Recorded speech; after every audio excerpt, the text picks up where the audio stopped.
What I'm trying to say in the final analysis,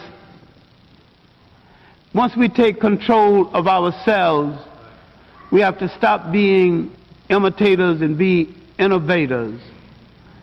We realize we've got a continent 12 million square miles. Wherever our bodies are on the face of this earth, our cultural and political heartbeat is in Africa. Whether you ever go to Africa or not, that is your home, that is the home of your spirit, and that is the heart and meaning and definition of your commitment. And none of us, any place in the world, will be free until that continent is free. The Mossy Warrior Clan was created because myself and others like Brother Nahisi saw a need for a young African group to analyze information concerning the African phenomenon with no bias, with rigor, and with scholarship. We created the Mossy Warrior Clan for the purpose of being an expert research team, of being a team that produced products, a team that was capable of producing products for African people globally to dispel myths, rumors, and provide them with accurate scholarship.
tried to line it up, and he was like, I don't debate y'all. Y'all too disrespectful. Aboriginal Power won't even debate Sean because he's too disrespectful. He is though. No, he really is though. I can't really like you, bro. You cool. Not a coincidence. I actually chop it up a cut. But niggas that come off too heated and disrespectful, like I said, I'll debate you, bro. But we gotta get in the ring first. If you're gonna be disrespectful like that, at least disrespect me in the ring, bro. Let's start now, bro. Can you disrespect me in a cage, bro? Like, I'd rather just do that. Then we go straight from the cage. You know what I mean? Put your ice on the way to the motherfucking computer, and we'll debate directly after that, nigga. Shit. That's why I don't do these.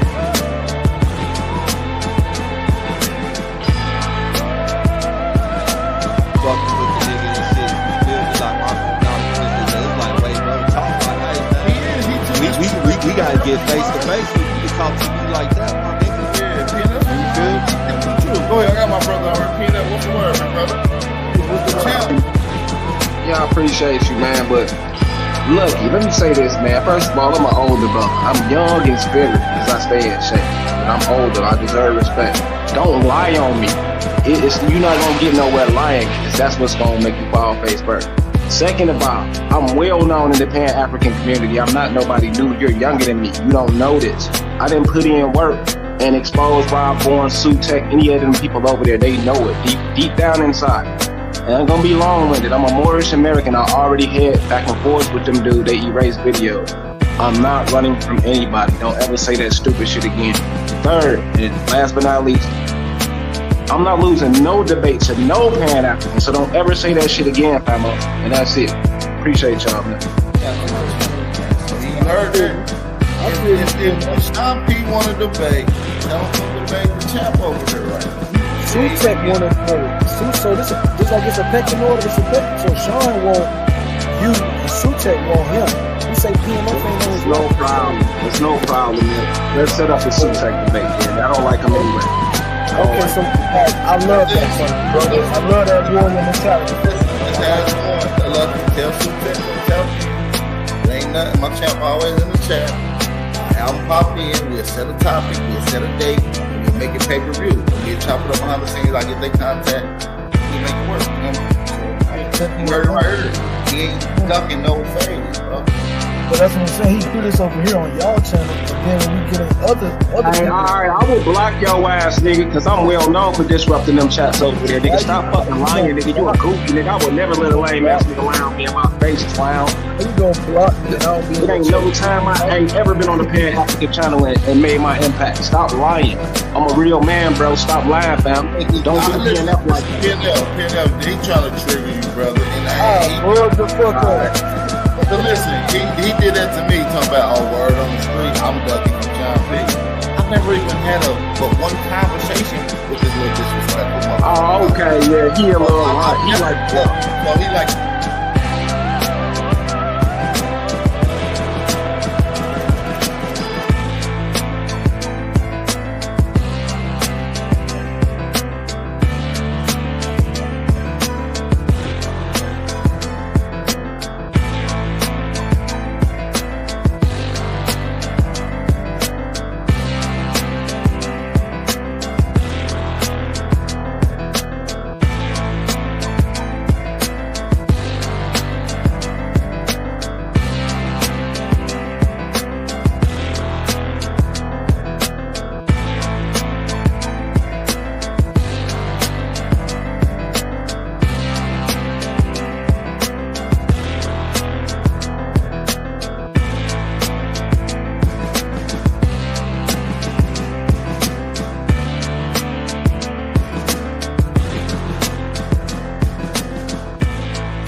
Y'all find an African in my fucking family, but y'all ain't find his own genealogy. Shut the fuck up. That don't make sense, for one. Listen, y'all don't know what y'all did. I feel like you standing on business. Y'all lied on me, because y'all won't even know if that's me. And if y'all can trace that shit back to it's me, it's only 2 people in YouTube that got my information. Yeah, he died by his own genealogy. You ain't an Indian, you ain't got a lot of me. Half of this track, best believe you lose a lot of sleep. Probably because you made it up to us honestly.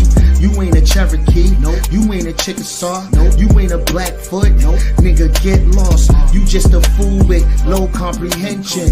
So I gotta come through with the henchmen. NAC, Sean P, Shy Son, Lucky. Don't forget Jay, got no time to play. Caught an apple slipping with his genealogy. Now he's a con and I ain't talking about a singer. I'm coming for the top apple leader. He ain't a teacher, he's a preacher. He can't keep up, so we leave him. Yeah, he died by his own genealogy. You ain't an Indian, you ain't got a lot of me. Half of the track, best believe you lose a lot of sleep. Probably because you made it up to us possibly. You ain't a Cherokee, no. You ain't a Chickasaw, no. You ain't a Blackfoot. Nigga, get lost. You just a fool with low comprehension. So I gotta come through with the henchmen. NAC, Sean P, Shy Son, Lucky. Don't forget Jay, got no time to play. Caught an apple slipping off his genealogy.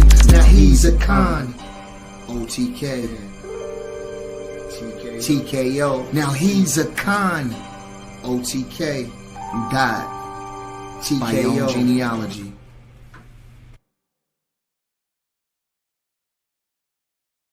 From Africa, but they would be able to tell you about Africa. They wouldn't be vaguely saying they from Africa, brother.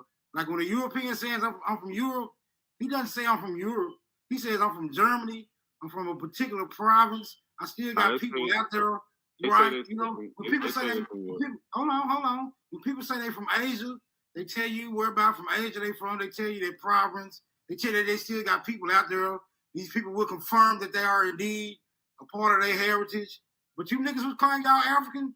Oh, mysteriously, you have no contact with the people you say you descend from. So I don't believe you. Bro. Hating Africa and hating the African, we ended up even hating ourselves without even realizing it. Because you can't hate the roots of a tree and not hate the tree. The roots of a tree and not hate the tree. You ain't no Indian, please try again. Everybody know you's an African. And Malcolm X said, you can't hate the root without hating the tree. Now take a look at you, you's a wannabe Cherokee. And I told you before, you need some therapy. And why you never show the genealogy? You owe your ancestors an apology. And you know they turning over inside of their graves just because you don't wanna come from a slave. So you gotta take this whip in. I caught another apple slipping. Caught another apple slipping. Caught another apple slipping. Caught another apple. Caught another apple. Caught another apple slipping. Hey, caught another apple. Let's go slipping. Hey, caught another apple. Let's go slipping. Hey, caught another apple. Caught another. Let's go. Caught another apple slipping. Caught another apple slipping. Caught another apple slipping. Caught another apple. Caught another apple. Caught another apple slipping. Yo, check this out, man. You wasn't already here, man. Dane Calloway lied to you, man. The research guy lied to you, man. Karimio lied to you, man. Your ancestors come from Africa, whether you like it or not. So no matter what you do, no matter what you say, you will always be an African. You can't deny the facts. You can't deny the evidence. You can't deny the genealogy. You can't deny the DNA. You can't deny it, man. Whether you like it or not, you are African. Caught an apple slipping. That's all we do. That's all we do. Let's go. Got some dewy-eyed thing that you got a friend. I still ask you to look at that mirror. And if nothing staring back at you is friendly, then you've got no friend. Man, hit that like button, man. Like, share, subscribe. It's your boy Sean P in the place to be. What's good, everybody? What's going on? I see we got Pure Black in the building, 9x9, not a coincidence is here. We got Willie, what up, though? Ramon. We got Two Shades of Great Mika. You know what I'm saying? Talking about some happy motherfucking New Year. It's already New Year somewhere else. Y'all want to see my thumb? It's my thumb right now. So y'all remember how it looked before, right? So yeah, I gotta cut this part off. This part of my nail, I have to cut it off, but it ain't ready to come off yet. But all the bad stuff that look real nasty is off. And it's a nail right here, but it stopped about right there. It's growing. It's almost back to the, it's got a little bit to go. But yeah, it don't look nasty no more, do it, me? I mean, it kind of just look like I got it like it's a regular nail. If I ain't let you see it, I'm a little insecure about it. Yeah, I can see that meat. That's all meat. This ain't. That's the nail. Gross y'all out real quick. Yeah, so it's almost back. You know what I'm saying? It's almost back. You see it like, yeah. Damn, I can't get this shit right. Yeah, see it? That's all of the last nail left. Everything else is the new nail. And on this side right there, that's skin.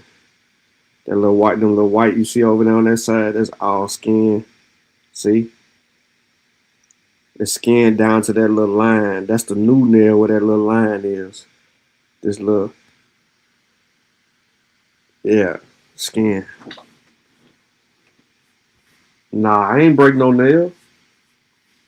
I ain't break no nail. I slammed my finger in the door. And I did it so bad, Pure, that my old nail detached from my thumb. The nail came detached.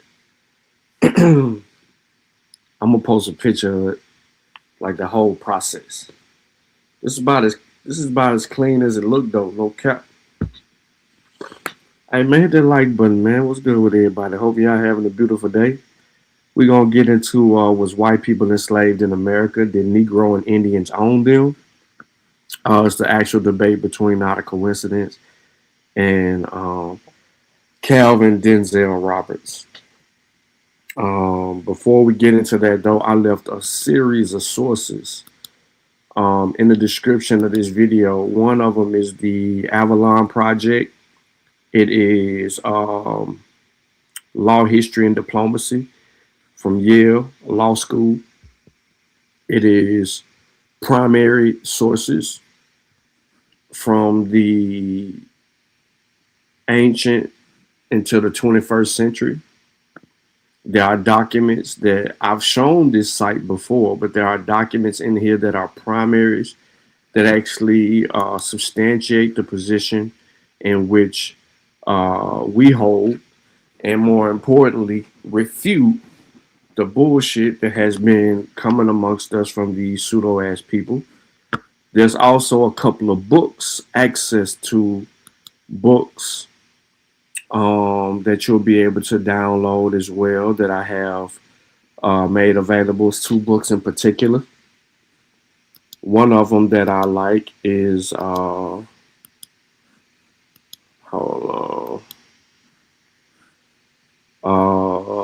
Puritans book. So the Puritans in America, a narrative of anthology. And we'll take a look at that later on down the line. But I did make it available for everybody. There are some understandings of some terms and definitions that you'll need access to, but not really in this debate because Not a Coincidence does a good job at defining it.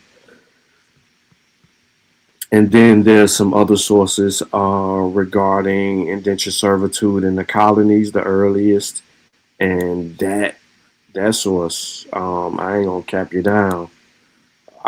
It's one of the most fire sources that I have that I left in there, the experience of indentured service in the colonies. That's a fire source because it's got extra sources attached to that, dealing with the historical context of indentured servitude in the colonies. Then we give you some firsthand accounts, written in a bad language, but it's transmitted as best as it can. To the side of that, it gives you an example of what those words mean. From 1758, when someone from London makes it to the Americas, Pennsylvania to be exactly, what that expectation was. And then other accounts of people wanting or needing employment and, given the rights as indentured servants as well. So, we ain't got to play none of that games, none of that he say, she say, shh. So we just keep it like straight like that. But we gonna go to war right here. Yeah, Pure, you had jokes, bro. Till I slammed my whole finger in there. It was my whole nail, bro. While we on this topic real quick, my whole nail was black. It was all black it was blood, all black. The whole shit. Just the bottom of it was just clear. And the top where my nail, how you got like this nail, just the top of the nail, it was clear. But everything in between that was blood. Mika said change the topic. Nah, I want to stay right there. What you mean? Man, you bleed in, man, bro. Running around here talking about you got a weak stomach and you pause to work for a hospital. The type of stuff y'all people, man, be saying, man.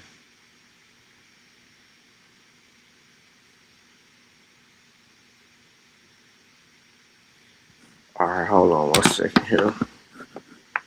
Get the screen share up. And gonna get directly to it. Make sure y'all access them sources because they'll be very, very well worth your time. This gonna go through this on that channel. So I really can't say if we ain't gonna get hit with the, you know what I'm saying, commercials. My bad, bro. I'm here. What's going on? Just want to get a mic check. Yeah, can you hear me? How it sound? You sound good. Sound good. Good. Oh, good. What up, A1? I knew you was gonna hop in here somewhere. Just here to moderate, brother. I don't have a dog in a fight. I'm here to moderate. Keeping the time. My other moderator on the way. They just running behind. So I ain't worried about it. Salute to the brother, man. So let's get this on, man. So this is going to be a 3-round bout, which is going to be 10 to 12 minutes long. We're going to start off with an introduction from both the contestants that's going to be engaging in the debate. And afterwards, we're going to have a 5-minute discussion. Okay? So with no further ado, in the corner number 1, we got Not a Coincidence. His record is currently 0-1. Okay, so give it a round of applause for Not a Coincidence. All right. Yeah, you're supposed to be non-partial, brother. You're already trying to come into the ring. Come into the ring. In this corner, we got the copper color Grizzly. I don't even know his record, but I know he's like 50-0 or something to that effect. With no further ado, we got the brother Copper Grizzly. Give the brother a round of applause, please. Yep, shout Let's everybody. get ready to move. Yep. Let's get it. Shout out to everybody that's in the building. Definitely ready to get it in. Let's make it happen, you guys. So how are we gonna do this? We're gonna flip a coin. Well, look, he's the challenger, so he's going first. But hold up. If he go first with the introduction round, then you got to go first in round 1. So whoever go first in the introduction round will go first in round 1. Is that fair? Yeah, that's cool. I guess I'll start the introduction round off. All right, let's get with it. I'll mute my mic. Let's get it. Shout out to everybody in the building. Anything you want to say before everybody gets started, man? Before we get started, shout out to everybody in the building. Today's bout is going to be a discussion that's probably been uttered and talked about probably somewhat within the last few years of dealing with history in America, dealing with slavery in America. One of the histories about slavery in America that's not uttered is white slavery, right? The forced servitude and imprisonment and the forced labor of pale skins in America is a story that hasn't been uttered by most people in certain conscious communities. So we're going to be reflecting on history in America, slavery in America, and be breaking down that white people was enslaved in America. And under some people understanding, they are under the belief that white people are impossible. It's impossible for white peoples to be enslaved in the Americas for some odd reason, but the data shows, the record shows, the literature shows. So I don't need 5 minutes to break that down. I'm ready to get into it. Let's get into it, y'all. Chapter 9. All right, all right. Shout out to Bat. Moderator, real quick. Can you ask the chat not to block anybody on this show because people paid to be here? Yeah. We're not gonna block nobody, but we're gonna watch the disrespect in the chat. If you do get blocked, you can go back and watch the rewatch. Okay, so try to watch y'all disrespect. Keep it peaceful in the chat. No disrespect will be tolerated amongst nobody. So y'all just keep it respectful in the chat, and you guys will be able to stay in the chat and comment. All right. That's a fact. Let's get it. All right. So the debate, white slavery in America, right? So Bat, he's leaving out the second part. He's been doing it. So it's white slavery in America and the black and Negroes own them. There is no record. There is no evidence for any of this, right? They want to confuse the word slavery with servant. Well, I'm gonna show you clearly by law those are two different things. Their whole argument is based on an etymological fallacy. We're going to talk about that, and then we're just going to look at the evidence. And the evidence is going to show that this thing that they're creating, this white slavery myth, because that's what it is, it never happened. It's just a figment of their imagination and the people who they are currently aligning themselves with. And those are anti-black groups. That's it. I'm ready to get into it. All right, so round one, I'm gonna set the timer. Make sure you guys is ready. If you need any extra time, please let me know ahead of time. So starting at 5, 4, 3, 2, 1. Round one is on. It's on, not a coincidence. Let's get there.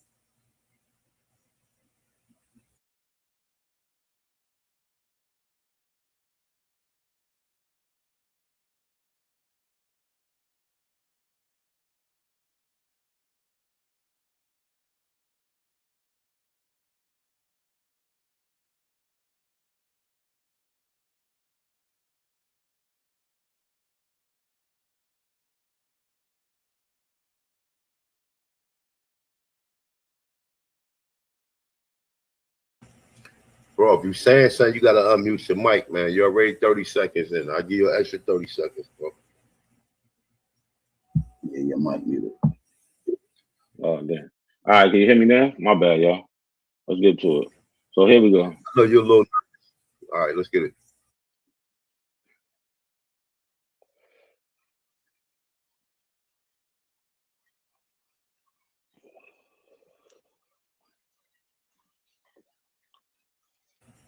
I don't know if you're saying something, bro. We can't hear a darn thing from you, my brother. If you're playing video, you're gonna have to do it and share it with your audio. Screen share with audio showing. Yeah. So Yeah, it wasn't playing nothing. Yeah, but that audio shouldn't even coming up. It's coming up. You got to click it. It's in the left hand bottom. It's in the bottom of the left hand corner, bro. It's a click link to play audio. Yeah, it's an ad sound or audio or some shit like that. All right, man. So I'm gonna start it all over again, man. Get set up, get your screen sharing and everything going. He said, "God is." All right, let's go. Man. I got it. Okay. All right, let's go. Let's go.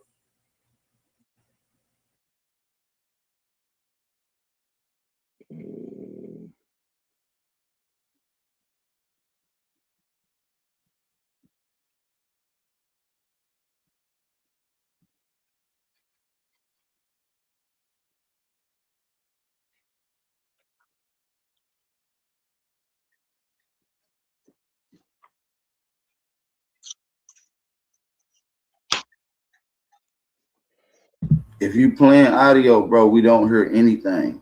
Why the fuck is it? How y'all don't hear shit? Chat, do you guys hear anything as well? You're not sharing it when you screen sharing it and you're clicking the particular tabs. It gives you an option at the bottom left corner to add. There you go. Not a coincidence. Because you walking up the tree, we're gonna do whether or not white. Hold on. Since you was pulling up white slaves in America, we already got that. Let's put that that Negroes and Indians own white slaves in America, brother. Let's do that. All right, I gotta unshare and share my screen again.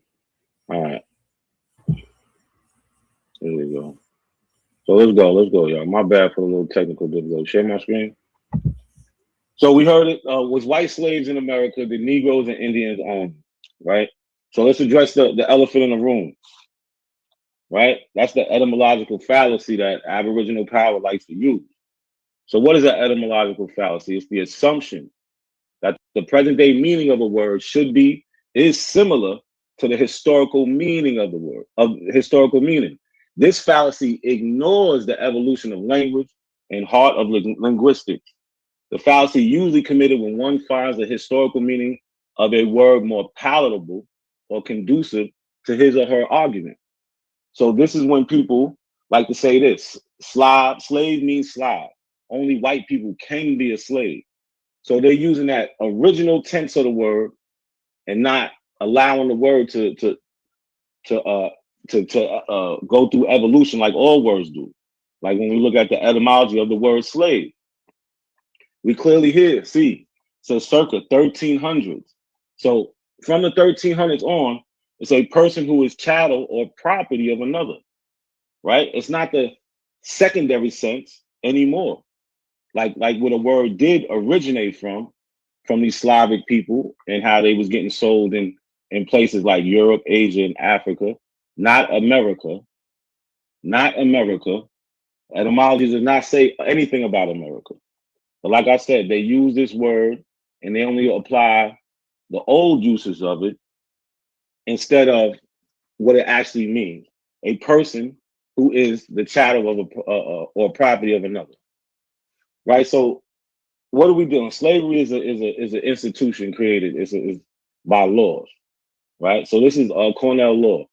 Slavery is the practice of forced labor and restricted liberty. It is also a regimen where one class of people, the slave owners, could force another, the slave, to work and limit their liberties. So we'll see in laws how certain people were classified as slaves in law. Certain people were restricted of liberties in law, right? In the United States, individuals were forced into slavery, born into it, and were slaves for life. And that is in contrary to what an indentured servant is. Indentured servant signs contracts for these things, right? So what's a slave by law dictionary, the Black Laws Dictionary, Aboriginals, one of Aboriginals' favorite sources, right? It says, a person who is wholly subject to the will of another, one who has no freedom of action, but whose persons and services are wholly under the control of another. We don't see anything about ethnicity in this definition or the other definition. There is nothing about ethnicity in these things. It's strictly about controlling another person. Even when we go to the Bouvier's dictionary, a slave, a man which is by law deprived of his liberty for life and becomes a property of another. The slave has no political rights and generally has no civil rights. So you'll see that these indentured servants did have rights. They could go to court. They could do this. They could do that the slave couldn't, right? The children of female slaves follows the condition of their mother and are themselves slaves. So if the mother is a slave, then the child is a slave.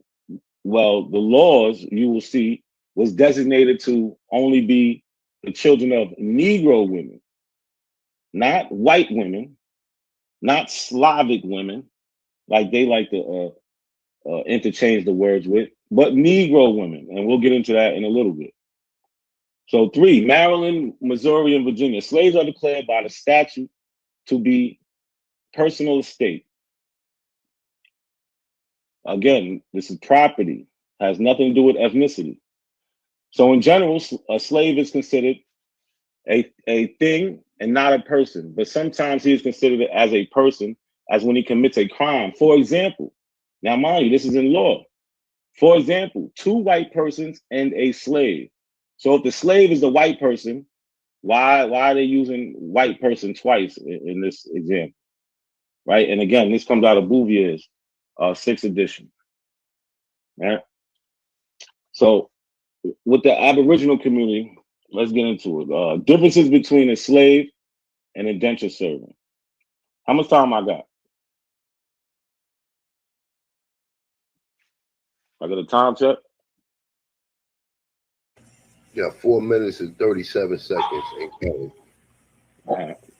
So differences between a slave and indentured servant, right?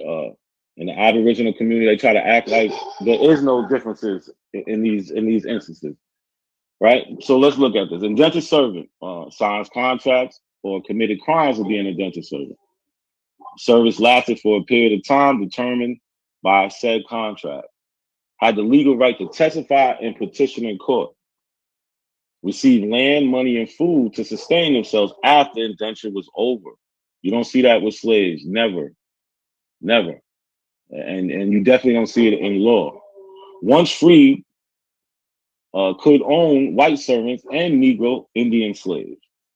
If a Negro got free, he can only own a Negro slave. He can only own somebody of his complexion, right? Enslaved person, right, was born into slavery. Children of a Negro woman take the status of the mother. This is in Virginia, 1662. This became the law of the land. Had no legal rights or protection from the courts. Slave couldn't summon his masters to court. He couldn't sue anybody. He couldn't summon the police if he was in trouble. None of that. Received no compensation for work. Laws that limited movements and actions. Negroes and Indians could not own white people. That's a law in Virginia, 1670. And we're going to get into those things. So one of the first things we got up, this is 1662. Negro women to serve according to the condition of the mother, right? And you can find this in Henning's Statute at Large, Volume 2, page 170, right? So whereas some doubts have arisen whether a children got by any Englishman upon a Negro woman should be slave or free, be it therefore enacted and declared by this present Grand Assembly that all children born in this country shall be held bond or free only according to the condition of the mother. Now, mind you, which mother did they point out? They're talking about white men with black women, right? And that if any Christian shall commit fornication with a Negro man or woman, he or she so offended shall pay double the fine imposed by the former act. So you see them intentionally trying to get people to stay away from the intermixing, so that they can only have what type of population? If there's only Negro men having children with Negro women, it's only going to be Negro slaves, right? So, and you also see in colonial laws, Christian stands for a white person, right? So you see at the end it says, if any Christian, they're talking about white people, right? We like to play with this word, oh, anybody can be a Christian. Yeah, today. Back then, people could convert, but for society could consider you a Christian, that was something different. How much time I got left?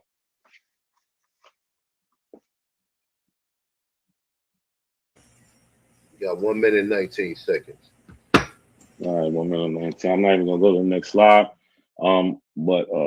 Yeah, so this law also, what it did was it changed old laws that the child usually followed the condition of the father.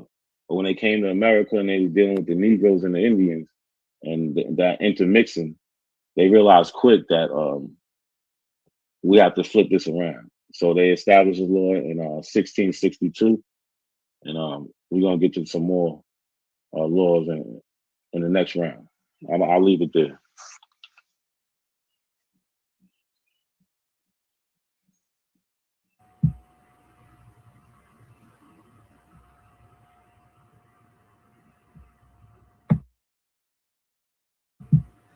All right, good shit. Not a coincidence. All right.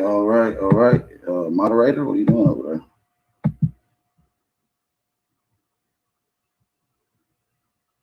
A1, if you're talking, you muted, brother.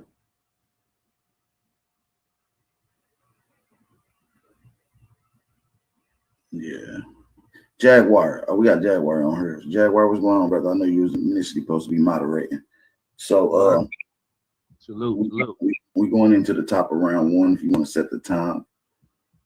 All right. 10 minutes? Yes, sir. 10 minutes.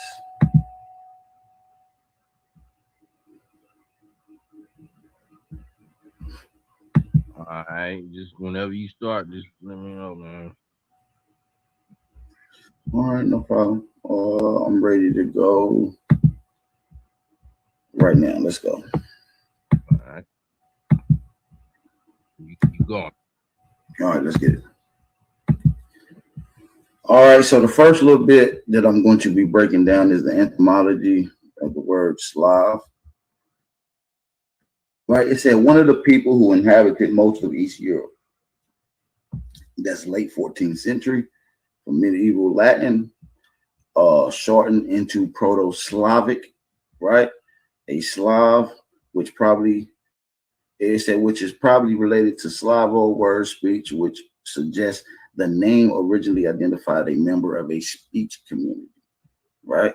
So it's letting you know who it belongs to, the people who occupied most of Europe, right? And when you get into contemporary data from university studies dealing with the word Slav, which is what I'm about to pull up right now, pull up a Philadelphia State University study, and we're gonna get to that right now. All right, and the word slave. What it gets into is that the word derives the word slave and captures a bit of European history to explain why the two words Slav and slave are similar. They are in fact historically identical. The word Slav first appears in English around 1290, right? Spelled Sklav, right? The spelling based on Old French Slav and Medieval Slav is first recorded around 800, which comes from the Byzantine Greek, which appears around 500, right? The name was then adopted by the Slavs or the English Slavonian or Slovene, right? The spelling of the English slave closer to the original Slavic form, which appears in English in the 1500s.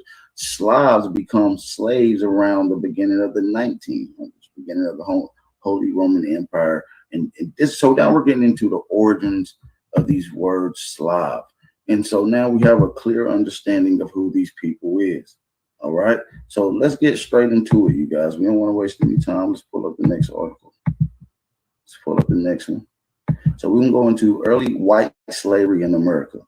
According to Burn Davis, written in the New York Review of Books, right? October 11, 1990, page 37, it states, as late as the 14th and the 15th centuries, continuing shipments of white slaves, some of the Christians flawed from the booming slave markets, right? So off the rip, we already got the documents and people referring to white people as slaves in the Americas, right? Not only in Americas, various different places. The Black Sea, they consider white slaves. Into Italy, they consider white slaves. Spain, they consider white slaves. Egypt, the Mediterranean. Even in Barbados, it doesn't skip and it doesn't exempt the same term, referring to the same people in the Virginia colonies in New England. So it says it showed few scruples about reducing the less fortunate countryman to a status less different from that of chattel slavery. The prevalence and the suffering of white slaves serves of indentures in the early modern period suggests that there was nothing vettable about the limitations of plantation slavery to the people of African origin.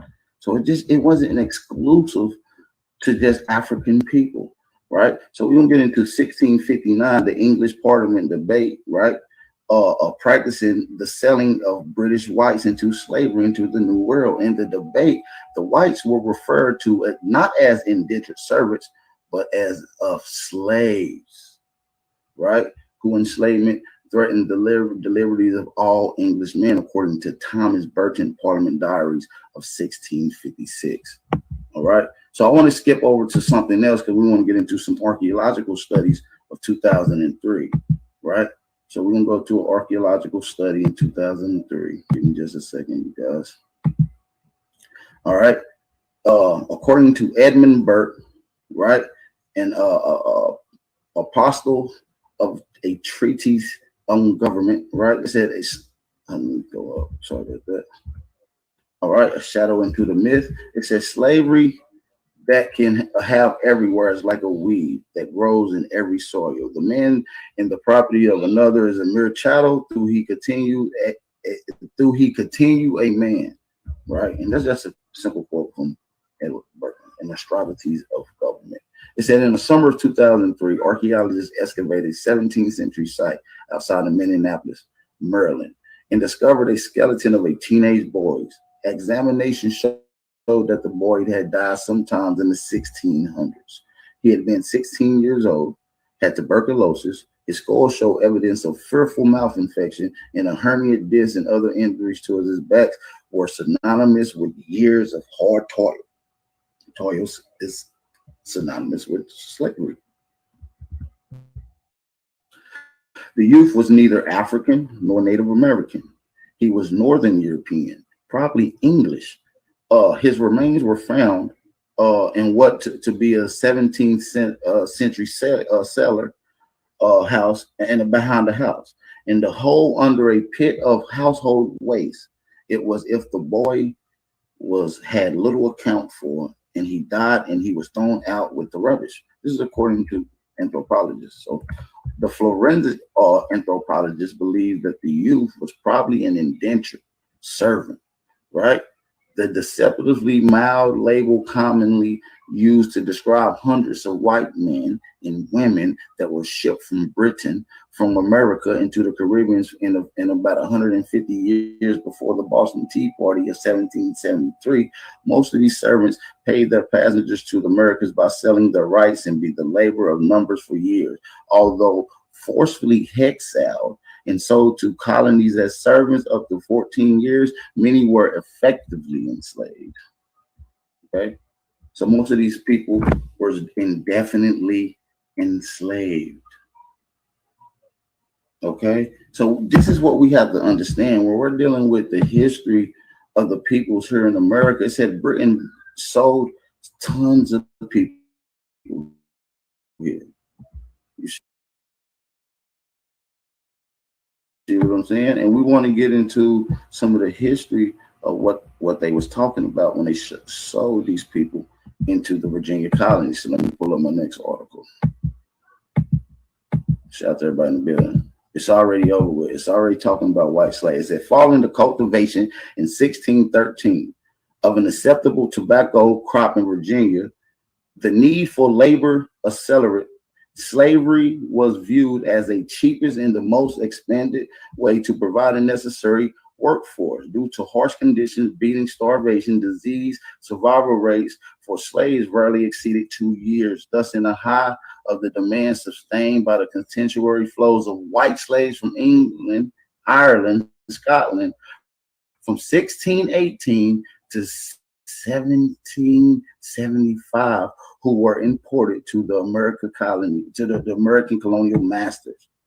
So already it's talking about white slaves from England, Ireland, Scotland. It's documented. It's documented. It's documented that white people was forced and went through more toil than alleged Africans went through. They was beat to death. They was threw out with the rubbish. Even while the records show that so-called black slave was treated as if they wasn't even slaves.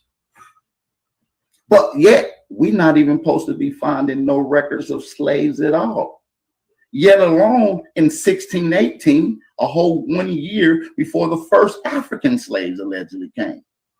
You got England slaves, Ireland slaves, Scotland slaves being imported to the the colonies in Virginia in 1618. Okay? And yes, Negroes and Indians are synonymous, and those people owned slaves as well. Who you think was the colonial masters? Okay, so let's get into this.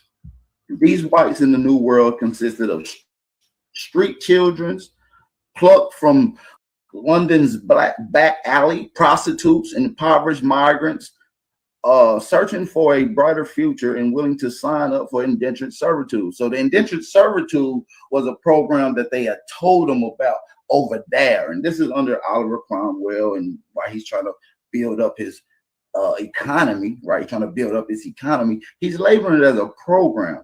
The only person that's going to receive any benefits is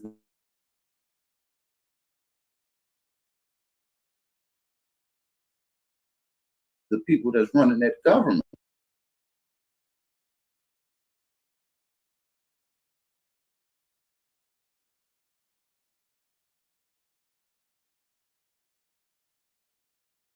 These people didn't receive anything, even though that's what slavery. Okay. How do I know? Because it said around 1618, at the start of their colonial slave trade, the English began to seize in the shipping of Virginia impoverished children, even toddlers from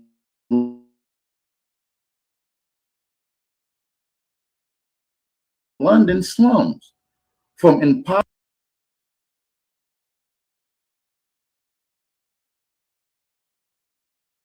parents thought they time, bro. Time. All right, let's go. Time. Give me a minute. Go. Nice round, man. I don't know how exactly A1 was conducting the moderation, but I'm gonna let you have it, A1.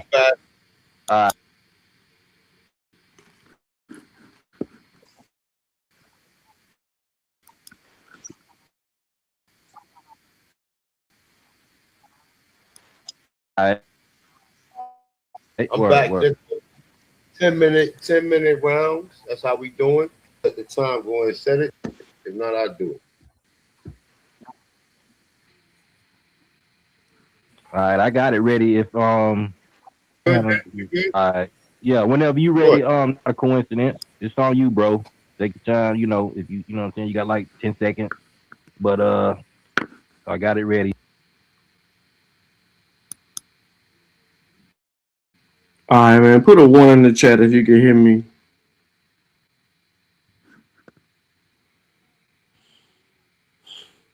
I know it was choppy, but that wasn't me that was being choppy. So I'm trying to figure out. Oh, that was his audio that was going in and out. So I want to work backwards real quick.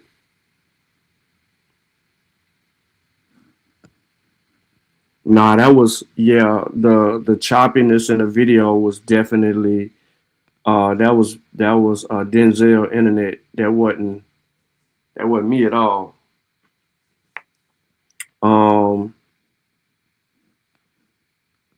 That little last little part, because he was cool up until he was doing whatever on his internet.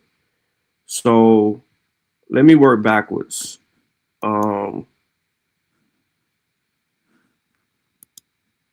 Etymological fallacy is a misconception that a word's original or historical meaning is always its current meaning, or that it should dictate how the word is used today. It occurs when one assumes that the meaning of a word is its oldest or original meaning, ignoring the fact that the word usage evolves over time. This fallacy can lead to misunderstandings in language and communication. Not a coincidence, in his first round demonstrated the simple fact that Denzel was going to do this, use the word slave, Slav, and try to equate it into a present day usage. He committed a fallacy immediately in a round. Not a coincidence, was 2 steps ahead of Calvin Denzel Roberts in his debate from the onset of the topic. However, Denzel used an account of he used an account or a source, right, that also spoke to indentured servants to argue for white slavery. The articles, the first and second article that was used were the last 2 sources that he used. Both talked about kids being in the slums of London and another place, and how they were indentured servants. These workers, even the children, they heard about this, they heard about being indentured servants and going to work off any debts or whatever the case may be. And they were sent over there. No matter the conditions of the work they had to do, they were still contract laborers. That is called an indentured servant. Okay. You also heard him mention convicts. Convicts were also indentured servants. They were trying to get rid of them out of their jurisdiction. Calvin Denzel Roberts didn't properly define anything. He just sit there and just spoke to something that he was ignorant of. And originally seeing a debate and watching it and then catching it another time, you really don't pay attention to Calvin Denzel Roberts' sources, right? What you hear him saying, he tried to manipulate, because when he began to read the source, he would get to a certain point to where he would just interject and come up with some fluff to go over what he didn't want to read in his source. You probably caught it the second time when he was reading the source and then he just like jumped ahead a little bit and start ad-libbing. You can go back in the last 3 minutes of the round or 4 minutes of the round, and you can see it in real time where he stops. Now, he had to say indentured servant because he was reading the source and it said indentured servant. And when it talks about the conditions that were worse than slavery, who gives a damn? They still were contract laborers. They were indentured servants. They had signed documentation. They did the same work slaves did. So what? Right? The point of his last article was that, yeah, they were talking about kids in London. They were talking about people of the slums. They were talking about opportunity to go and make a way for themselves. No, they wouldn't be paid outright because that ain't what the servitude was for. The servitude was to not only pay off their debt on getting them to a new place to establish it, but when they got there, the debt also covered their food and food, clothing, and shelter. Right? And they were on, you heard him mention, not a coincidence. You heard Calvin Denzel Roberts mention that a lot of these contracts were for 2 years. He openly admitted it and then tried to sow the seed of white slavery. We never heard of a slave owner. We never heard of anyone purchasing these people. These people were contracted out over in European countries before they ever stepped foot in the Americas. So deals were already broken on behalf of that. Is there a one-off or a rare account where you potentially could find a white slave? Absolutely, but guess who didn't own them? No Negro or no Native American. And I'm saying absolutely because there's no 100% certainty, so there could potentially always be a one-off. But just based on the sources that were demonstrated in Calvin Denzel Roberts' argument, he didn't establish the presence of a black population owning white slaves or Native Americans owning white slaves, and who this white slave population was. He only talked about contract laborers. Then, as it goes, with not a coincidence, he knows this by now. But you got to get your presentation shit together. You got to have your audio working. You got to be able to present it full screen where you know you're going to have the audio going. A lot of times, instead of sharing the screen with the shit you got on the screen, you just need to share the full screen and have it in the full screen mode so the audio is there tied to what you're presenting. So that solves a lot of issues. That's why one of the reasons why I switched to Canva, because Canva, you can build your presentations in Canva. But more importantly, that audio, once you move that audio into Canva in a presentation mode, when you share that Canva screen, I know the audio gonna come through. Unless you're good with this other one that I use too, this on my Mac, whatever that is that Apple got for presentations. However, did a good job at defining and staying 2 steps ahead of Denzel as it pertains to the argument, you know, properly etched out the way this thing was going to go. Threw out some terms, really didn't get into all of the bag yet, but, you know, there were things that were actually mentioned in there that set the stage for what round 2 would be. So again, indentured servants are agreements between 2 parties about long-term work. The length of between 2 and no more than 8 years. In some instances, I don't think it ever got to 8 years. It could have been 4, a lot of 2 and 4 year deals, but mostly around between 2 and 4. But it could go up to 8 in some instances. It just depends, probably on the youth of the person working, because because of the conditions of a lot of that manual labor that people went through, a lot of them wouldn't be able to serve out most of those contracts under the harsh conditions that they were bounded by those contracts to do. The length of servitude, I already said that. Some people, well, yeah, I didn't say this part, but the length of the servitude might be specified to a number of years or until the servant reached a certain age. So that just let you know. Some people indentured themselves in order to gain passage to America or to escape debt and poverty. Others, including convicts, were sold into indenture upon arrival. Indentures are a type of contract that was torn in two ways, so each party could have a portion. Fitting the parts together again at the fulfillment of the contract was proof of the authenticity of the papers. Indentures were used to apprenticeship agreements as well as service agreements. Then apprentice basically are young people who've been bound out to be a master as an apprentice to learn for a trade. The master would feed, clothe, instruct the apprentice in the trade, and the apprentice would provide labor to watch out for his master's interests. At the end of his apprenticeship, the young person received clothes, tools, and became a journeyman who could work for themselves. Then you got the transported convictors, the convictions. Those people were convicted felonies, sometimes escaped the sentence of death when they were sentenced to transportation to the Americas. This solved 2 problems for the government. As mentioned earlier, it provided much needed workforce for the colonies, and it got criminals out of the prisons and off the streets. So England was not the only government that transported criminals to Americas. Sweden did it. Delaware, now called New Sweden, called Delaware. So the Dutch was involved in that, the French and the Scottish.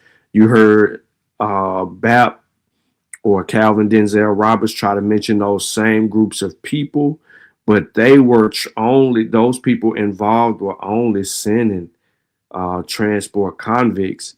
And again, they were subjected to indentured slavery. Indentured, not slavery, sorry, indentured servitude, despite that. So it was no white people in this first round that has been identified of being owned by Negroes or Indians. And Denzel never defined what who were slaves or the definition of slaves, indentured servants, apprenticeship, or transport convict. He never established a basis for what it is he wanted to ultimately argue. So give me a second and we're going to pick up in round 2. But definitely this is where not a coincidence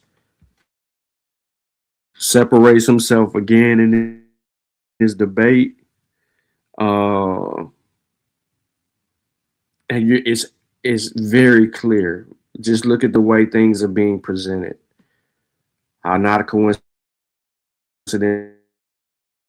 has a presentation put together. He took time and energy out in putting that together.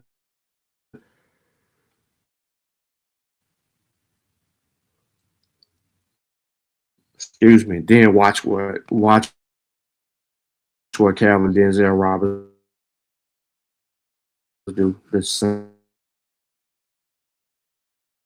same shit that Smoke Signal does.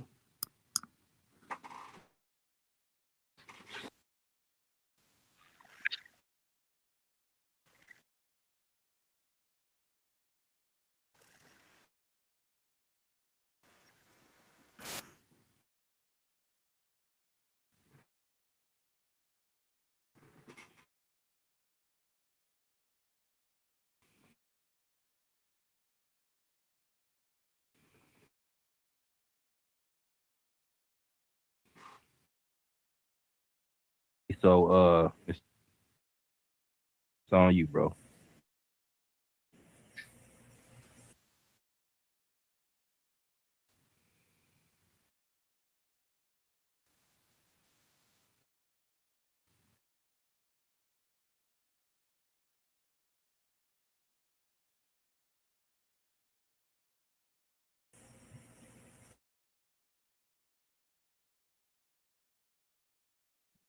Yeah, you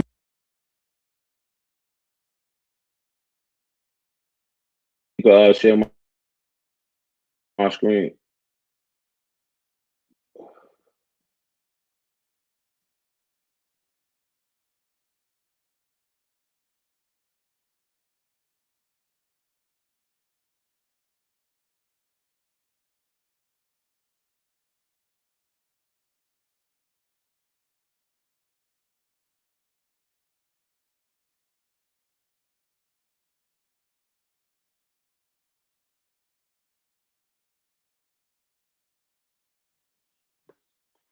So I'm just gonna keep reminding y'all.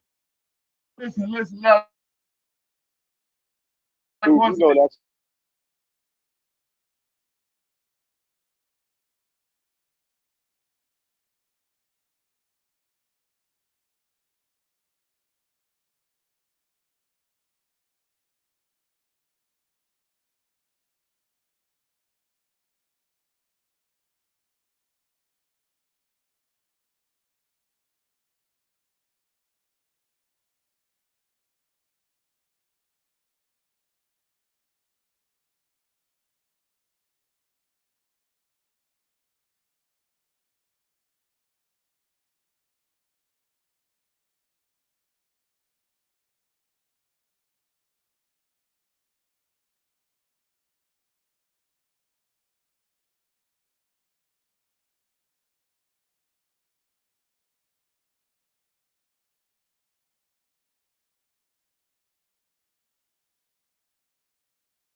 All right, hold on, y'all. No, it wasn't it. StreamYard turned my camera off. So hold on 1 second. Let me do this real quick. I don't know what StreamYard on, bro. But it disconnected. What happened was it disconnected my camera and my microphone, and then it reset. So it stopped the share. But give me 1 second. Get the best of this conversation, and then I'll get it back going. But yeah. So we're about to start not a coincidence round. He about to. You're gonna read this dude his rights. You're gonna play the audio back. When you play the audio back, it set the tone for the conversation. Live it down. What he basically says. So give me a second, and I'm getting ready to reshare my screen and put it back up. But I just wanted to make sure that y'all didn't know that. I mean, y'all knew what was going on with the whole thing. I don't know what stream y'all said your camera disconnected, your mic disconnected. I'm like, oh yeah, you tripping, bro. So I'm pulling it back up now, and I'll reset my screen, and then we should be good. But so far so good. You got to understand the debate topic to understand what's being argued, and right now, according to the information, not a coincidence, actually got BAP in the box, and it ain't nothing he can do. It ain't nothing he can do. He can say whatever he want to say, but there's nothing he can do because he has yet to show a Native American or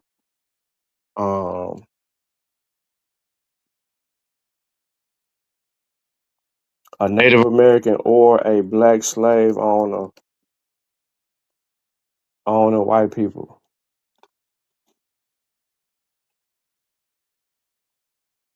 He didn't do that in the first. He didn't even define shit.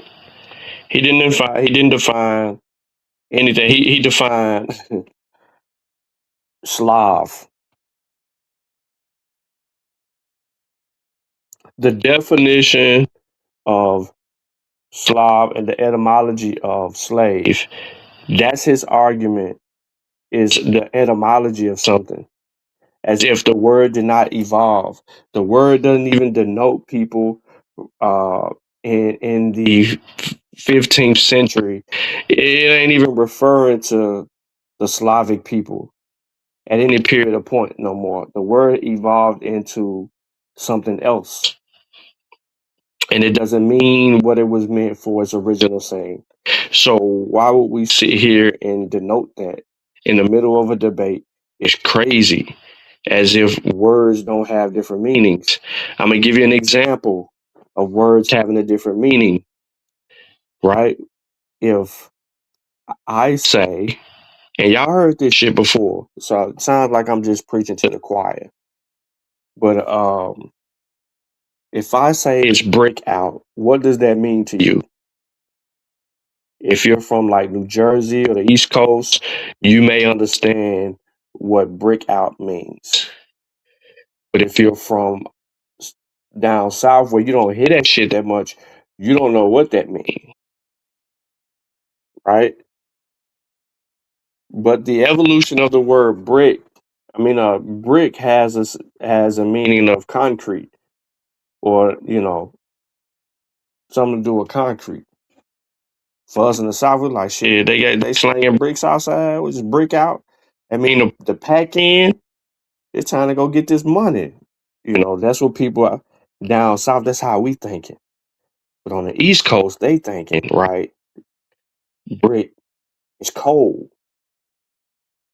Some other areas who familiar with that lingo, they thinking it's cold. Now, we can take the word cold and it can have multiple meanings. The word, just like the word slave, it could be multiple meanings. You got sex slaves. You got, you know what I mean? different kind of slave systems, right? You got all of those things. But what they're failing to realize is those other words came out of one origin of a word. So you can't use that origin to argue it unless you properly define that word and then you give it context with examples. So are we talking about Slavs being enslaved and brought to the Americas and made to do this work? No, that's not what we're talking about. So why would Slav come up or when the word slavery is present when we already have identified a system? This slavery is a system, right?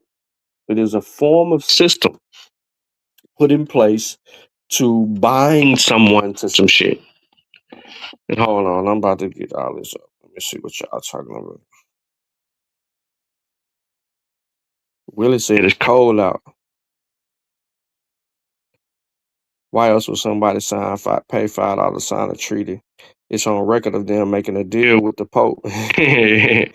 Etymology of the word has nothing to do with slavery in America. Correct. Two different countries. Correct.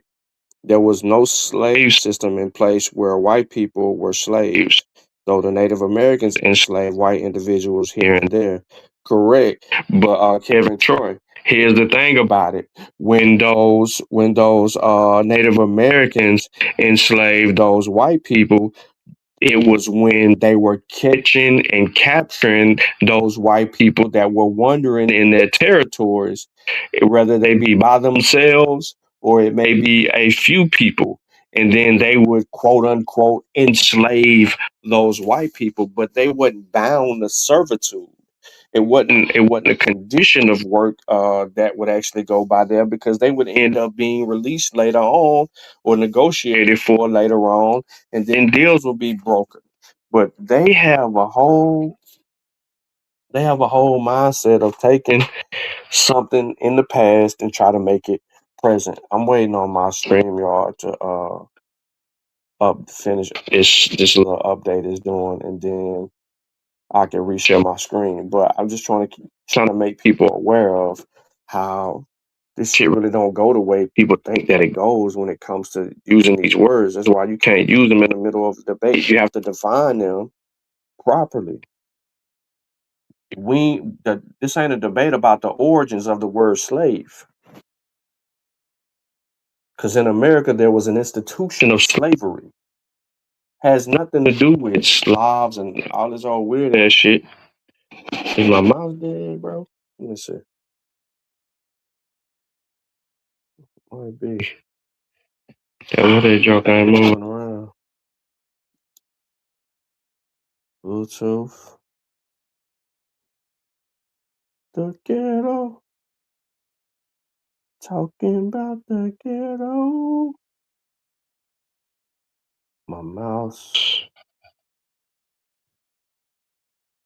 Come on, Magic Mouse. Get your life together, bruh. Real from the Fold posted a video. These pretenders want to be everybody but who they really are.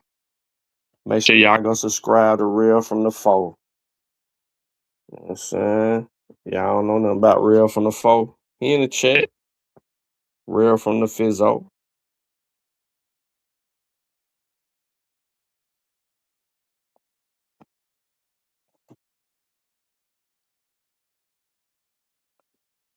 I'm reading the comments. Hey man, why they keep trying to keep me from typing like I'm not a subscriber? Okay, the calm convo. Let me guess. They're gonna say no, they were slaves.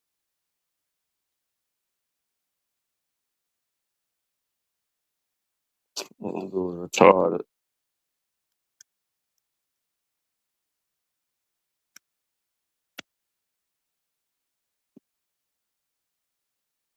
Oh, that's what did it too. Hold on, my mouse is dead too. You see it, mouse off. Come here, big on, bro.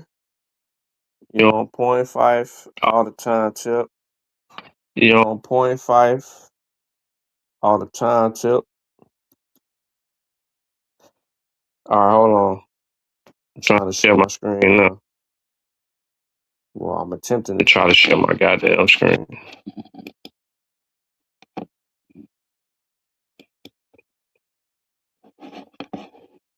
Emma says StreamYard tripping. Please be in jar.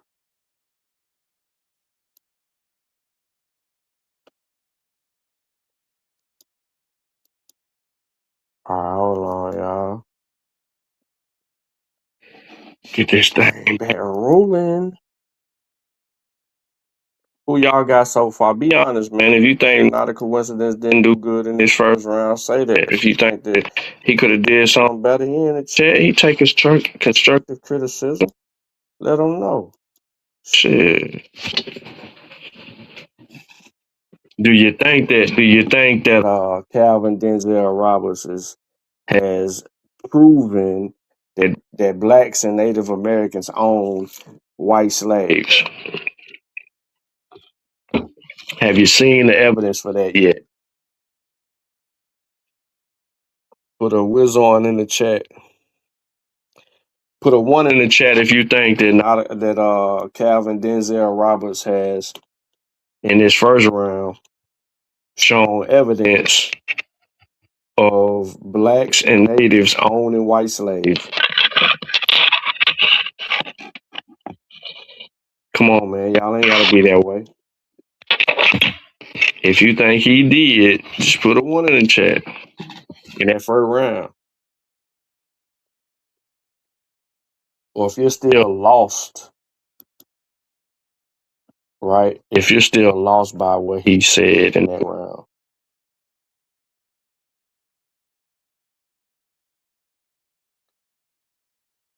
Okay, I'm finna do this. It did it for me. Oh, shit. Hold on. I done my laptop. The power on my laptop went out.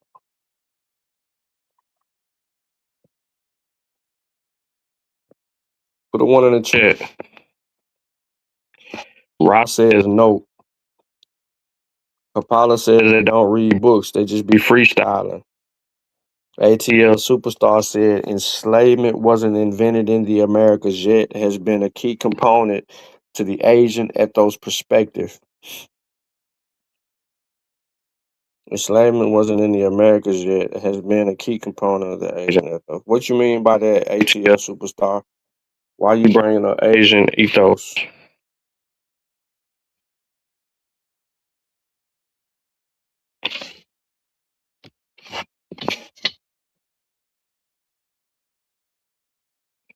Freestyle babbling is their only hustle, according to Kapala.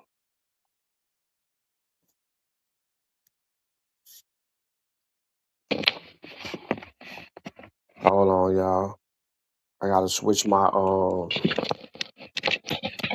cords on my laptop. This one got a short.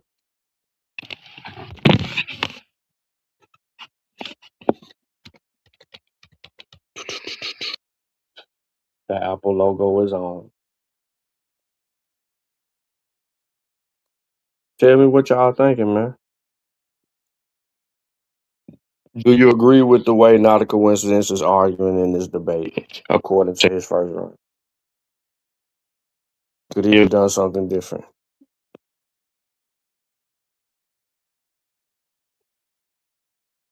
Let's listen to Real from the Fold real quick.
All right, where my video at, bruh? Don't do that. Put that back. All right, let me share my screen.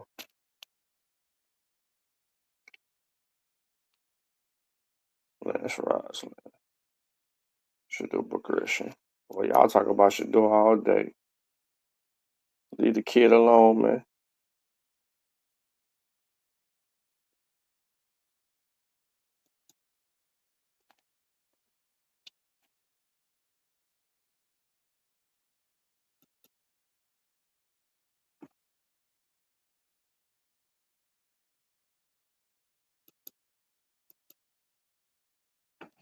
All right, y'all should be able to see the screen. Let me know. Let me know if y'all can see that screen, man. This is where I left off. So this is from an article, The Observer, London, Greater London, England, 1852. Says the white slave, a story of life in Virginia. So I pulled out a couple of excerpts from the article.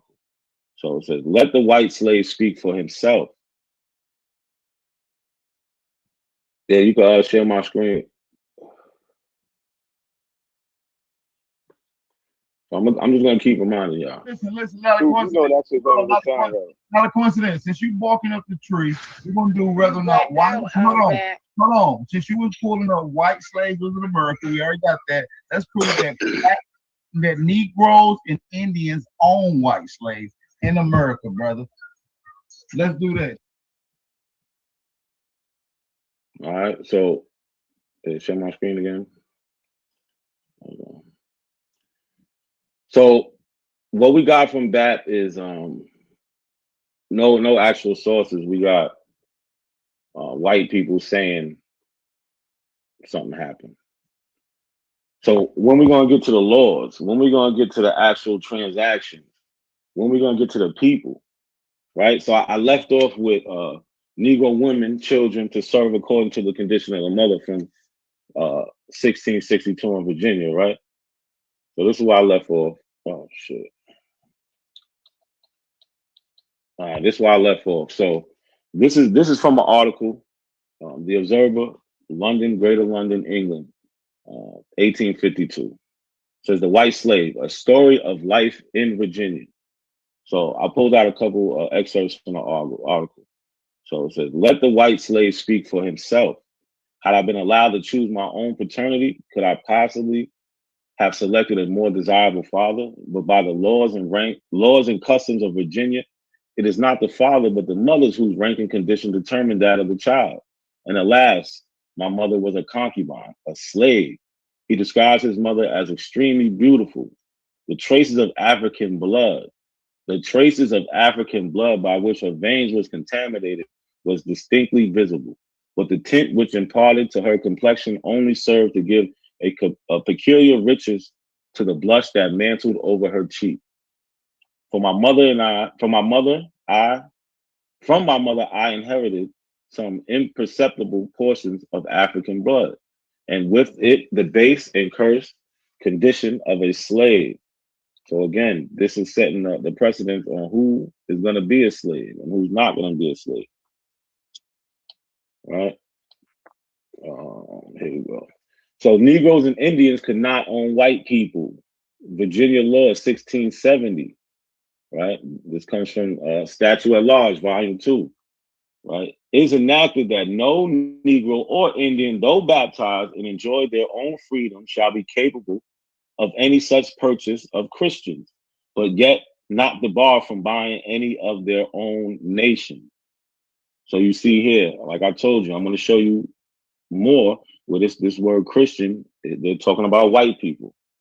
So that you could tell they're talking about white people because they're saying Negroes and Indians, even if you're baptized. So if you're baptized, that makes you a Christian.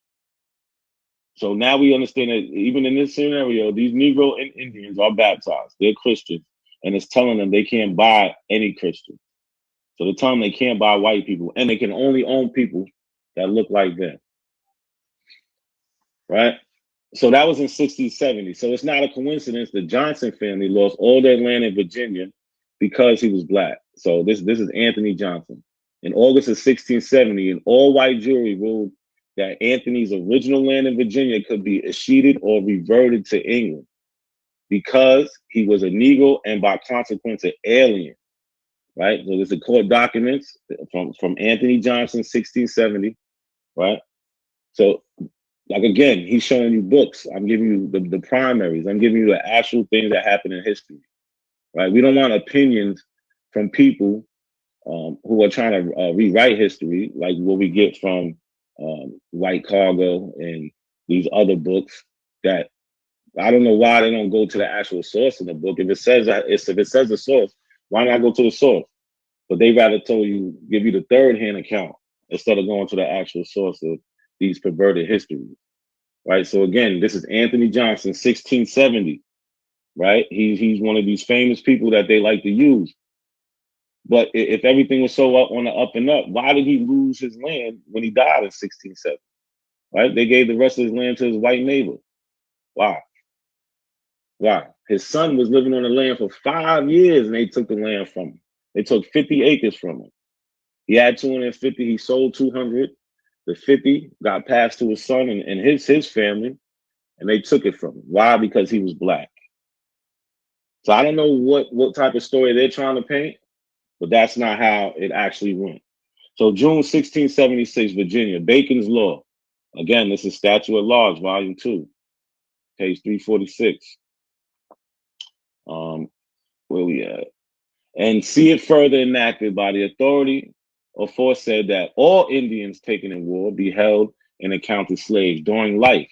And if any differences shall arise in cases about plunder or slaves, the chief commander of the party taken such slaves or plunder is to be the sole judge, therefore to make equal divisions as he shall see fit. So this is Indians being taken into slavery. I thought they was the Indians. Why they want to erase this history? Because they want to lie to y'all about what happened. I'm not here to lie to y'all. Indians was taken to be slaves too. This is 1676. So I'm giving you the timeline. We going up the timeline. We still ain't seeing nothing else white slaves. So this is 1705. Slave laws in Virginia. Act concerning servants and slaves. So we see that distinction. You can find this Statute at Large, Volume 2, page 448, 449. Again, I'm giving you the primaries. So, and also being enacted by the authority aforesaid, and is hereby enacted that all masters and owners of servants shall find and provide their servants wholesome and competent diet, clothing, and lodging by the discretion of the county court, and shall not at any time give immoderate correction. So servants, look, they gotta be clothed, they gotta be fed, they gotta be make sure they got lodging. So I don't know this picture he's trying to paint where these people were treated bad. Neither shall at any time whip a Christian white servant naked without an order from a justice of peace. So you can't even beat this person that you own without getting an order from the justice from the court. And in the end, if any, notwithstanding this act, shall presume to whip a Christian white servant naked without such order, the person so offended shall forfeit and pay for the same 40 shillings sterling to the party injured, to be recovered with the cost upon petition without the formal process of action, as in and by this act is provided for servants, complaints to be heard, provided complaint be made within 6 months after such whipping. So you mean to tell me these white people is being treated so bad, but they got 6 months to complain? And they get to get paid, they get to for any injuries? Like, come on, man. This is, and also being enacted by authority aforesaid, and is hereby enacted that all servants not being slaves, so servant and slave is not the same thing, whether imported or became servant or their own accord, here are bound by any court, church, warden. So it's like I said, imported or become servants of their own accord. Nobody was signing up to be slaves. People were signing up to be indentured servants. shall have their complaints received by justice of the peace, who, if he find cause, shall bind the master over to answer the court, complaint at court. Like I said, these servants had the right; they can call their masters to court. Ain't no slaves doing that, and I'll show you that also. And it shall be there determined, and all complaints of servants shall and may be virtue hereof be received at any time upon petition in the court county where they reside. Like I said, you got white people who they want to paint as slaves, got all these rights in the court. So this is October 1669. Remember the one I told you earlier? This is 1705. So this is what, 35 years, 36 years before that, an act about the casual killing of slaves. Whereas the only law enforced for the punishment of refractory servants resisting their masters, mistresses, or overseers cannot be inflicted upon Negroes. Do you know what that only force is? The only force that you can give the only actual punishment you can give a servant is extending their time. You can't extend a Negro's time because I remember I told you he's enslaved for life. Then the Negro is enslaved for life. So you cannot. So like I said, the only law enforced for the punishment of refractory servants resisting their masters, mistresses, overseers cannot be inflicted upon Negroes, nor obstinately of many of them by other than violent means suppressed. Being enacted and declared by this Grand Assembly, if any slave resists his master or other by his master's order correcting him, and by the extremity of the correction should chance to die. Bro. That's time.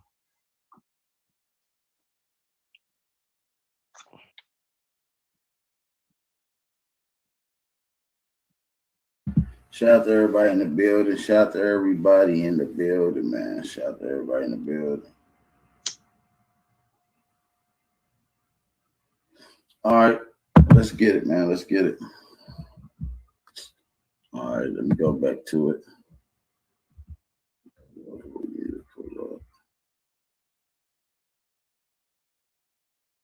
All right, let's get it. All right. Get your time ready.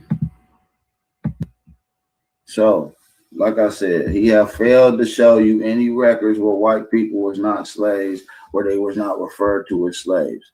There's unaccountable records, right? We're gonna get into Dr. Harley MacD Beckles of University of Hull, England, writes regarding white slave labor indentured contracts were inalienable, the ownership of which one could easily be transferred, like that of the other commodity. As with slaves, ownership changed without the participation in the dialogue, consideration transfer. Beckles referred to indentured servants as white proto-slaveries. The Americas, volume 41. You can look on page, that's America's volume, the Americas, volume 41, number 2, page 21 is where that is referred to it. All right. And it said in the calendars of the state papers, colonial series, America in the West Indies of 1701, it read, protesters over the encouragement of the spiriting away of English without the consent of selling them for slaves, which had been a practice very frequent and known by the name of kidnapping, emphasis added. Okay. In the British West Indies, plantation slavery was instituted as early as 1627. In Barbados by the 1640s. Excuse me. There was an estimate of 25,000 slaves in the islands, whom 21,700 of them were white. All right. So I don't know what kind of agent stuff these guys do by trying to deny the fact that white people were enslaved here. And we know the demographic of the indigenous peoples who was occupying and running these areas in Barbados, right? We know that the slave laborers in these particular areas go all the way back to 1616. You haven't debated that. Like, according to Elizabeth Dunning, Documents Illustrated of the History of the Slave Trade to America, page 125 to 126, it says, of the fact that the wealth of Barbados was founded off the backs of white slave labor. there can be no doubt that white slave laborers from Britain and Ireland were the mainstay of the sugar colony until the 1640s. They were few blacks in Barbados, right, doing the Downing Road to the John Winthrop and the colonial government of Massachusetts in 1645. The planters who waited to make the fortune in the British West Indies must procure white slave labor out of England.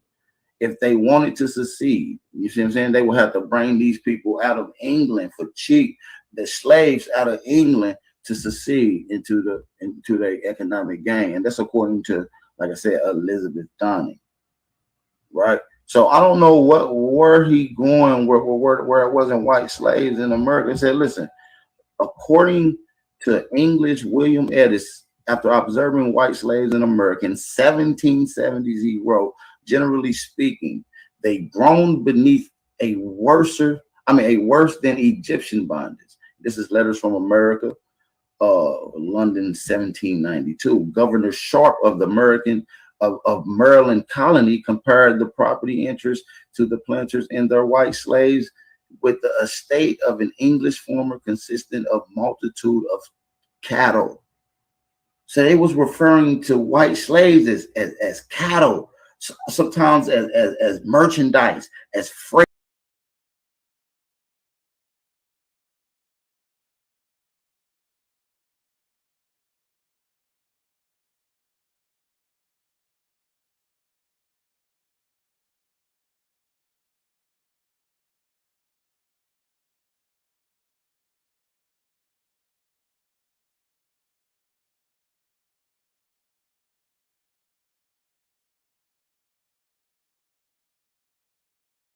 White slave. That was only in Virginia. Slavery wasn't limited to Virginia. Them laws doesn't apply everywhere else. And we're going to prove that white people were enslaved all the way up to the 1800s as well. Okay? Let's get into it. Said disciplinary and revenue laws of early Virginia Circuit Court, right? 1631, 1645 did not discriminate Negroes in bondage from whites in bondage.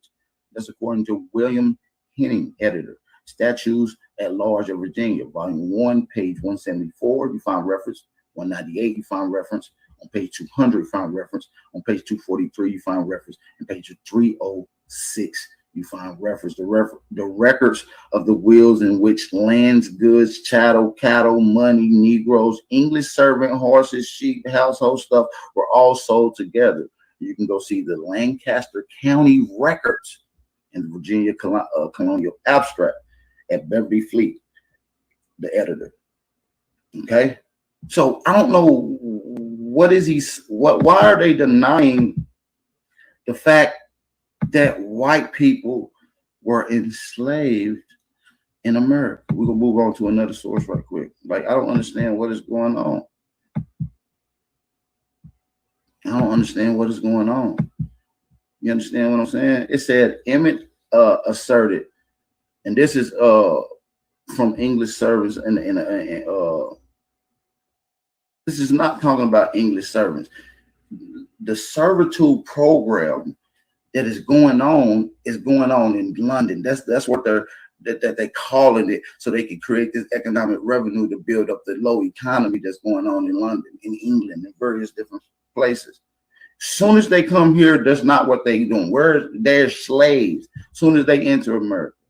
Emmett asserted that during this time, more than 100 young children were who were orphans and had taken from their Catholic parents were sent abroad into the slavery in the West Indies and Virginia in New England, and that they might lose their faith in all acknowledgement of their nationality.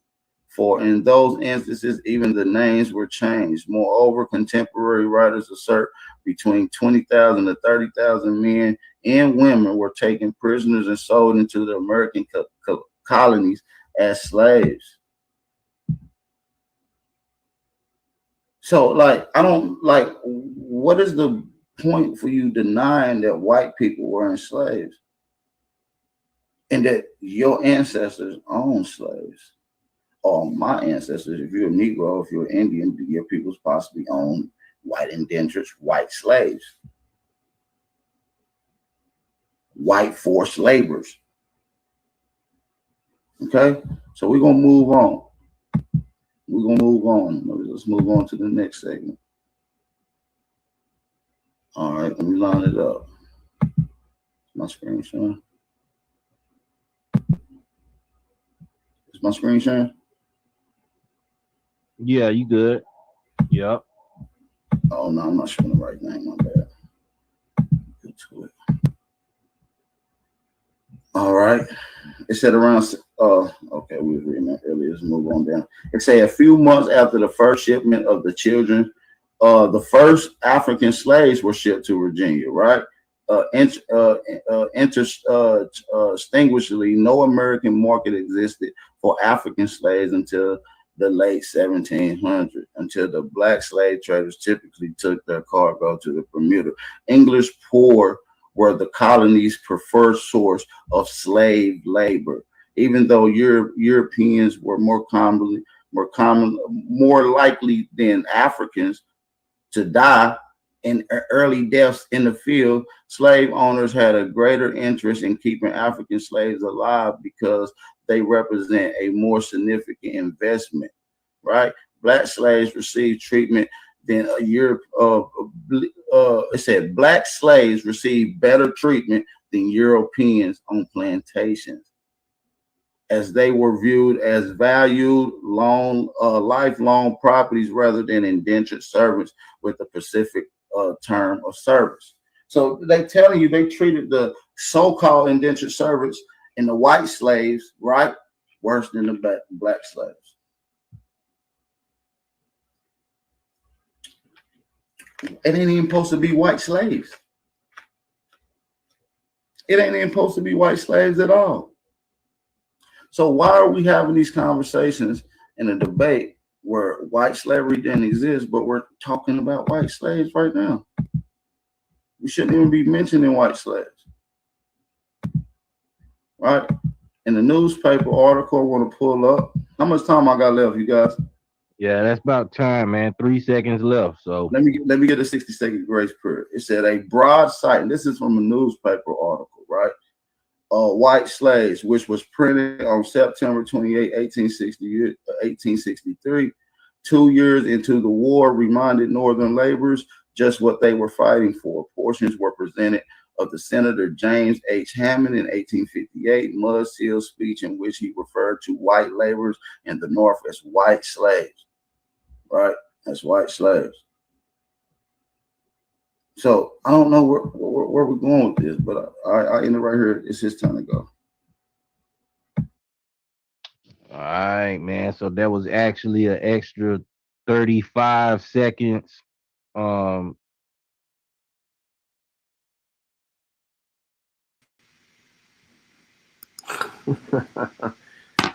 right, so that was round 2 with a little difficulties, but it was round 2.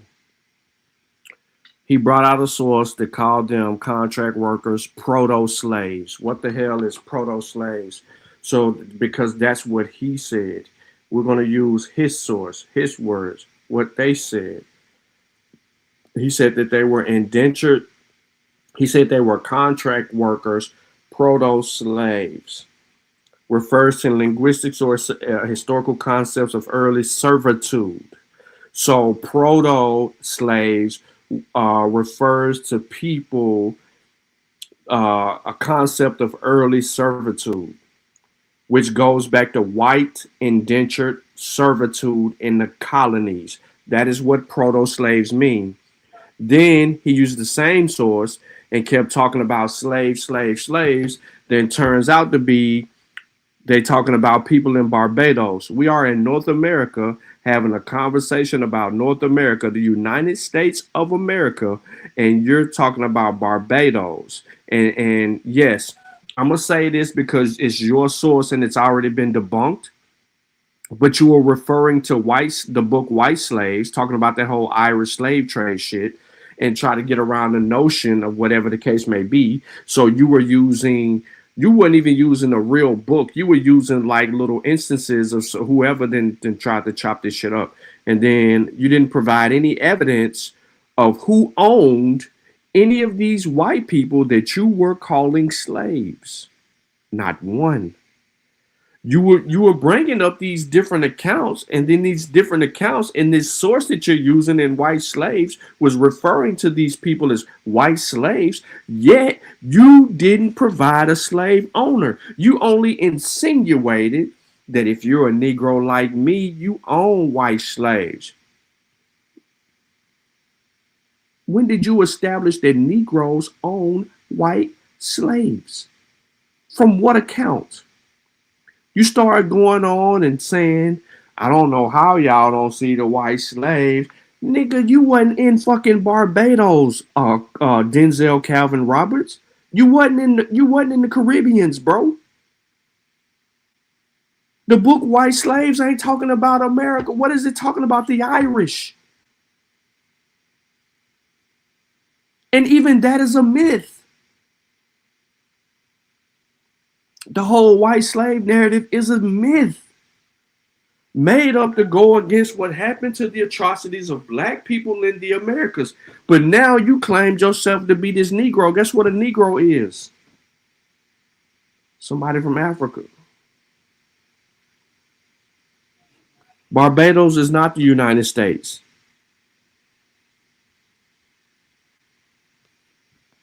Who owned the so-called white slaves according to your source? That never was established. You never brought that out. You insinuated that these people were slaves, but you never introduced an owner. I'm going to say that one more time.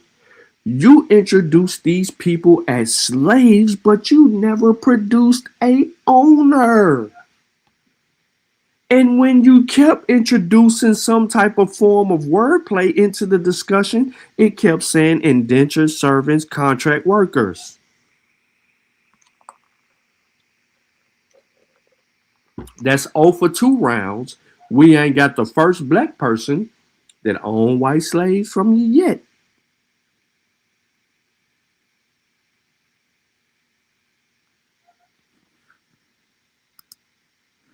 So let's continue. Not a coincidence. You want you an extra 35, bro? Yeah, absolutely. Yeah, I'll take that. All right, word. I get that for you, man. All right.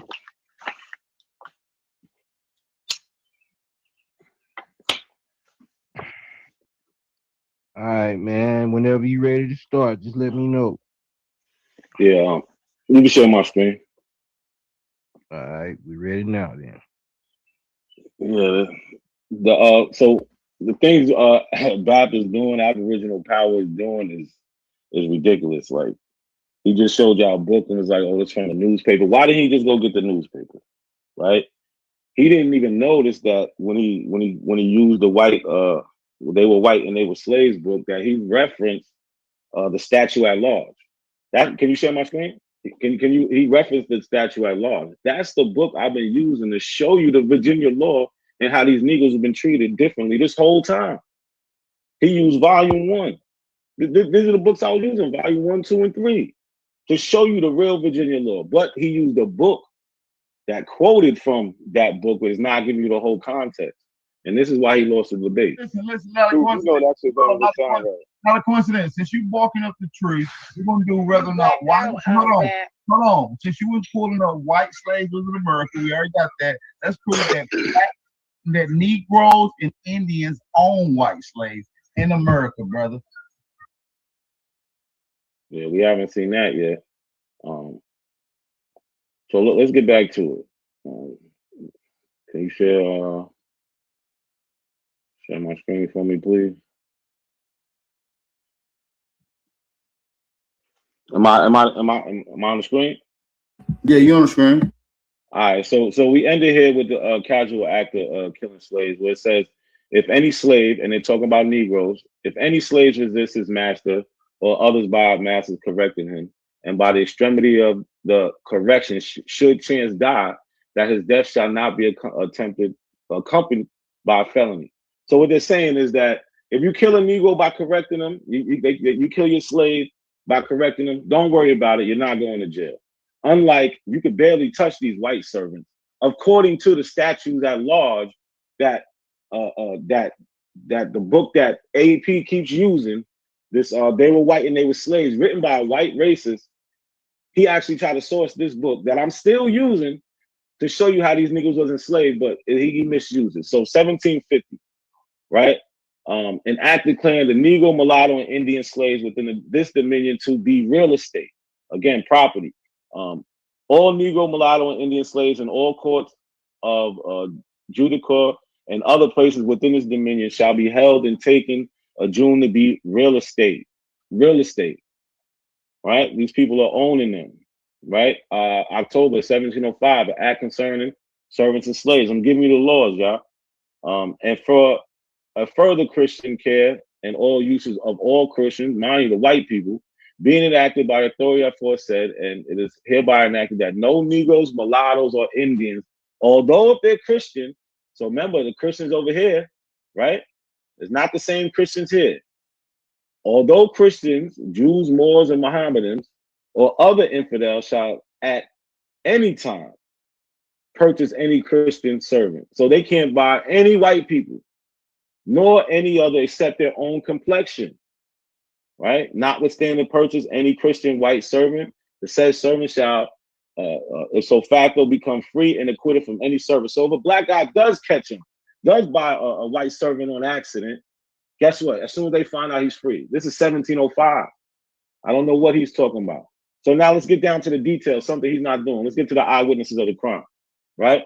So this is a History Natural des Indies, written in 1586, right?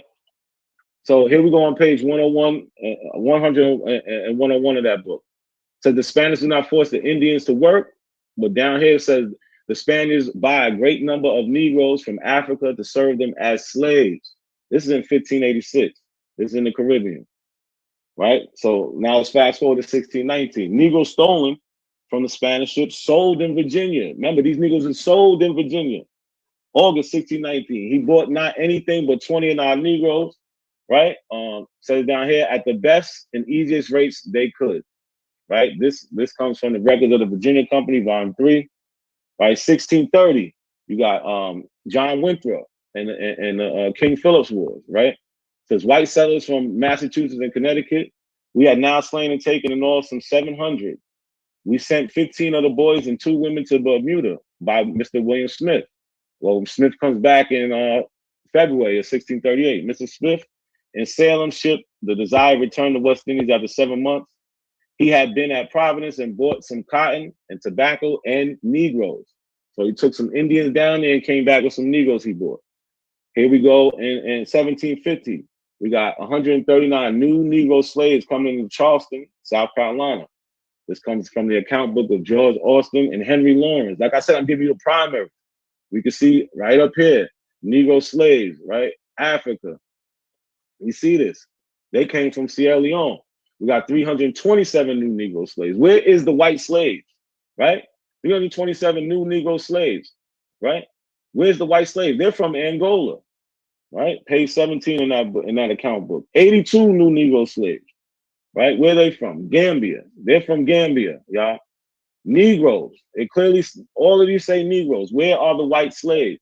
So this is slave records from New York, right?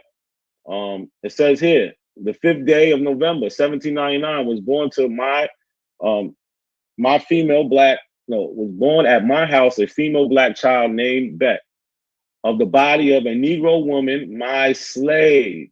Why is it not a white woman? Another one. 20th day of November, 1799. A black, born a female black child named Priscilla, of the body of a Negro woman, my slave. Right?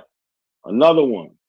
You hear it again. See it here. Negro woman, my property, my slave. That's in 1800. But where is his record? So William Ellison, the black slave owner, we can clearly see here, William Ellison owning black slave. He owned 32 black slaves. And here go his children over here too. They got mulattoes and blacks. No white slaves. Here goes Antoine Doublet. 1860 owned 83 black people, right? This is Louisiana, Iberville. Look, black. All we see is black down here. 1860 federal census. Where are, can Aboriginals tie themselves to history also? Like, here we go, real quick. This is my 4th great grandfather. Here's a little genealogy for y'all. This is me over here, William Nelson. Those are people, we all did our genealogy and we matched with DNA. This is William Nelson in 1866 on a registered colored cohabiting wife list. He's down here. Over here, you see it says last owner. Henry, his owner was Henry Stokes, 1866. Here goes Henry Stokes in the 1860 census. We see he's white, even though we don't see the W here, but guess what? The instructions to the marshal says, in all cases where the person is white, leave the space blank. So when you're on the 1860 census and you see the blank space, that means they're white. So Henry Stokes is no doubt white. Henry Stokes in 1860, slave schedule. He has 53 black people. He has 3 males at the age of 30. My 4th great grandfather, Henry Nelson, would be 30 around that time. He said that was his owner. He would be on his list. Here goes my 5th great grandfather, Swanee Alexander Early, right? And you see the people I'm related to. Here goes the genealogy connecting me to him, the people that connect me to him. He's on a property tax list in 1783 in what town is this? This is Culpeper, Virginia, 1783. He's owned by a man named Jeremy Early. You see him down here, Swanee Early. How much time I got? You got 2 minutes, bro. 2 minutes and 3. I kind of ran through that fast. So what? White slaves in America, a myth. No evidence supports it. So, like I said, yeah, we had black people owning people like Antoine Doublet, like they like to bring up, but they're owning white people. We got William Ellison. He's owning black people, right? They're not owning any white people. We have a black female slave. This is in New York. She gives right. They're being registered. They're held as property. My family. Can the Aboriginals tie themselves in history? He made a statement earlier, like he said, look, these are the white slaves that our people was owning. Well, when's he going to show us something? When's he going to show us something tangible? This is my history. This is Black American history. And anybody can look. You got these lists. Register the colored person, cohabiting together, right? 1866. It gives you so much information that you can't get on a census, right? This is before the 1870 census, right? And this is my family down here.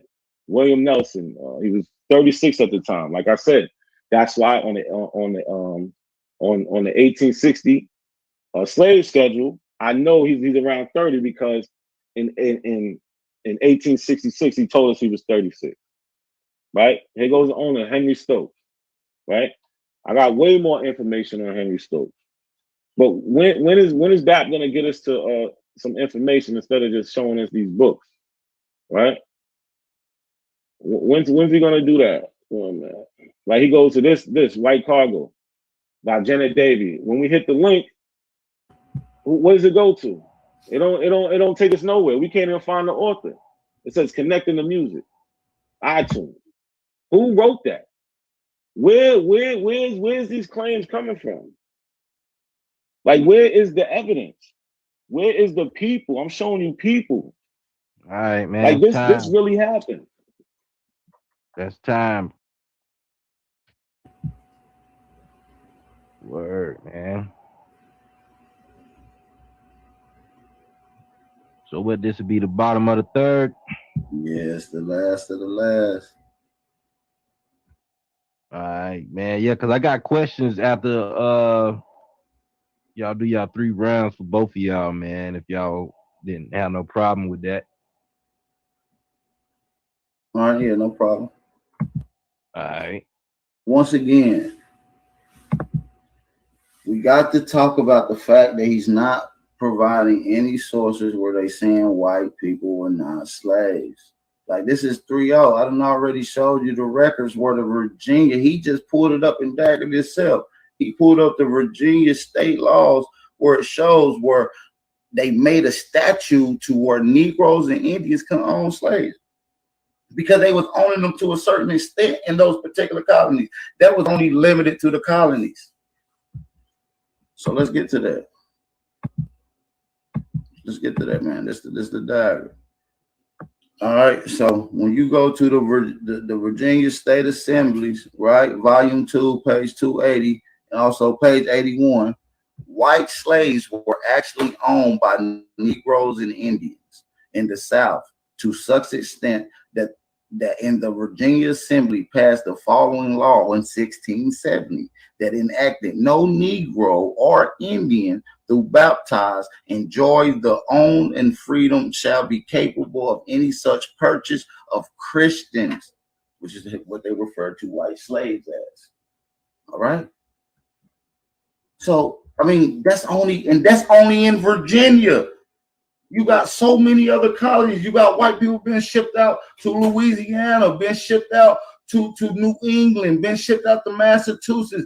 That law that he's talking about where Negroes can't own slaves, we're only limited to Virginia. All right. It said Negroes also own other Negroes in America, Charleston, constitutional records where they also own white slaves. And this is in 1754. Okay. You can look at the records. Probate court. I have to pause this video real quick for the simple fact that again, he's using the same book that has these made up examples in it, and he is not proving that black people owned white slaves. You got this one thing in here that's saying Statutes of Virginia Assembly, Volume 2, page 280 to 81. Not a coincidence. It's already said it on the screen. They were incapable of purchasing Christians. White slaves were actually owned by Negroes. And where the fuck does that come in there? The Virginia. If you pull up the Virginia Assembly, you're going to miss the point. I'm finna show y'all this shit because I just couldn't take this shit. Because he just sit here and said, not a coincidence, admitted something.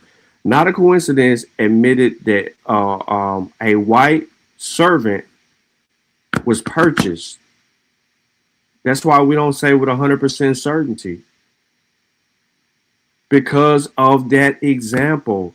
As soon as they found out, that motherfucker was removed.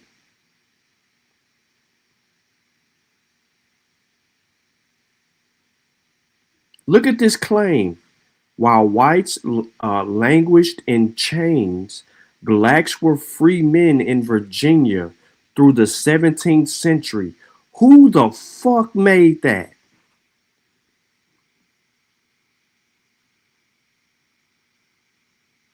None of this is cross-referenced. All of it. Look at what he did. He's in some type of PDF and he looks white slaves. Here's another problem with his source. And this might be Lee Cummings. Blacks were toting guns or other weapons and going out armed in the service of wealthy landowners. Ladies and gentlemen, in the 1600s, in America, ain't no motherfucking Negro. They had laws against Negroes owning guns. We talking 1600s.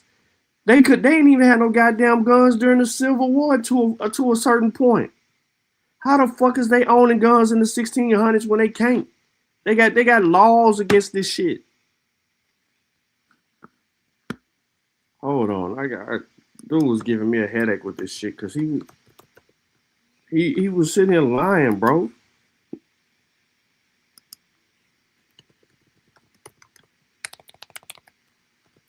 I'm trying to pull this source up. Give me a second.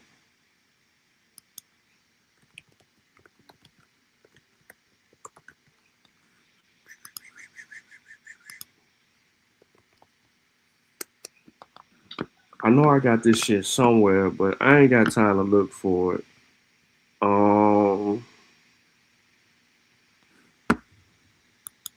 For the source itself.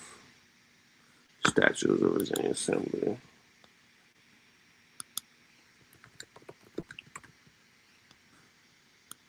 So give me a second. I'm trying to pull up the PDF.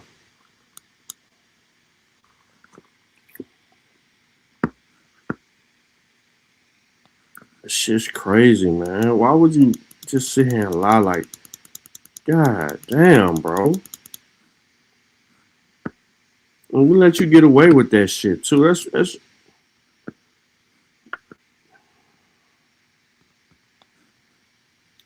280. Page. What page is this? 278. 278. 279. 280.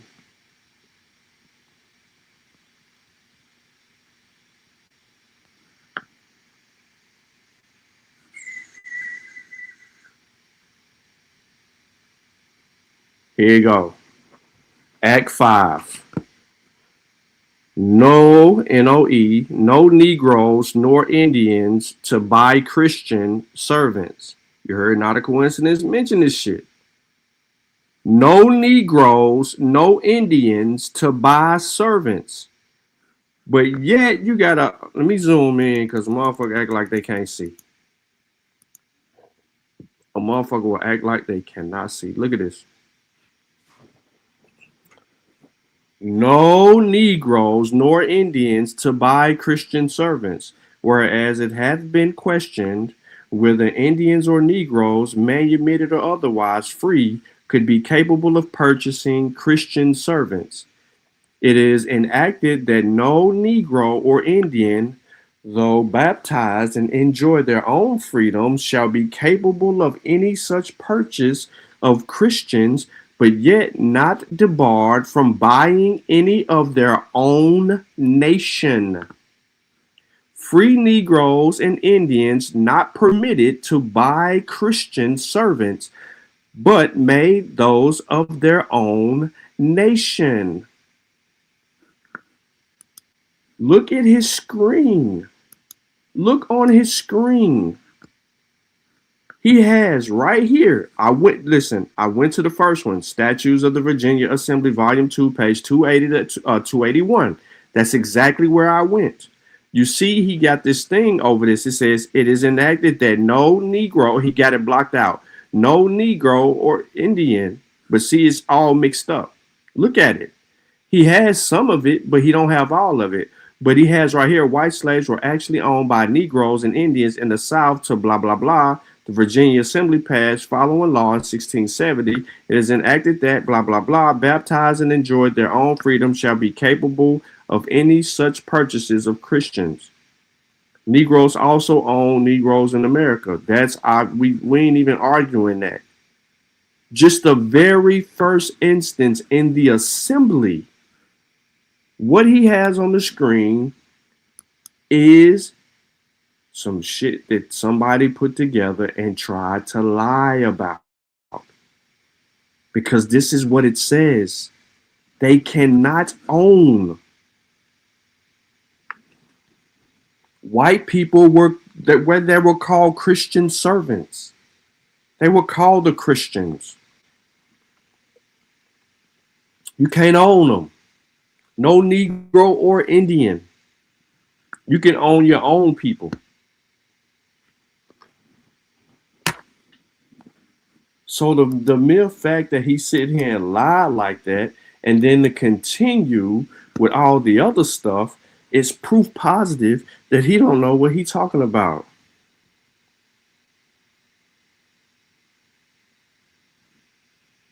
And I don't know why YouTube is killing y'all like that with the subscriber only mode when y'all already subscribed. I don't know what's going on with that shit.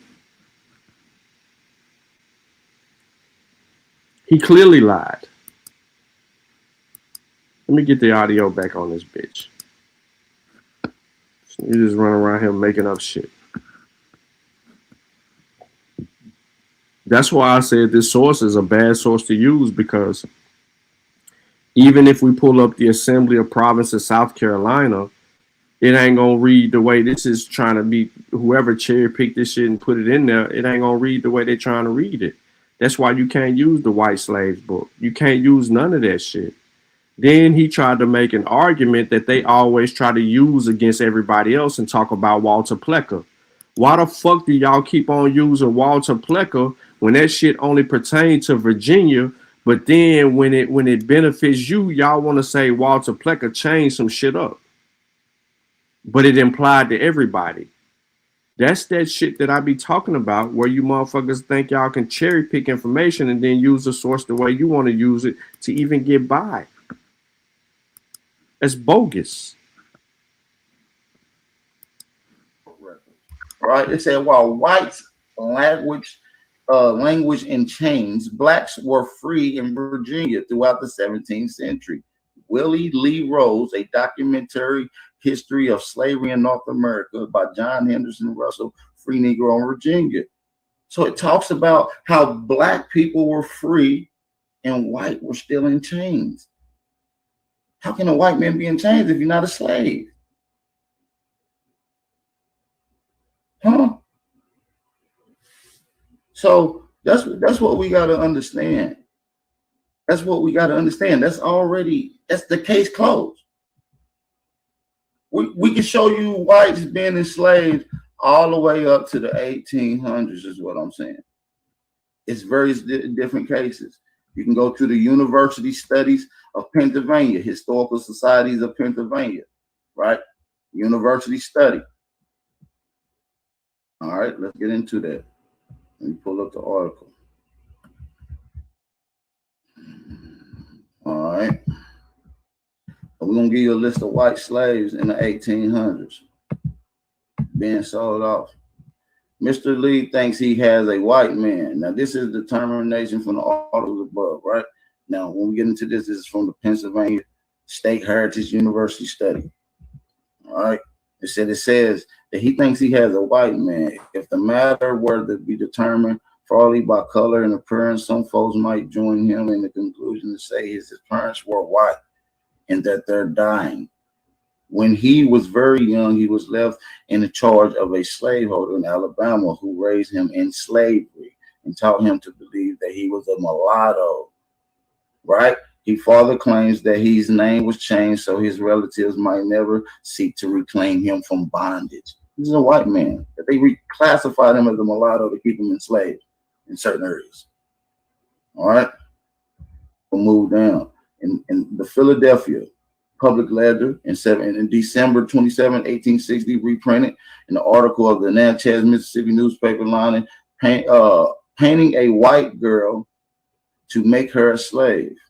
Painting a white girl to make her a slave.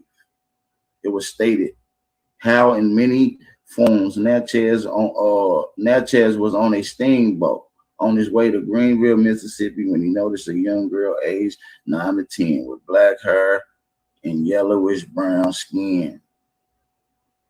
He was told that she belonged to a gentleman on a board who he was talking to in New Orleans who to sell her for $160. Talking to the young girl long inquisitive, the passenger was informed by the girl how she was an orphan and had been taken from an asylum in New York, and that her hair had been lightly originated and her masters and barber dyed it black and also put yellow dye on her skin. Okay. Various different cases of white people getting sold throughout slavery. Okay. So I don't know, what is he talking about? Do I gotta pull up Anthony Johnson where he owned white slaves? Yes, we're gonna get to that in just a second. Okay. So let's continue. Right. It said, interestingly, such cases in the white slavery in the southern states was not limited. Only in the antebellum or pre-slavery Civil War of the history. During the war between the states in 1863, a correspondent of Cincinnati, Ohio Gazette reprinted in the Philadelphia Daily Evening Bulletin related to within the 78th Ohio Infantry Regiment was a man who was taken as a runaway slave into the Union lines of Tennessee. His features and skin color denoted Anglo-Saxon his ancestry, while his eyes were also blue and his lips thin and his hair light. His former Tennessee master had admitted to Colonel Mortimer D. Leggett, right, that these did not have the drop of African blood in his veins. All right. And he had purchased him in Richmond, Kentucky years before, and that he had been into sold into slavery out of some charitable institute, and from which he led to be committed as a vagrant. And this is in 1863.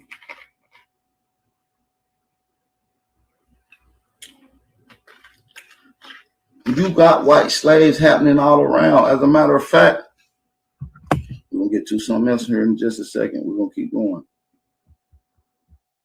keep going.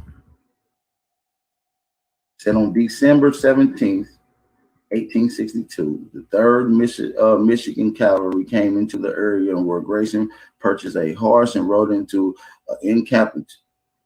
And there, stop calling my phone. There was an employee, and as it was Cook non-commissioned officer Theodore Reese in the company of F, in which he moved to the north, and thus aided by Lieutenant Carl G. Rogers, and as well as citizens of Jackson, Tennessee, who assisted Grayson in carrying out his own plan. Right now, when you get into this thing, it talks about Grayson having a white slave, and that he did not have any. He was He was indeed a Caucasian and not of black ancestry. Okay, they were selling white people all throughout goddamn the towns. Do you not know how bad they was doing white people in America? You know they was torturing white people in America, in North America as slaves. They went through worse treatment than we did. I don't think y'all understand that. Let's get into that right now. Let's get into the white Christians, right? Why they prevented this law, why Negroes did this, right? Let's get into this. All right, it said before 1650, however, the greater victims of man's humanity were less of the mass of white Christian servants who suffered at the hands of the Callistus white Christian masters for the time being of all the troubles. The blacks had it better, right? So the blacks had it better, right? So let's get into some shit. All right, it's saying the British West Indies, the torture visited upon white slaves by their master was routine.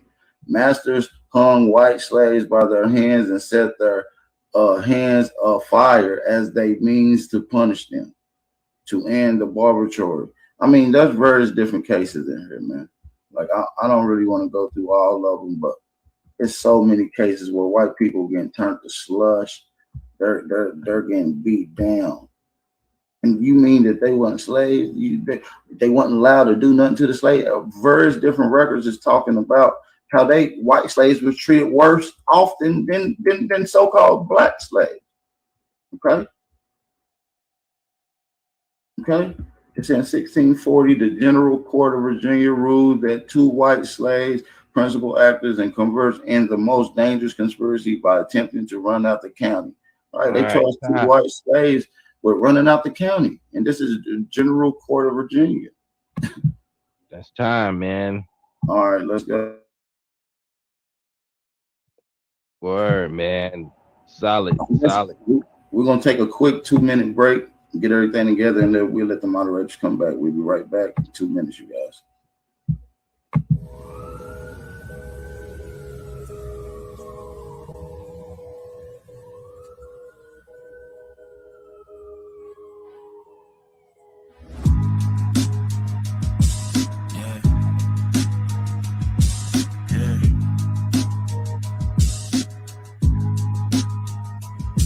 Yeah, rhyme so dope, my eyes low.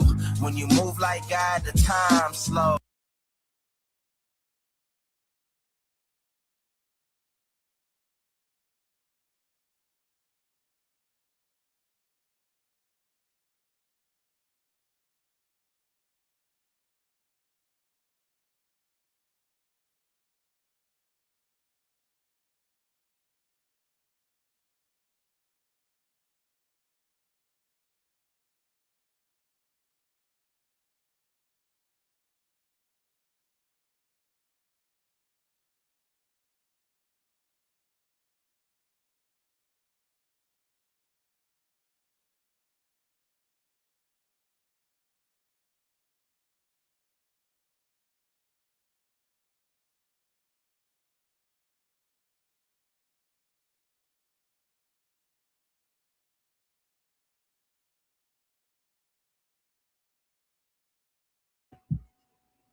Word, man.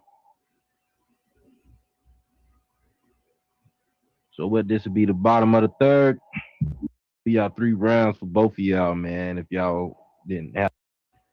We got to talk about the fact that he's not providing any sources where they saying white people were not slaves.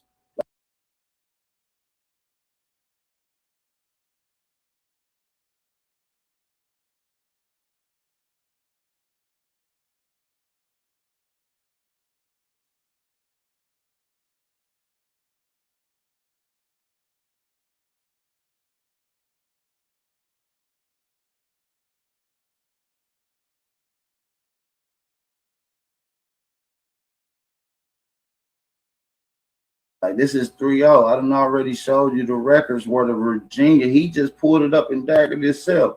He pulled up the Virginia state laws where it shows where they made a statute to where Negroes and Indians can own slaves.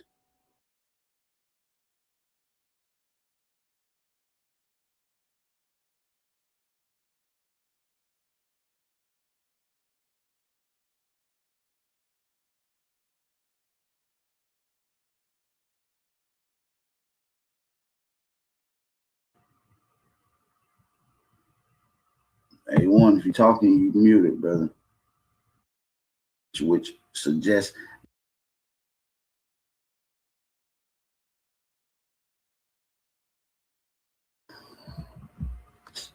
all right, let me go back to it.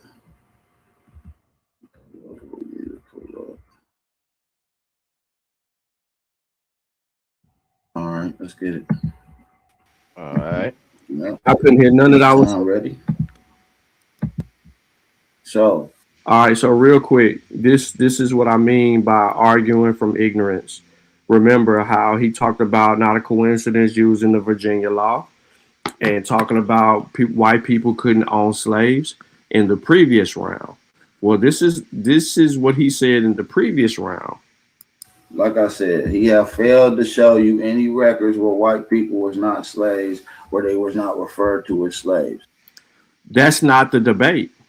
The debate is who, if they're slaves, who owned them?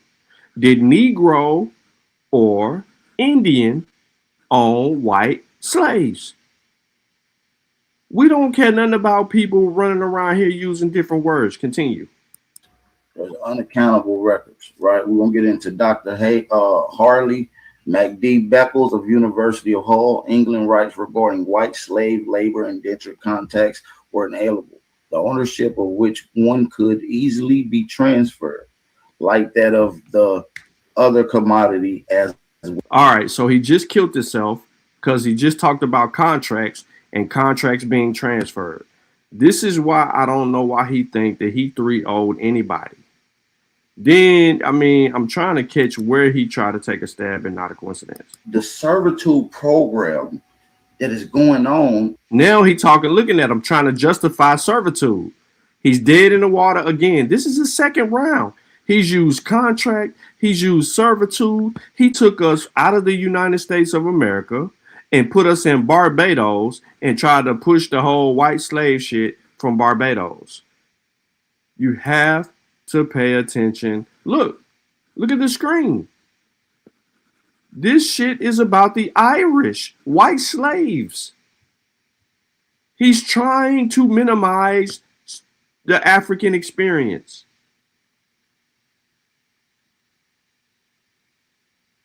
Let me catch him come back. Not a coincidence, showed his family tree and went down and walked that nigga all the way down. When's he gonna do that? Oh, man. Like he goes to this White Cargo by Janet Davey. When we hit the link, what does it go to? It don't take us nowhere. We can't even find the author. It says connecting the music. iTunes. Who wrote that? Where's these claims coming from? Like, where is the evidence? Where is the people? I'm showing you people. All right, man. Like this really happened. That's time. Word, man. So what, this would be the bottom of the third? Yes, the last of the last. Put it up and daggered itself. He pulled up the Virginia state laws where it shows where they made a statute to where Negroes and Indians can own slaves because they was owning them to a certain extent in those particular colonies. That was only limited to the colonies. So let's get to that. See, he said that was only limited to the colonies. We're in the 1600s. It's only 13 colonies. So where the hell? Where else is white people gonna be? Where else is the Negro gonna be? Because the Negro ain't outside the 13 colonies. The white man ain't outside the 13 colonies. What is we really talking about?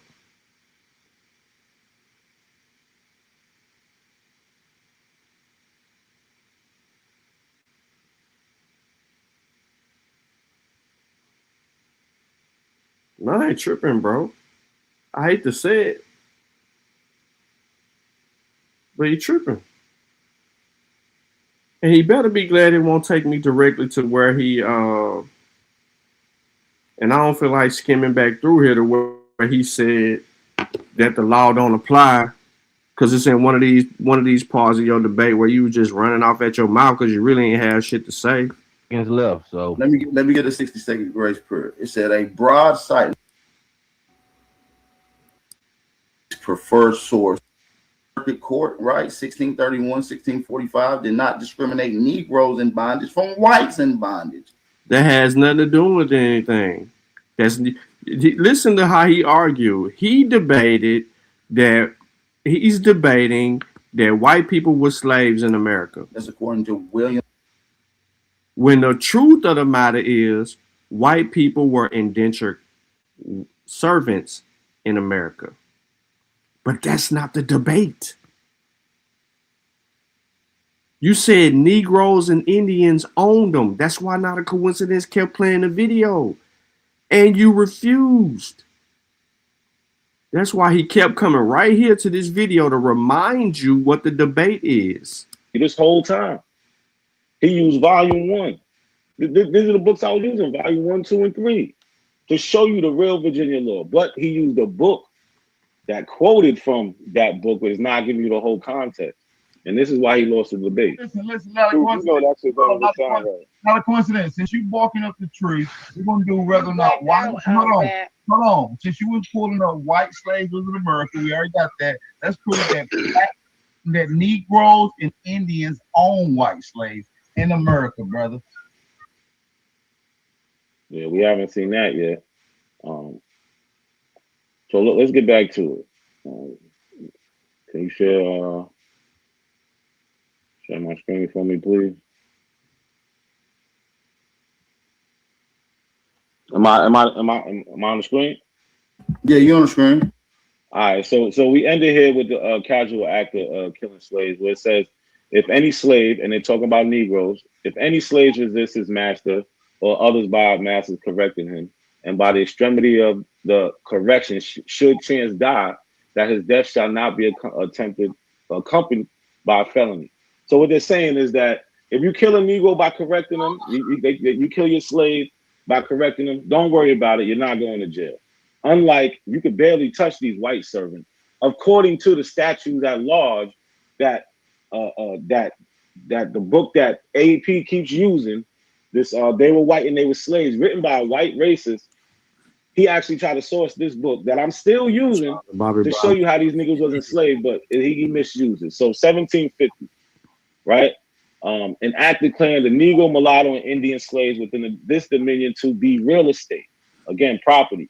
All Negro, mulatto, and Indian slaves in all courts of judicature and other places within this dominion shall be held and taken adjourned to be real estate. Real estate. Right? These people are owning them. Right? October 1705, an act concerning servants and slaves. I'm giving you the laws, y'all. And for a further Christian care and all uses of all Christians, mind you, the white people, being enacted by authority aforesaid, and it is hereby enacted that no Negroes, mulattoes, or Indians, although if they're Christian, so remember the Christians over here, right? It's not the same Christians here.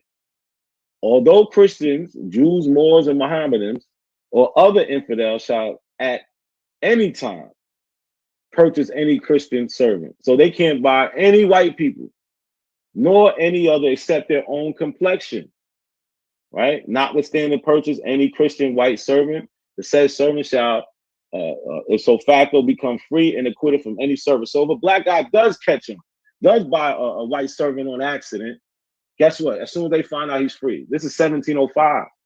I don't know what he's talking about. So now let's get down to the details, something he's not doing. Let's get to the eyewitnesses of the crime, right? So this is a History Natural des Indies, written in 1586, right? So here we go on page 101, 100 and 101 of that book. It says the Spaniards do not force the Indians to work, but down here it says the Spaniards buy a great number of Negroes from Africa to serve them as slaves. This is in 1586. This is in the Caribbean, right? So now let's fast forward to 1619. Negroes stolen from the Spanish ships, sold in Virginia. Remember, these Negroes are sold in Virginia. August 1619. He bought not anything but 20 of our Negroes, right? Says down here at the best and easiest rates they could, right? This comes from the records of the Virginia Company, volume 3, right? 1630. You got John Winthrop and King Philip's Wars, right? Says white settlers from Massachusetts and Connecticut.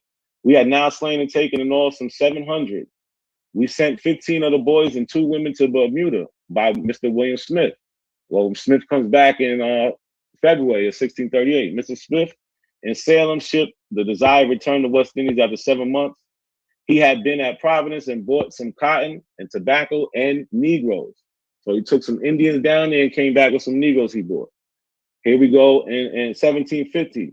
We got 139 new Negro slaves coming into Charleston, South.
I don't know why he think he won this debate. How? Tell me how Calvin Denzel Roberts won this debate. Anybody? He's having a totally separate debate than Not a Coincidence. Not a Coincidence is arguing, did Negro and Indians own supposedly white slaves? Calvin is having a debate just to only show that these indentured servants, which we later would find out would be indentured servants, people calling them white slaves. Crazy work. There's 2 different debates going on, and even Calvin ain't even producing in the debate that he trying to claim. That's why you gotta have a methodology. That methodology has gotta help. It's gotta help you answer the research question. Period. Point blank. No other shape, form around. You can't get around it.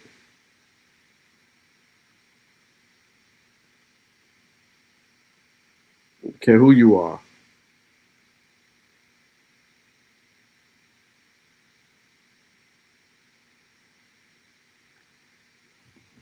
So I dropped a link. I don't know who's interested in coming up. It really doesn't matter if you decide if you want to come up or not. I mean, I do understand that a lot of people get intimidated with actually trying to have the bill, but you can give it to one of your able friends. I would love to talk to them. Anybody, right?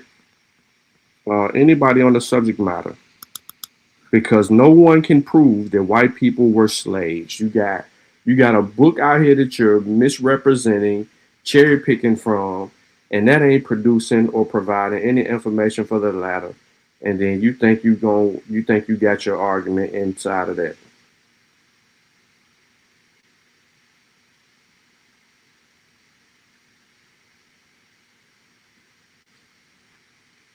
Crazy work.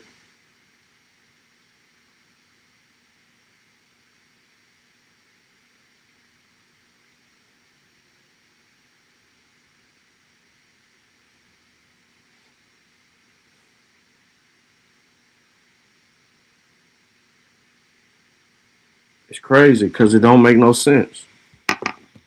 And we sitting here, we going in circles with a group of retards that don't even know what they talking about. Can't even argue or stay on topic with the debate. Who were the slave owners? What was their names? And then what was the names of the white people that they owned? Where they purchased them from?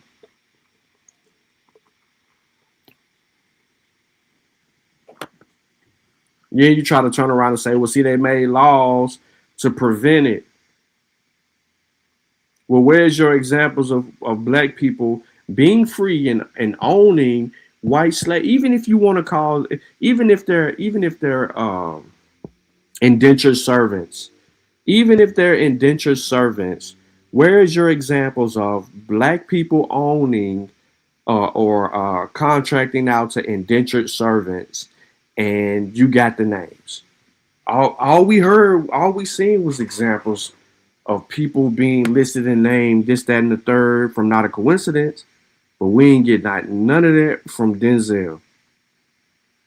Calvin Denzel Roberts has yet to name a slave, a black person, a Negro in America owning white people. That man went to fucking Barbados and hit us with the Irish slave myth. And still stuck on stupid on the same subject matter. So much so that the dude that was the on the panel with him, the retarded one, you might know him as Unconscious One, A1. He took the same fucking debate.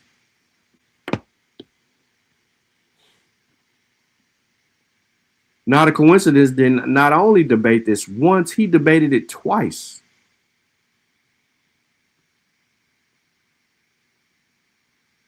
Because they don't have the answers to the test.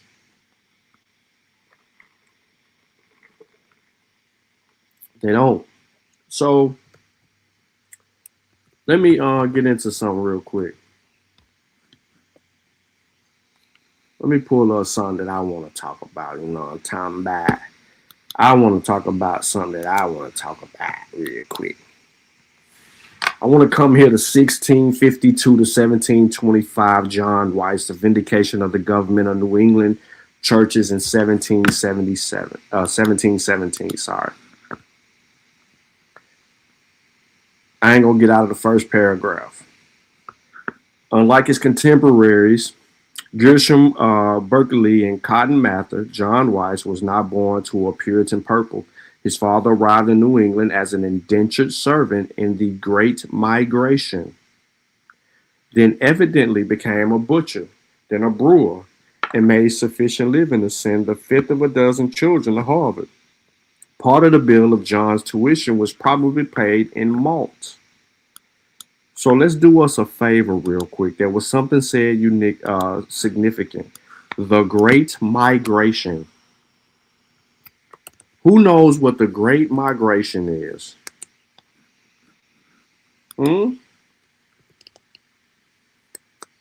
We got records of this migration. let's go to Google real quick and let's get an understanding, right, of the so-called Great Migration.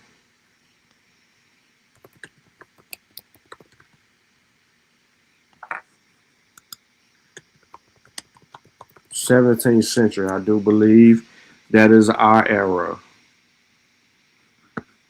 So let's go to it. 1620 to 1640, we'll do it here. It's still the same shit. The Puritan migration to New England took place between 1620 to 1640, declined sharply thereafter. The term Great Migration can refer to the migration in the period of the English Puritans to the New England colonies. Starting with Plymouth Colony and Massachusetts Bay Colony, they came in the family groups rather than isolated individuals and were mainly motivated by freedom to practice their beliefs. The migration primarily came from East Anglia and Lincolnshire, where John Cotton's teachings were most received in England. Context. King James I and Charles I made some efforts to reconcile the Puritan clergy who had been alienated by a lack of change in the Church of England. Puritans embraced Calvinism and its opposition to the ritual of the emphasis of preaching and growing Sabbatarianism and preferencing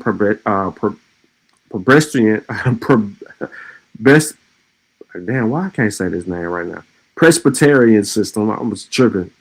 Presbyterian system of church polity and opposed to the episcopality of the Church of England, which had all preserved medieval canon law almost intact. They opposed church practices that resembled Roman Catholic. Excuse me. This religious conflict worsened after Charles I the king in 1625, and the Parliament increasingly opposed his authority in 1629. Charles dissolved the Parliament with no intention of summoning a new one in an ill-fated attempt to neutralize his enemies there, which included numerous Puritans. With the religious and political climate so unpromising, many Puritans decided to leave the country. Some of the migrants were also English expatriate communities of nonconformists and separatists from the Dutch Republic, who fled to the European mainland since the 1590s. Winter Fleet, 1630, included 11 ships led by the flagship Arbella, and it delivered some 700 passengers to Massachusetts Bay. So here's your first one. Not the first one, but here's Winthrop Fleet in 1630. There was 11 ships. They delivered more than 700 passengers to the Massachusetts Bay. Migration continued until the Parliament was reconvened in 1640, so a 10-year period. When the scale dropped off shortly, the English Civil War began in 1641, and some colonists returned from New England to England to fight the Puritan side. Many then remained in England since Oliver Cromwell backed Parliament as an independent. The Great Migration saw 80,000 people leave England, roughly 20,000 migrating to each of the four destinations: Ireland, New England, the West Indies, and Netherlands. You all know what the West Indies and the Netherlands is. It's over here. The immigrants to New England came from every English county except Westmoreland. Nearly half were from East Anglia. This is reflected in the toponyms of New England, an example of Boston, Massachusetts, in the name of Boston, the port city of Lincolnshire. Another example of Massachusetts is Braintree and Dedham, both named after two towns in Essex, respectively. The colonists in New England were mostly families with education who were leading relatively prosperous lives in England. One modern writer, however, estimates 7 to 10% of the colonists returned to England after 1640, including about a third of the clergymen. All this shit was over religious practices initially. So I don't need to go any further than that. But this is a clear example. And we just talking New England or the Massachusetts region, the Massachusetts Bay Colony, how shit shaped. So let's go back to the source. Now that we understand that what they're talking about, this Great Migration and these indentured servants in the Great Migration. Now, in the early 1670s, the young graduated minister to a congregation in Branford, Connecticut, from which he was called to serve as a chaplain during the King Philip's War. Gershom Berkeley served with the same troops as a surgeon. After a short tenure at the Hartfield Wives, were moved to Chibaco in Essex County, Massachusetts, where a part of the Ipswich Church had agitated for years to gather its own congregation. This was the home of the rest of their lives. It was in the struggle of against Andros and the Wives made its mark on the colony and the American history. In 1687, against the advice of the council, the royal governor decreed that all male residents must pay a poll tax and a property tax assessed according to worth. The levy was not especially onerous, but Andros had committed with William Stoughton, called an irregular and grievous departure from the established system of setting rates in consultation with elected representatives. Wise became a leading spokesman for residents and declared that it was not the town's duty to assist this method of raising money. In short, there was to be no tax collected in Ipswich. He later recanted his stand, not as a seditious act of which he now stood accused, but as a manifestation of his own naive cruelty. We too boldly endeavored to persuade ourselves where Englishmen and underprivileged. Jailed at Boston, September 1687, he was tried, convicted, and fined a short order. 2 years later, sitting on the general court that dealt with the deposed governor, he sued Joseph Dudley, former member of the Andros Council, for having denied him a right of habeas corpus. After that, another stint of military chaplain, this time a new Governor Philip's ill-fated expedition was Quebec. This whole book is about the Puritans. You only know Cotton Mather's name because there is someone significantly attached to Cotton Mather's name, and this is why Mather's name shows up in the Puritans book. You know the name Onesimus as it pertains to Cotton Mather's. So if you're thinking, where did you hear that name before? That's where you heard that name. This book also gets into about slaves and the Negro and all of that too. I mean, we don't really have to play any games with these people because we know what we're dealing with. And yeah, I don't give a fuck if y'all have this book. That's why I made sure that you can download it for free.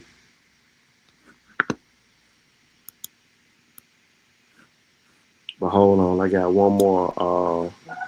I want to bring out a source, but I don't know what's at stake if Lucky and any of them, Lucky, Not a Coincidence, or YK get into a debate. I want to kind of sit on it.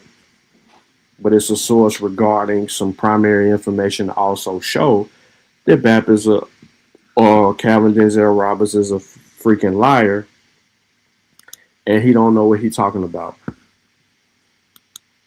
Hold on, let me show this real quick. 1 second. Pull this up.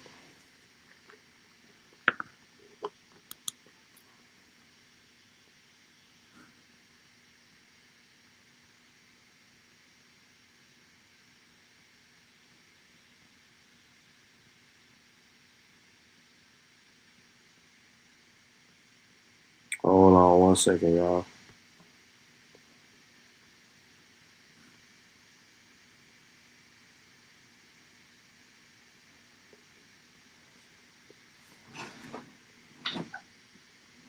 I want to see black people own the white slaves.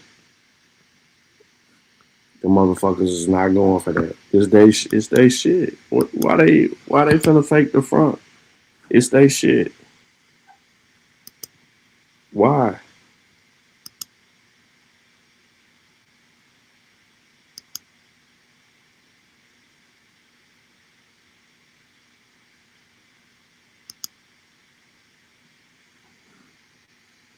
Why would they do that? That's why that book, that White Slaves book, is so pseudo, and nobody fuck with the book because it was propaganda, and it been propaganda. And another thing that I want to kind of stress and make clear, let me take my share off. Man, y'all do the white supremacist job for them. Y'all do the white supremacist job for them. And Pure Black said, Bobby Brown of the Mossy. This nigga, Pure Black crazy.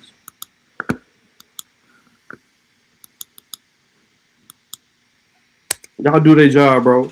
You push their agenda. You try to minimize slavery. You try to act like you niggas ain't motherfucking ever been slaves, that y'all been some other shit.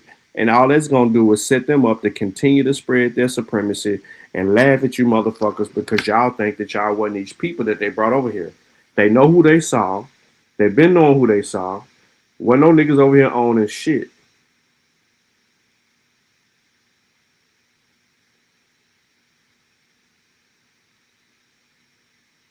How did they get it? The free Negro wasn't even on this shit.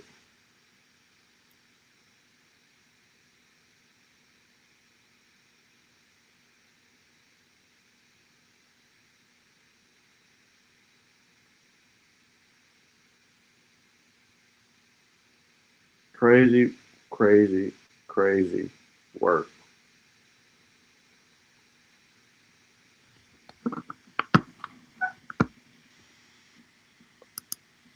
But hold on 1 second.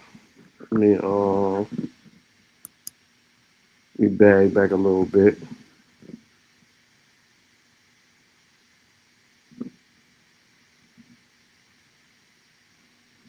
So that was with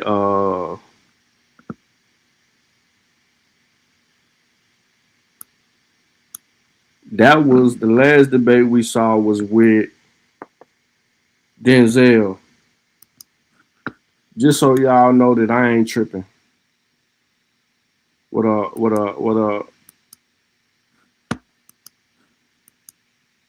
whole nother debate. Did black people own white people in the USA?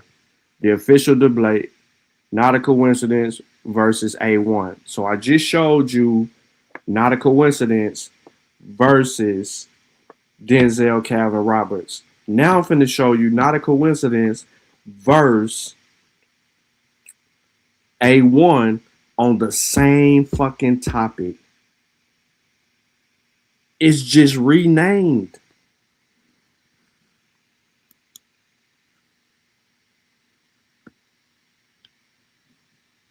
And man, wait till y'all see this shit. This is probably one of the most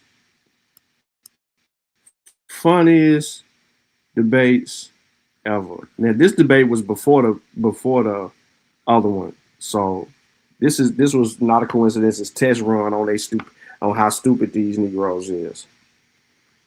It's a long root. Oh, let me mute my mic. Who think they from Africa and think they Africans brought here, and that word slave was applied to them. So here we go. We got Not a Coincidence, right? We've been constantly trying to help this brother, telling him you're not a slave. And you know what he say? I'm an African slave. And this is the way that a lot of these niggas act.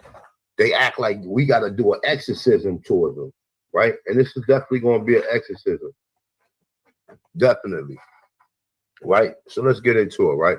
We all know the K through 12 conspiracy, right? We all done went through this. I done put this out there plenty of times.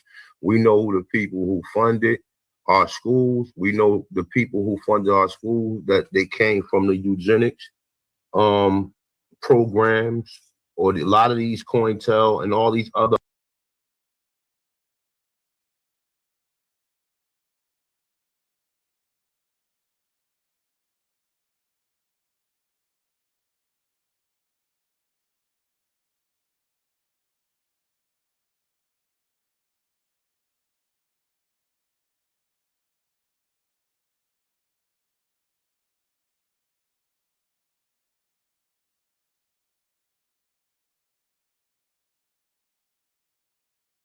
going to be an exorcism.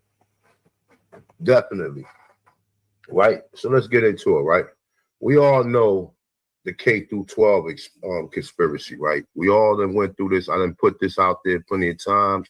We know who the people who funded our schools. We know the people who funded our schools, that they came from the eugenics programs, or a lot of these COINTEL and all these other operative programs come from eugenics, right? So I'm gonna read this real quick, right? So just to keep in mind what John D. Rockefeller and Frederick T. Gates and what their letter actually says and what they don't want from individuals, right?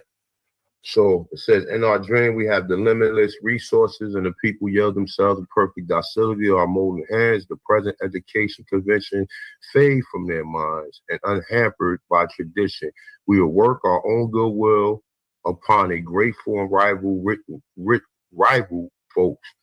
We shall not make these people or any of their children into philosophers or men of learning or men of science. We have not to rise from them, authors, editors, poets, men of letters. We shall not search for embryo great artists, painters, musicians, nor lawyers, doctors, preachers, politicians, statements of whom we have an ample supply. The task we set before ourselves is a very simple one, as well as a very beautiful one: to train these people as we find them a perfectly ideal life, just where they are. So we will organize our children and teach them to do it, to teach them to do in a perfect way the things their fathers and mothers are doing in an imperfect way. All right, so this is what these people was when they teach us everything. This whole history is all contaminated. None of this history we get should be taken, verbatim. You should always cross-reference it. And every time you get someone in opposition of the original narrative, you should always be, suspicious and do your due diligence and research that point as well, right? So we already know these people put billions of dollars. This nigga spent $325 million for education from 1903 to 1964, okay?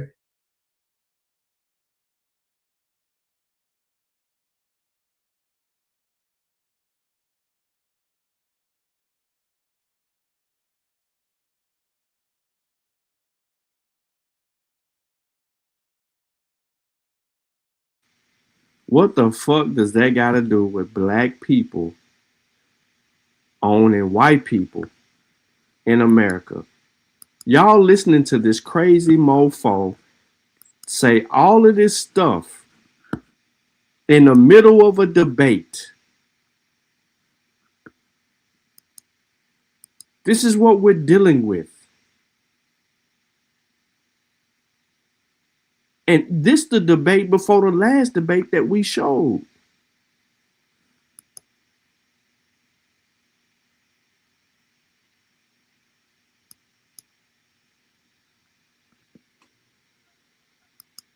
Sure did, Teddy.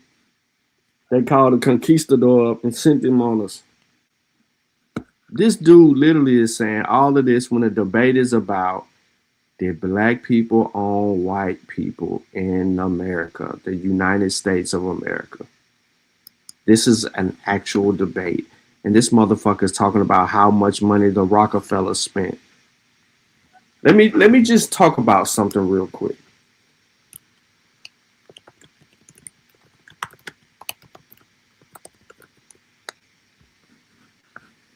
The Rockefeller family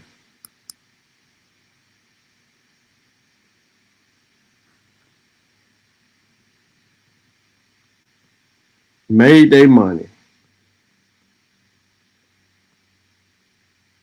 Johann Peter Rockefeller was born in 1681, who migrated from Rhineland, wherever the hell Rhineland is, somewhere in Germany, to Philadelphia in 1723. So before the oldest Rockefeller ever gets to America, there's no Rockefellers until 1723. This Negro is trying to convince us that once the Rockefellers made their money and hit big, when they did that shit from oil and all this other shit they done did, rather legal or illegal, he's trying to convince us that because they made investments in areas of philanthropy, that they invested in rewriting history. This is what he is saying right here. How? He don't know shit before 1723. He ain't even here. This conversation that we're talking about is about black people owning white slaves in America.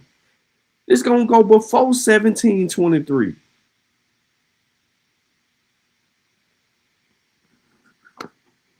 Uneducated, stupid motherfucker.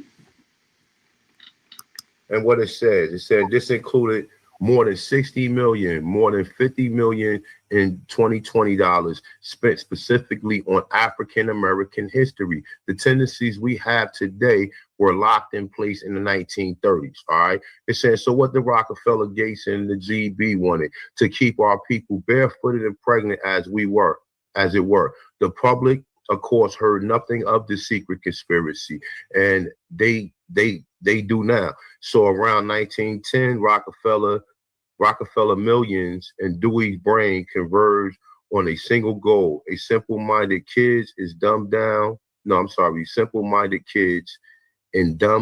schools. Okay, so this is what we actually regurgitating when a lot of these niggas come up here and argue points where we actually show information and sources, right?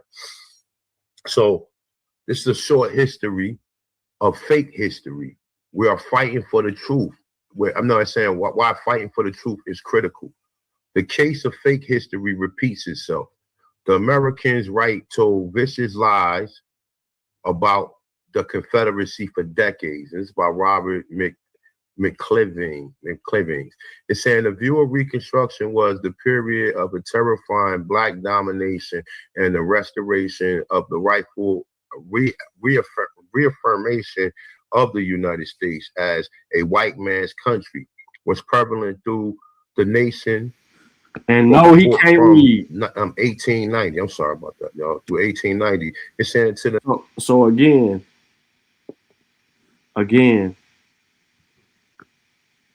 slavery is already abolished.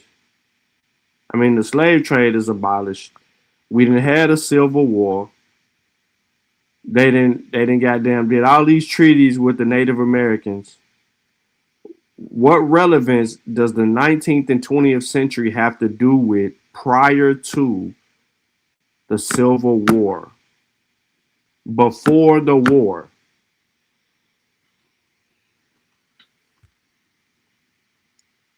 Where's the black people owning white slaves?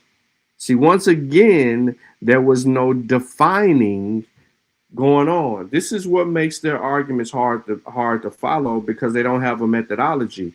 And so when your intelligent ass is trying to keep up with their unintelligent ass, you get these types of results.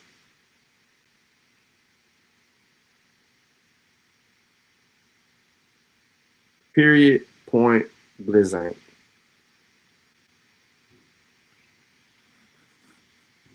In early 1960s, pushed by followers of the early 20th century Columbia University historian William Dunning. This interpretation was routinely taught in schools. So this inversion of history has an enormous impact on the lives of at least 3 generations of Americans that, through diminished, continue down the present. The most consequential telling of it is found in the D.W. Griffin 1915 film Birth of a Nation. Okay, it's saying a landmark work both on the cinema as well as white supremacist propaganda. All right, this is a book right here. The lies my teacher told me. I'm just gonna run through a little bit of this real quick. Let me see something real quick. You ain't read this motherfucking book.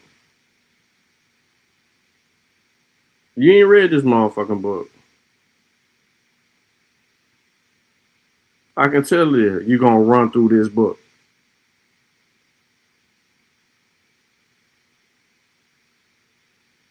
Let's see you run through this.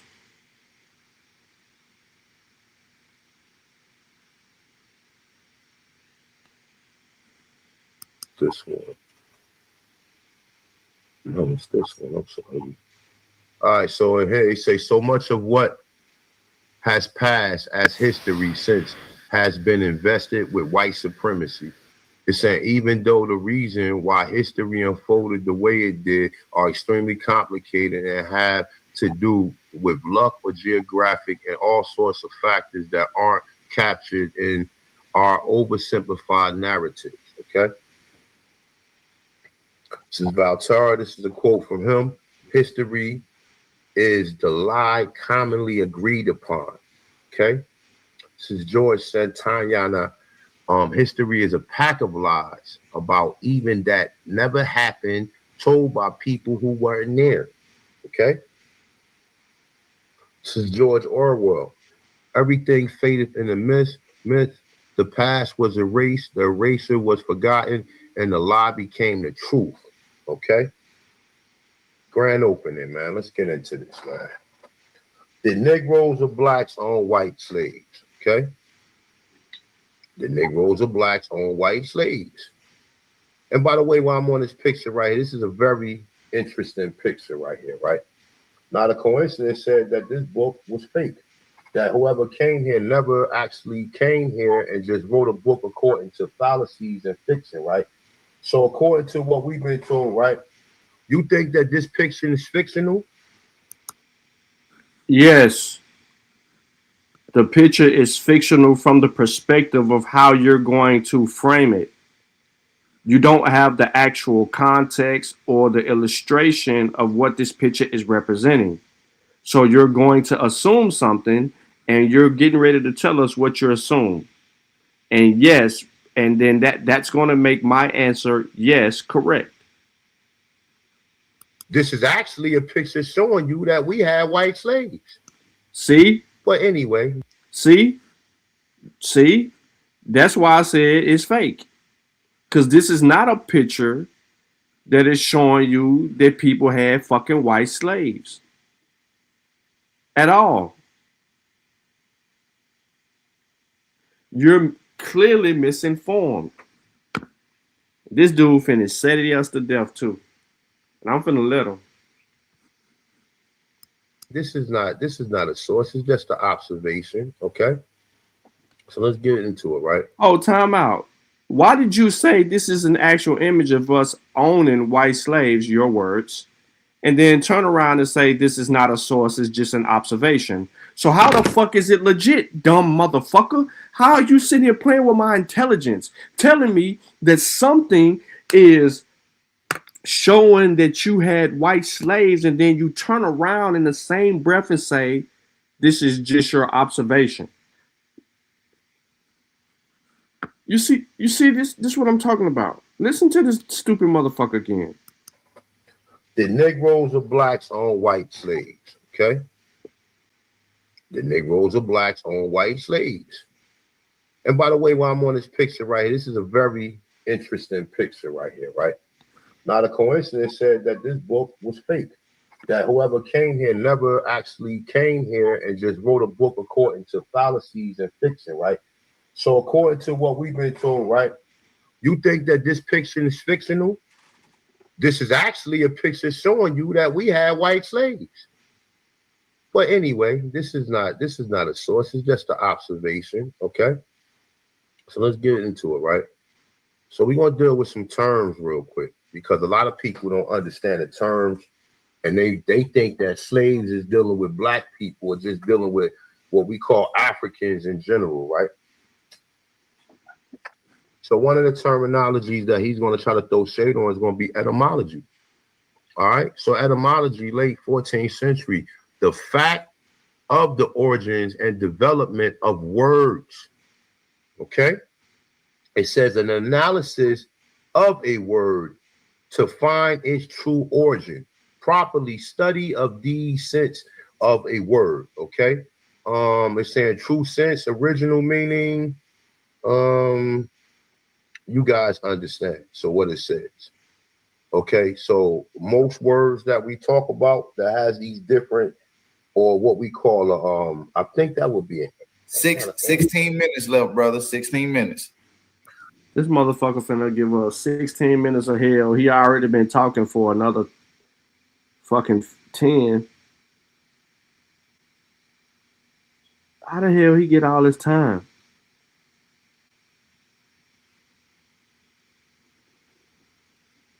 He gave him like 10-minute introduction. Who the hell wants to listen to this fool for 10 minutes on an intro? Then he already been fucked up and showed us a picture and said, nah, this is just my observation. So why would you make the assertion? Now he's saying not a coincidence is going to attack etymology. No, he ain't. Why would he attack etymology? The only reason that he would even bring up etymology is for the simple fact that y'all are committing the fallacy. You can't make something, you can't make the use of a word meaning something then that of today. You crazy.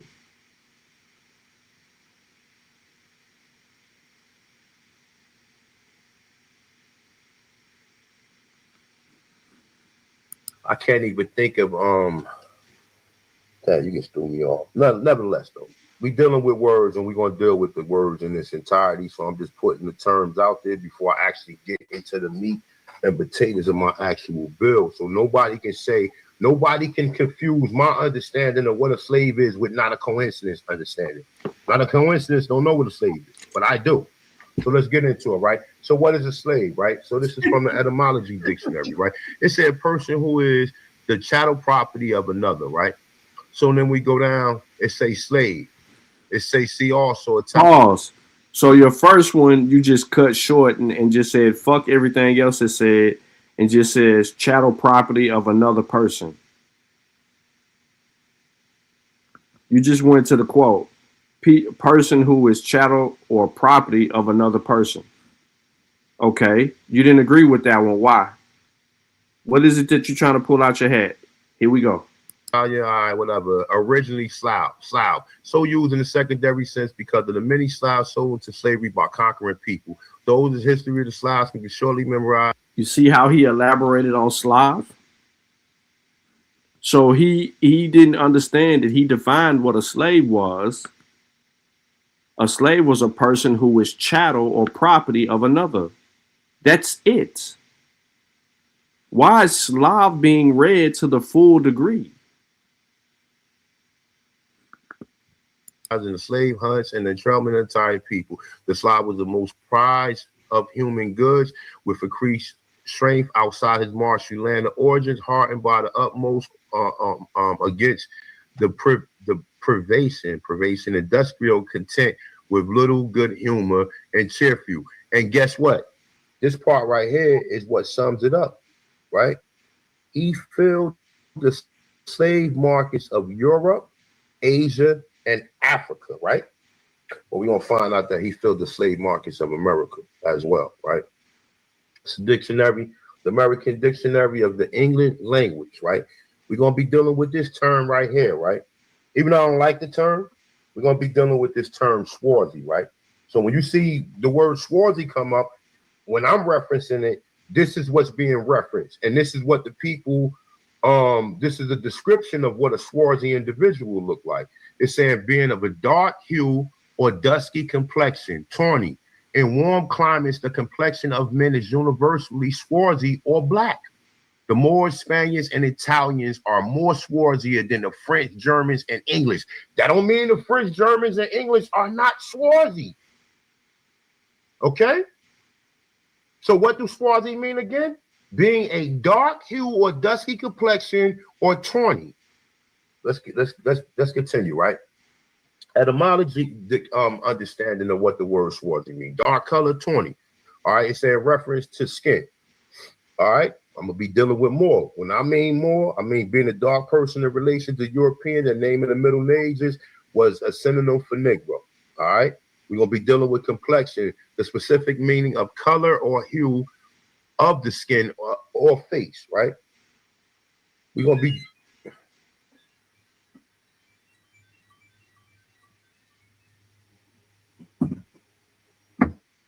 Hold up for a second.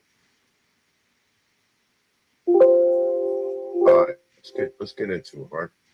We're gonna be dealing with servant, okay, from 12th century. Servant, male or female, personal or domestic attendant, one owning duty of service to a master or lord, one employed by another and subject to his orders. Okay, it says the noun use of servant, serving, waiting, part particular, a server, to attend, wait upon, right? See, serve, right? So it's a formal from early 14th century as what? Slave. So the word servant is a synonym for the word slave. Okay? Also, it goes down, it says in later biblical translation of the word often was used to render Latin service, Greek slave, nigga. Okay? We're gonna be dealing with family. Early 15th century, servant of household. Okay? It's saying family servants, domestic collectively, the servants in a household. Thus, also members of a household, the estate property, the household, including relatives and servants. Abstract noun formed from familiar servant or what? Slave, right? It's saying a Latin word rarely appears in the sense of parents with their children, for which domestic, which was derivatives of the familiar, including serving woman, maid, in the manner of a servant, servitude, is saying of household of slaves. So the word family, according to how the word was constructed and what it was original use for, it was calling people or members of a family, or the members of a family, also servants or slaves. Okay. Hold on, let me go back. My bad. All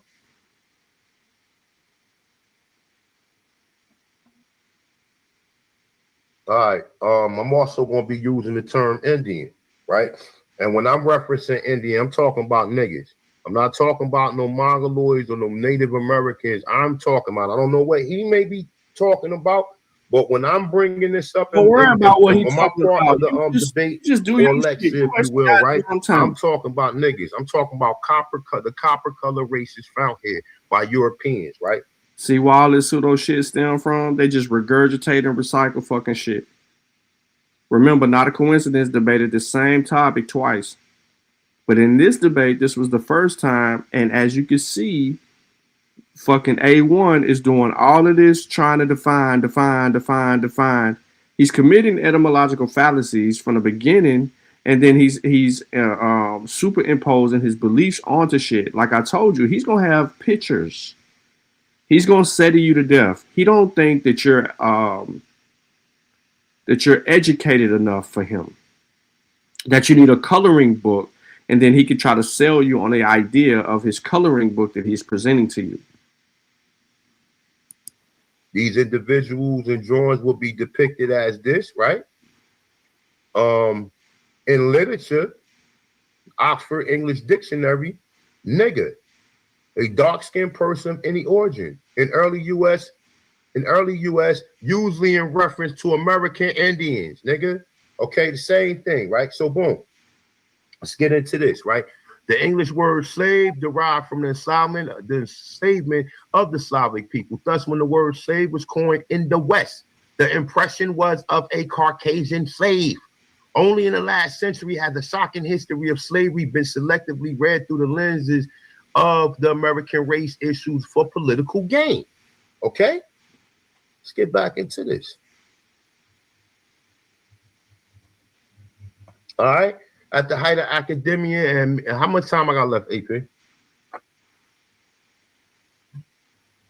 I think AP must have stepped away. At the height of academia, the media fraud is revealed in the monopolistic trademark status of official controllers of our education and mass communication have successfully established between the definition of the word slave and the Negro, while labeling descriptions of the historic experience of white in slavery is a fallacy, yet the very word slave, which was established by consensus schools or history pretends cannot be legitimately applied to whites.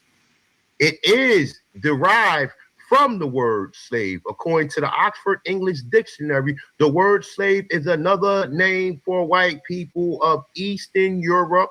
The Slavs compact edition of the Oxford Dictionary on page 2858 is another word. Slave has always been the term for and a definition of severe conditions of white people. Nigga, the fuck is we talking about, right?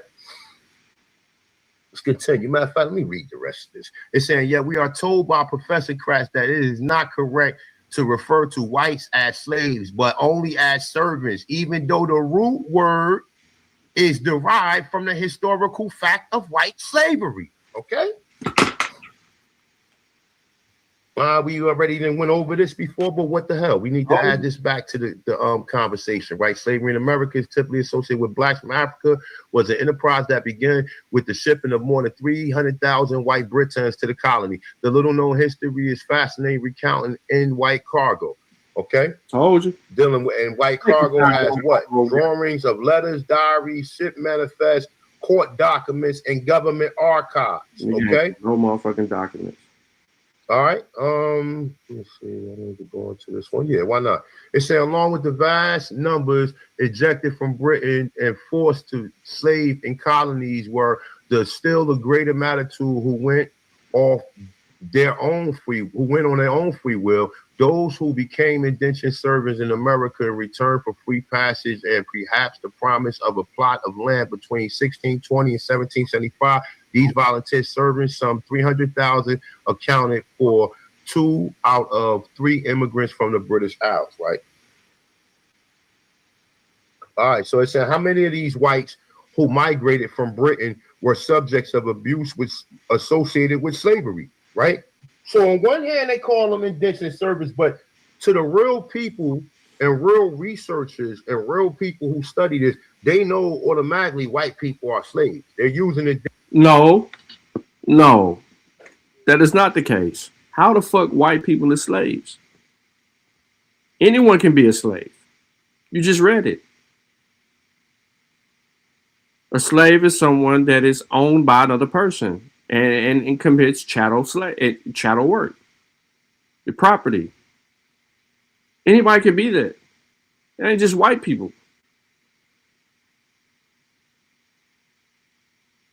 So while you sitting here and you saying this, that, and the third is a really, really, really, really big problem because you don't know what the hell you're talking about. And the more that we go back to this, it becomes an issue.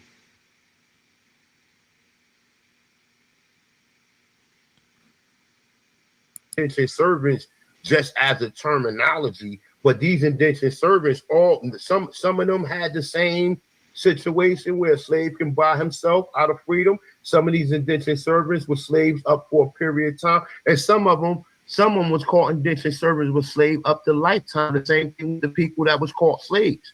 Okay, so get into this real quick right here. It said the white slaves, not indentured, who begun to arrive in 1618, include hundreds of children, wives, and slaves who have been rounded up from the streets of London to serve wealthy farmers in Virginia. Other slaves came from the ranks of the homeless and poor, who King James I held responsible for spreading the plague, and from English swirling prison population. Okay? So just remember, right? Who was the first person to send them? King James. We're going to get back into King James probably at the end of the second round or the beginning of the third round, right? It said of the 300 slaves, right? It says to land in Virginia, only 12 managed to survive 4 years. The other died of ill treatment, disease, and attack by so-called Native Americans, all right? So meet the Slavs. You guys already know what the Slavs look like. But you want to get reacquainted with them, we're going to get reacquainted with them. So we got Western Slavic, Eastern Slavic, Southern Slavic, right? So out of the Southern Slavic, Europe is saying there is a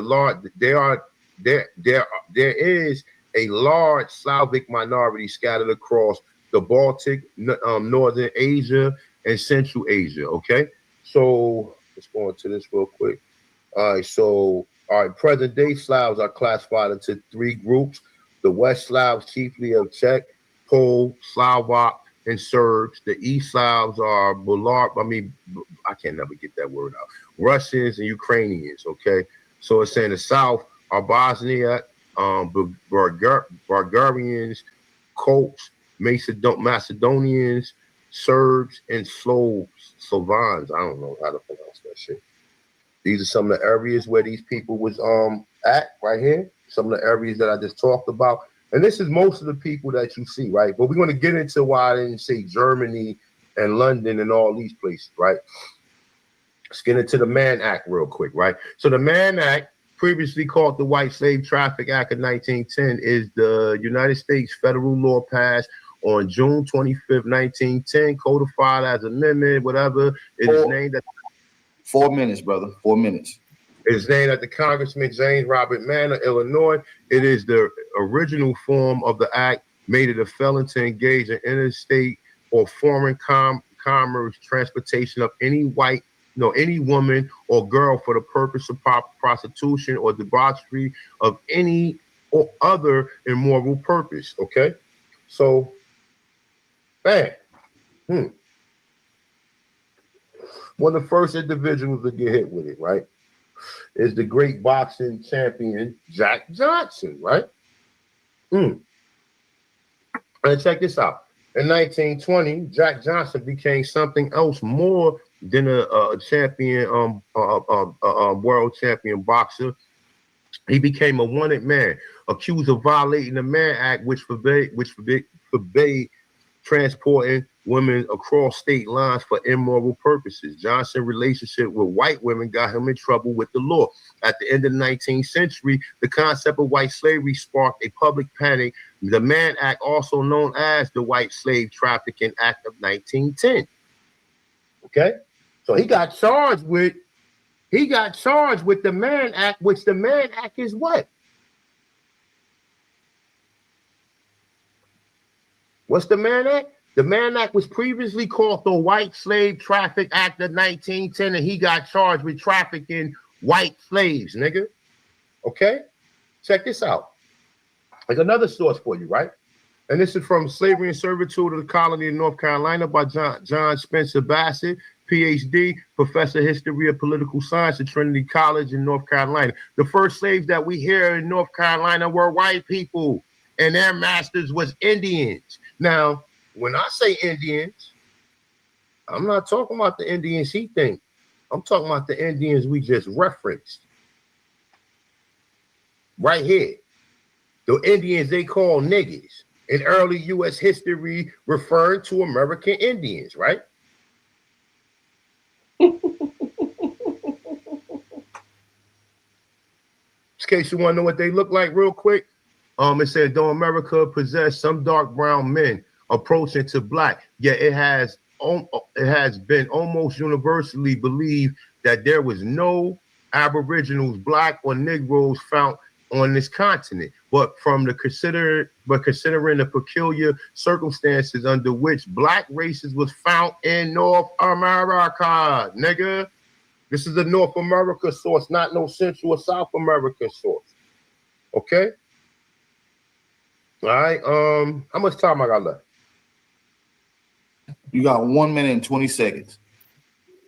All right, so let me just run through this real quick. Why white slavery is virtually unknown, given the sensitive nature of the subject matter, the obvious answer is that this history, despite being a factual, correct and political incorrect statement, is saying actual such political incorrectness is nothing new, has originally appeared way back in the first generation of history books, which was published during and after the Civil War. The issue of white slavery was totally omitted from such popular titles as John W. Damper, History of the American Civil War, Joshua Gibson, History of the Rebellion, Horace Greeley, The American Conflict.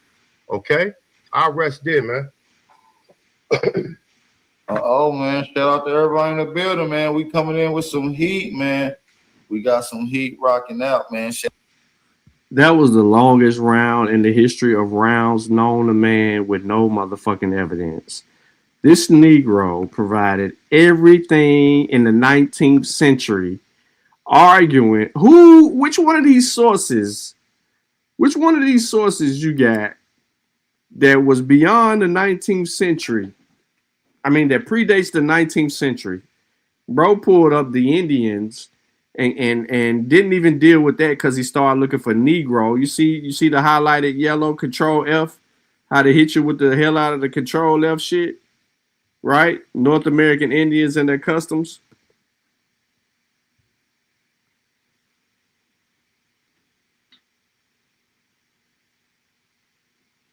All that. You know what I'm saying? Start talking about the Man Act. I mean, he didn't establish anything. He just confused everybody. He went from the Rockefellers to the white people that they got down be doing anthropology. He done went through all these people, right? Hold up. He done went through all these people and didn't establish anything. So let's find out what Not a Coincidence, how Not a Coincidence is gonna respond.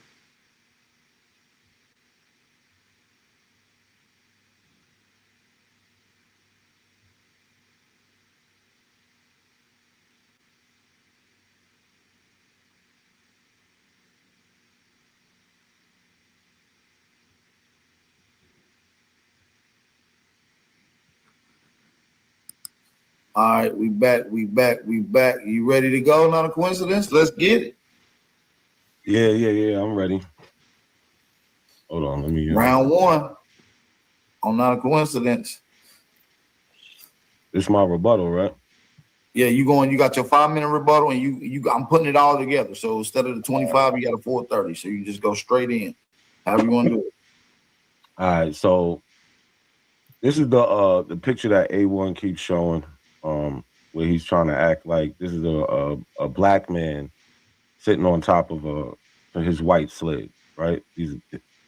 So the book is called An Accurate Description of the New World, right? In this book, these are the two authors, right?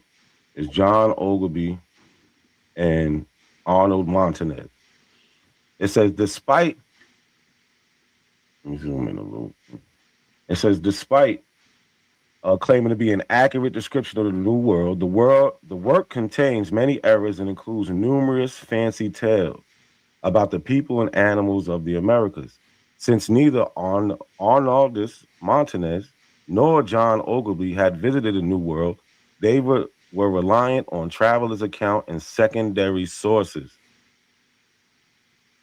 So A1 knows this. I don't know why he brought this to the debate. And if you notice, it took A1 a long time to even mention the word slave. It took about 11 minutes. He didn't give us anything. But let's go here. So you want to play with this word swarthy, right? Swarthy means dark skin. If you're tall, dark, and handsome, you find a swarthy complexion attractive. Tall, dark, and handsome never applied to what we call a black person or a melanated person. These are tanned white people. Not everyone with dark skin is swarthy. The word is usually used to describe someone whose skin is weather beaten and darkened by the sun, meaning they can tan, or has an olive complexion. Someone like Al Capone. Al Capone was called swarthy all through his life. And so was the poet Walt Whitman. These are not white people. It says down here, the heavyset gangster, beads of sweat rolling down his swarthy face. We all know what Al Capone looks like. He is not a black man. So A1 committed he messed up on his Mann Act. Right? The Mann Act, also known as the White Slave Traffic Act of 1910. Now, mind you, now he got to go all the way to 1910. Is a federal law that criminalizes the transportation of any white women or girl for the purpose of prostitution or debauchery or any other immoral purpose. So where's the white men, A1? So there was no white men enslaved? Is that what you're trying to say? This is only white women?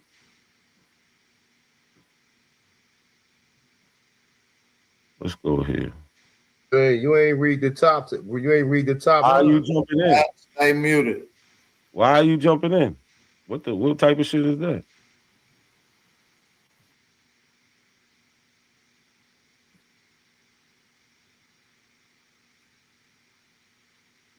All right. So did black people own white slaves in America? Was the system of slavery really told to us in reverse? Extraordinary claims calls for extraordinary evidence. A1 didn't give us any evidence. He just played with what is called an etymological fallacy. It's the assumption that the present day meaning of a word is similar to a historical meaning of historical meaning. This fallacy ignores the evolution of language and heart of linguistics. This fallacy usually is committed when one finds a historical meaning of a word more palatable or conducive to his or her argument, meaning he likes how it sounds and he thinks it backs up his claims, but he's really making a big mistake. Right? So we come down here, we see we have 13th century. 1300s, a person of chattel property. So when he goes all the way down to this old definition, this is where he commits this fallacy at, because he likes how this sounds, even though it doesn't mention any black slaves. He likes how that sounds. Right? So what is the primary source? Something A1 didn't show us. Not one primary source. It's text of laws, right? Let's go. Primary source are immediate first-hand accounts of topics from people who had direct connection with the primary source, right? So text of laws, newspaper reports, eyewitness accounts, quotes from people who was there, speeches, diaries, letters, and interviews, data sets, survey data, such as census or economic statistics. He didn't give us none of that. So black people owned white slaves in America. For the above statement to be true, what needs to take place? We should see slave revolts, rebellions naming white slaves are the people of interest in said event. We should find aboriginals describing Europeans within their dealings as non-white. The aboriginals always call them what? Pale face, white people. They never say that these people that came in was black. A1 can't show those two things in the first place. We should see documents concerning importation, sales, auctions, personal documents such as deeds, wills, pertaining to white slaves. We don't want to hear about Michael Hoffman writing about this topic in this time. We want to see primary sources from that time. Since it's so prevalent, right? He says everybody had a white slave, basically. Why we can't find a document? Again, diaries, letters, news articles, laws, and other legal documents during the Civil War era mentioning white slaves. Don't just tell us that the Civil War was to free white people. Show us. So black slave owners, who are they? Who did they own? Black or white people? See, A1 went through the whole first round, and he tried to pass off the boxer as a slave owner. Are you serious? By 1850, there's almost 8 million black people in America.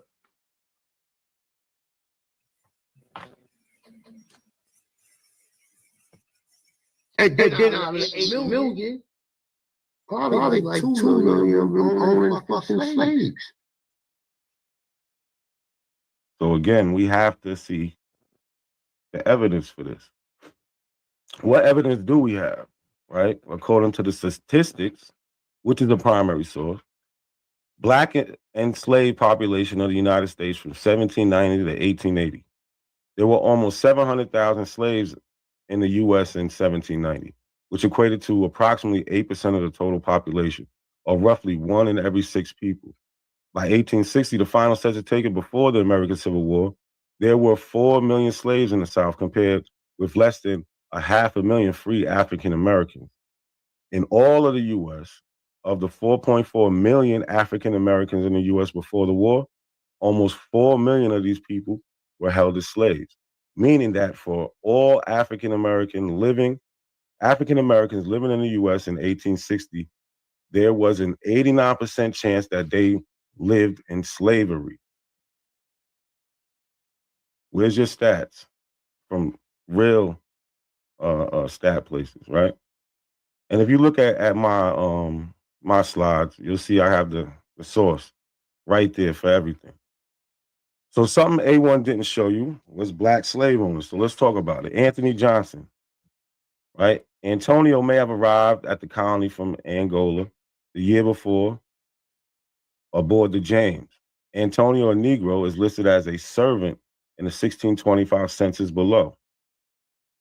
Although it is not known exactly how or when the Johnsons became free, court records in 1641 indicate that Anthony was master to a black servant, John Casaw. By 1650, the Johnsons owned 250 acres of land stretched along Pontotoc Creek on the eastern shore of Virginia. White planter Rob Parker secured the freedom of Anthony Johnson's servant, John Casaw, who had convinced Parker and his brother George that he was an illegally detained indentured servant. Anthony later fought the decision after lengthy court proceedings. Casaw was returned to the Johnson family in 1655. So Anthony Johnson is famous for owning one of the first black slaves, not white slaves, black slaves. John Casaw was a Negro. In August of 1670, 20 minutes, brother. 20 minutes. In August of 1670, an all-white jury ruled that Anthony's original land in Virginia could be seized from his surviving family by the state. Because, now listen to why, since A1 wants to try to paint this picture like the Negroes is running everything, because he was a Negro and by consequence an alien. So if Negroes are from America, why are they calling him an alien? Why? Because he's from Africa. Negroes aren't from America. And 50 acres that Anthony had given to his son Richard wound up in the hands of wealthy white neighbor George Parker. This is from Race and Belonging in Colonial America, the story of Anthony Johnson. You see down here, this is from the Muster Roll, 1625, 1624. And this is the actual court ruling, again, primary document. We don't want to hear from books. We want the sources, right? Since this is so frequent, we should see the paperwork. Court ruling on Anthony Johnson and his servant, March 8th, 1655. On March 8th, 1655, the Northampton County Court ruled in favor of Anthony Johnson, a free man of African descent, when he was accused of keeping an indentured servant as a slave. This is from the transcript. This is a Negro called John Casaw. Again, not a white man. This is not a white man. This is a Negro called John Casaw came to this deponent and told him that he came to Virginia for 7 or 8 years per indenture and that he had deemed his freedom of his master, Anthony Johnson, and further said that Johnson had kept him, his servant, 7 years longer than he ought. It is therefore the judgment of the court in order that the said John Casaw, Negro, forthwith return unto service of his said master, Anthony Johnson. And that is how he became a slave. Again, a Negro, not a white man. A1's going to have to show us paperwork of him owning a white man as a slave if he wants to try to convince everybody that Anthony Johnson was running around owning white slaves. It's that simple. And since Negroes is running everything, 1670, Anthony Johnson lost his land. Why? In August 1670, this is the primary. Several months after Anthony Johnson's death, a jury in Virginia court decided that because he was a Negro and by consequence an alien, ownership of the 250 acres Johnson once owned should be escheated or reverted to England. Primary sources. Next black slave owner, something A1 didn't talk about. William Ellison, born April Ellison, was an American cotton gin maker and blacksmith in South Carolina and former African-American slave who achieved considerable success as a slave owner before the American Civil War. He eventually became a major planter and one of the wealthiest property owners in the state, according to 1860 census, in which his surname was listed as Ellison. He owned up to 68 black slaves, making him the largest of the 171 black slave owners in South Carolina. He held 63 slaves at his death and more than 900 acres of land. From 1830 to 1865, he and his sons were the only blacks in Sumter County, South Carolina, to own slaves. The county was largely devoted to cotton planters, and the majority population were slaves. See, I'm bringing you real people. Real people. So the 35 years between 1830 and 1865, him and his sons were the only people in Sumter County, South Carolina, only black people, free blacks, to own slaves. They're not talking about white slaves. So this is the Yorkville Inquirer. Your Yorkville Inquirer, York, South Carolina, Thursday, May 1st, 1856, page 2. See, we're going to source our information around here. I have read in your paper an account of a free Negro in one of the free states who by his industry has accumulated several $1,000s worth of property and raised a large family. Reading this reminds me of a case in South Carolina, in the South, which deserves notice. A Negro man by the name William Ellison was bound out by his master to a gin right in Winsboro, South, during the time of his apprenticeship. He was allowed by his master to do extra work, and from his industry and economy, he laid up sufficient money to purchase his freedom from his master. About 30 years ago, he came to Statesburg, Sumter District, South Carolina, and commenced gin making and repairing. And in a short time, he was able to purchase his wife and children. And the last time I was in South Carolina in the year 1845, William Ellison owned 40 or 50 Negroes, not white people. Among them, 50 or 20 workmen. Where are these black people owning white slaves all through history? They're not there. And this is the 1850 census of William Ellison. And his sons owning black slaves, not white. And we know that because we could see these B's. B. Those dashes mean ditto. Same. It goes all the way through. He goes all the way through. They're in the same house. Well, not in the same house. The list continues up here. And it's all B's. Where's the white slaves? In real life. Not in the imagination of Michael Hoffman, a white man.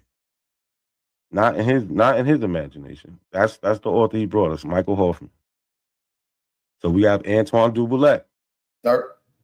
13 minutes and 40 seconds, brother.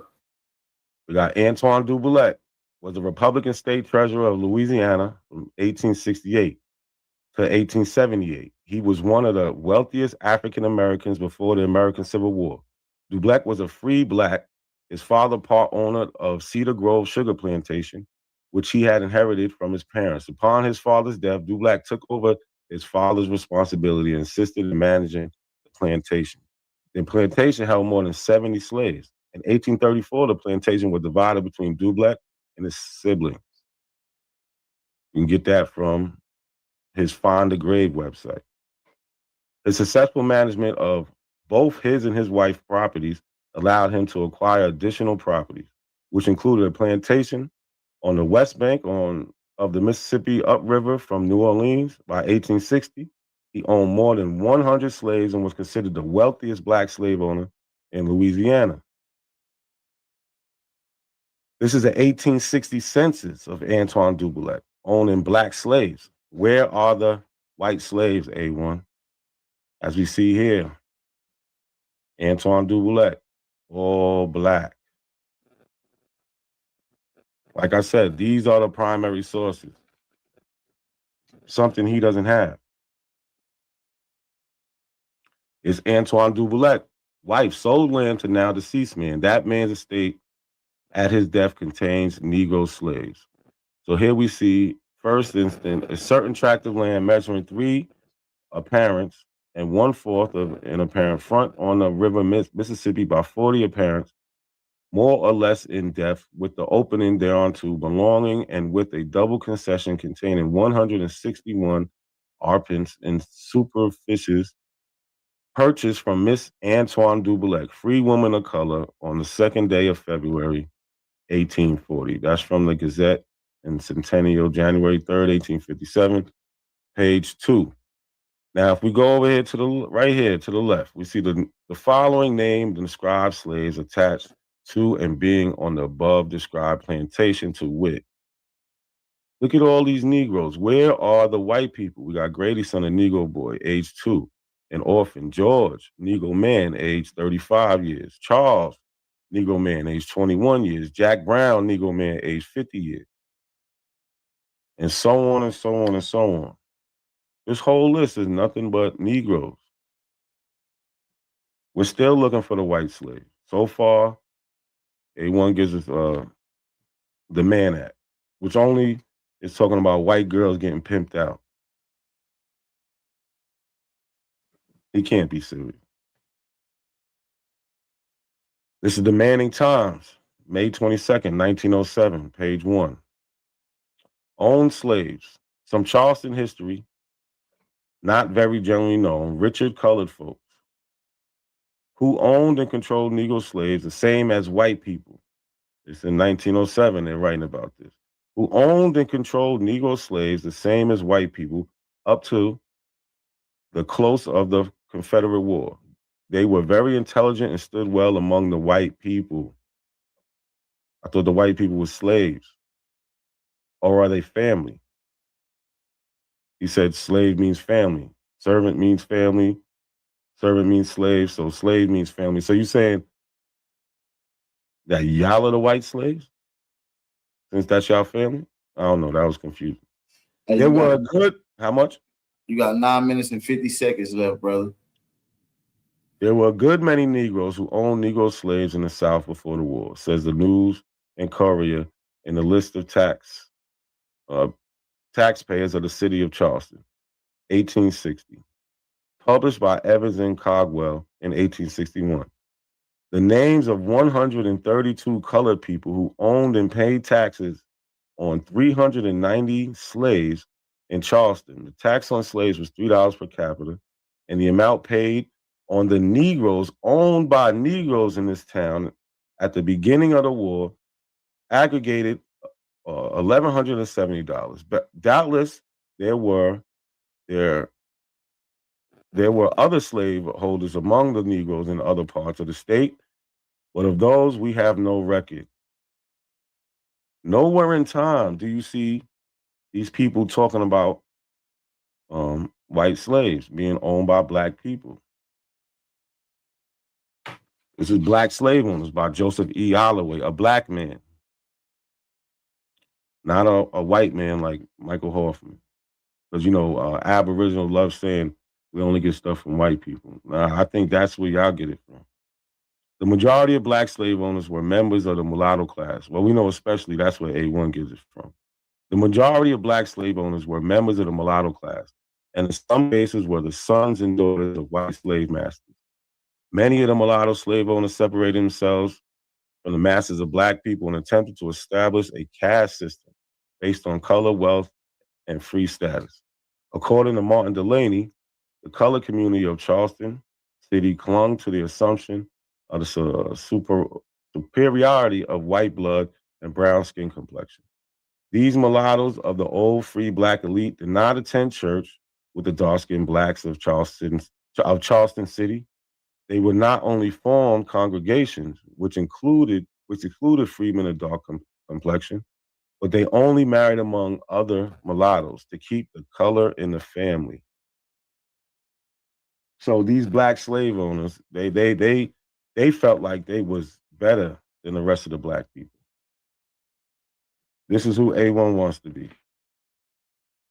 He wants to be one of these mulattoes who got a white father and thinks he's better than everybody. Again, Remember, he goes into this etymological fallacy. Let's not keep letting him put this out in front of us. The assumption that the present-day meaning of a word should be is similar to the historical meaning. This fallacy ignores the evolution of language and heart of linguistics.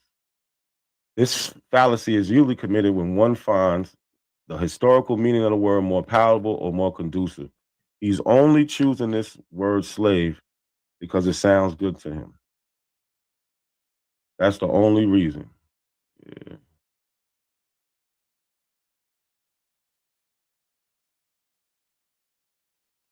Right? Oh, shit. So let's listen to the A1 tell us what the topic is, because I think he forgot. He's a little bit off topic. What's that debate? It gets told what debate? I don't know.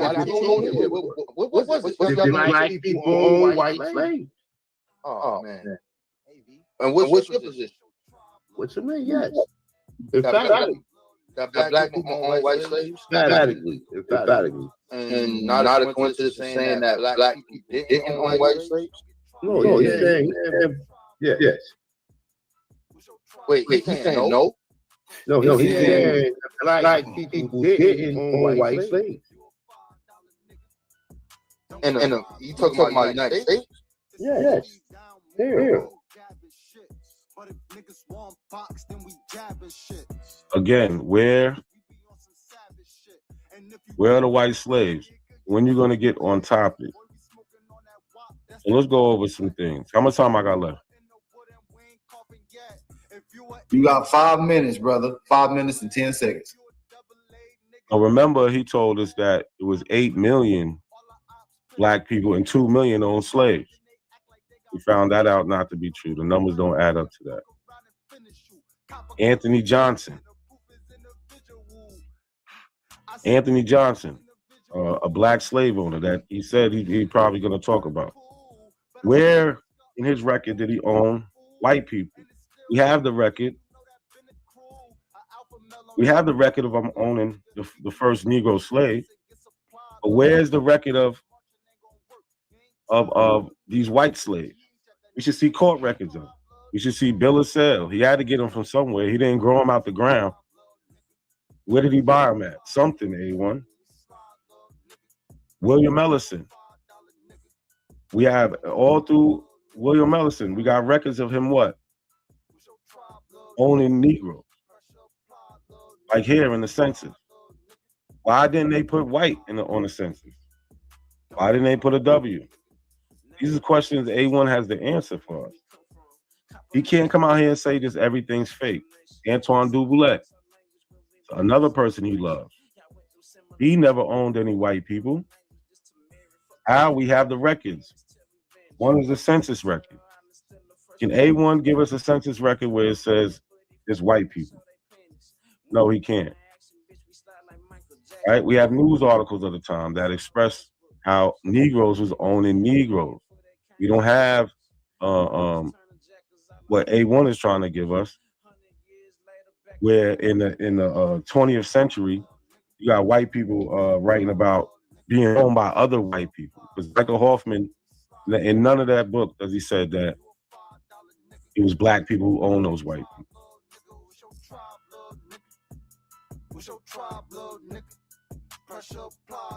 And then we have the black people who think that they was better because they was mixed with white people. This is what A1's giving us. A bunch of nothing.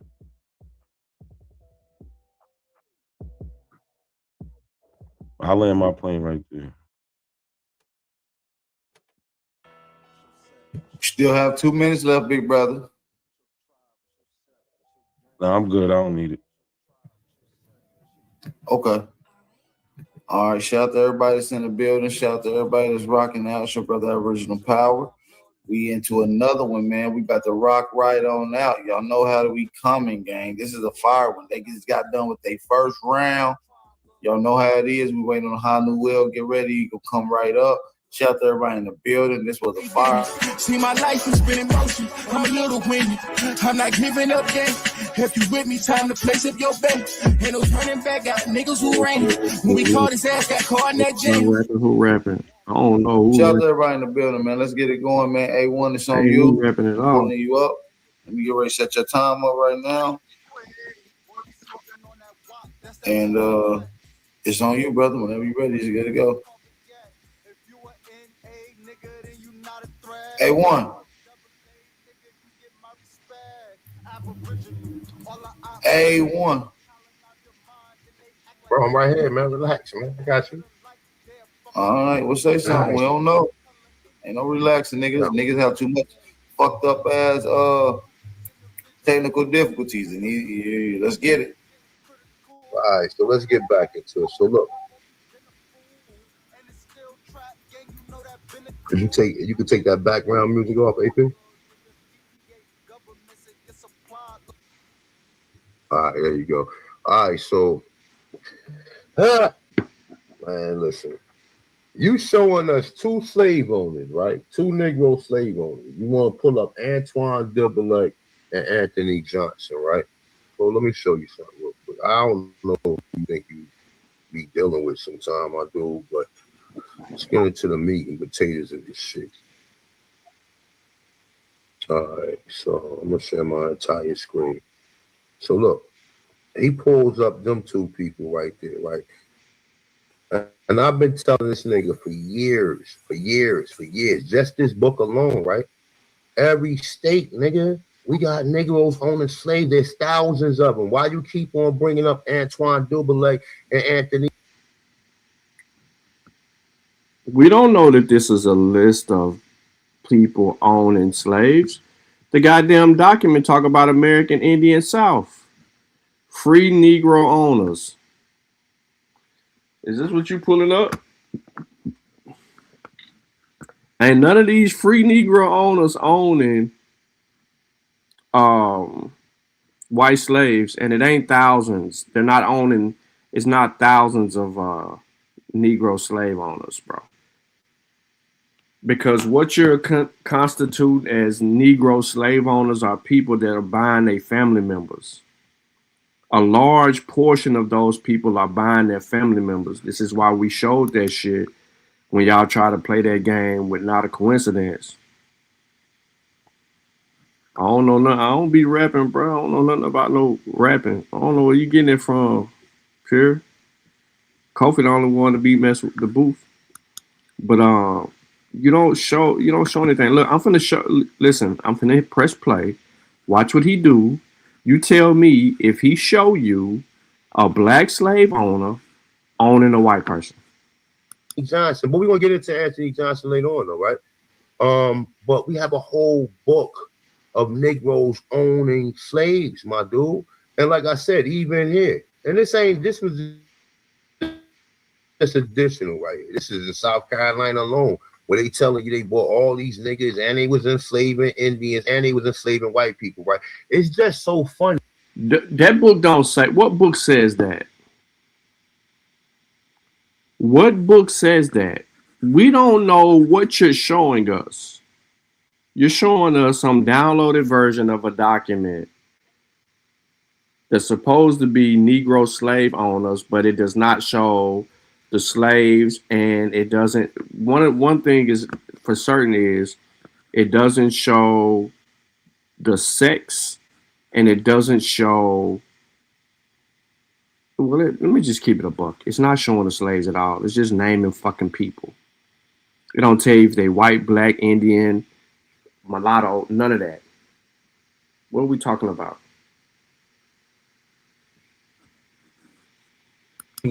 That none of these black people who write these books and show you any of these statistics, what was going on, they never bring up white slaves. They never even utter the words white slaves. Every slave was black. Every slave was black, right? Oh my God, let's get into it. A piece of the gods, man. Y'all already know what time it is. So we got white slavery, right? The new democratic doctrine, right? So we got evidence of white slaves at No, we the same don't. time, right? We ain't But got- he can't find no evidence of it because all he looking for is black slaves. We ain't got no all he evidence. looking for is black slaves. We ain't got no evidence of white slaves. Not in the debate with AP, not in the debate with A1. We don't have white slaves. We got some words, white slavery, but we don't have a white slave system. We don't have white slaves. We got indentured contracts. Because the first thing white slavery says, the new democratic doctrine, is slavery, not to be confined to the Negro race, but to be made the universal condition of the laboring classes of society. We don't know where this comes from, who made it, why it was made. We can't even verify the goddamn shit. And you do that with everything. But I'm gonna let you continue because when you show your next source, this is where your comprehension don't kick in.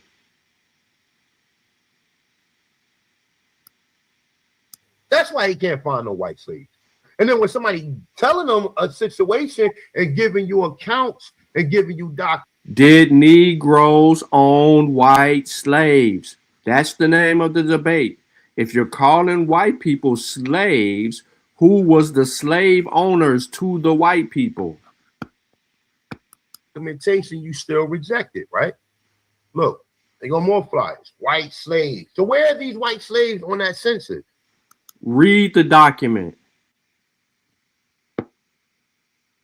We can't read it, but he never read the document.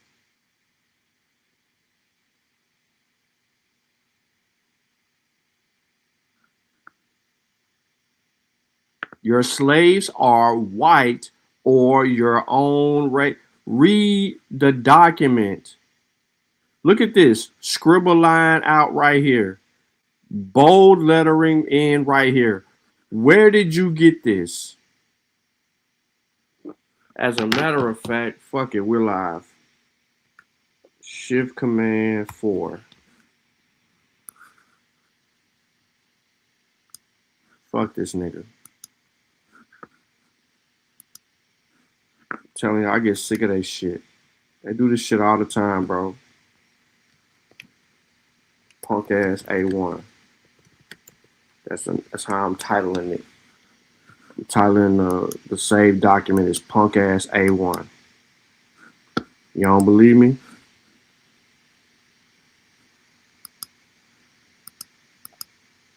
I'm gonna show you in just a minute.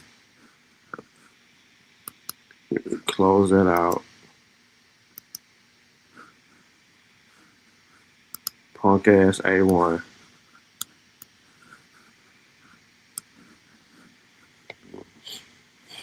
Where you get this pussy at? Where you get this image at? Look what it says. Let's read it. We're gonna get to the primary. The image displays a Civil War era pamphlet titled White Slaves, likely from the mid-1800s, which discusses the plight of working men in the North and the South and their shared interests regarding slavery. It frames the conflict as a struggle against slave power and argues that slavery is a direct threat to free labor. The text addressed the workmen in the United States. It argues slavery is a deadly enemy of free labor. Why is you using this, bro? Out of context in the middle of a debate. See what I'm saying? Like, where did you get it? Look where it's all at. Look where it's at. Facebook, Pinterest. So let's go to Pinterest. This ain't an abo, so we can look. Why the fuck Kofi be showing up on my shit? It's all good. White slaves, boom. Y'all want to know why he ain't read it? Can y'all see this shit? Y'all should be able to see it. Let's see why he didn't read this shit. It is one of the greatest importance of the workmen of the United States to understand the true sentiments and objects of leading traders of the South.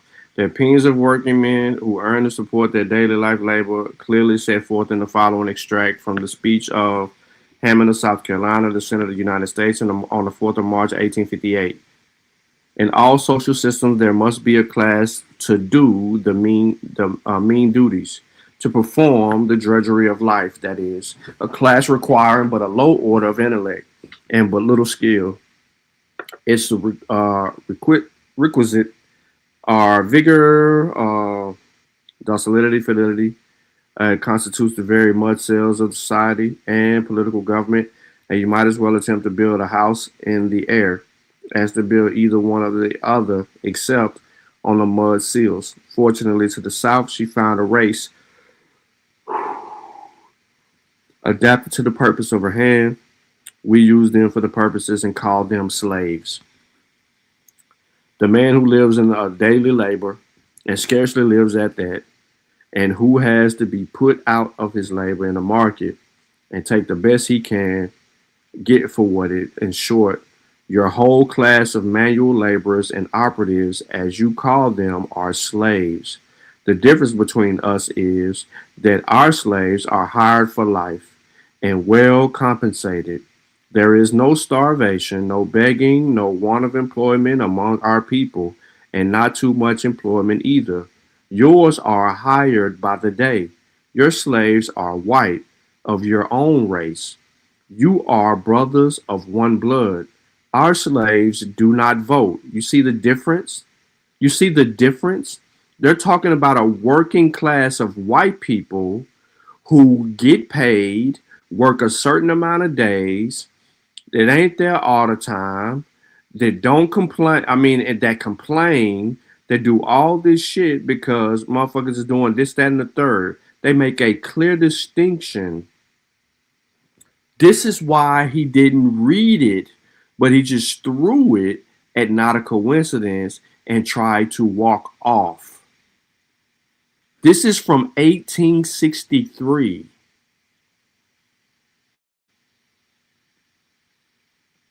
He tried to walk off. The law-abiding and union-loving working men of the Union. This is a Union letter, whom the senator denounced as white slaves, went to the ballot box according to the Constitution and effected a peaceful revolution. But the gentlemen traders of the South, less loyal and less whatever, harms in their hands and treasons is in their hearts. They have no somethings working men in the South to rise against their brothers of the North in order to make white slaves of them all.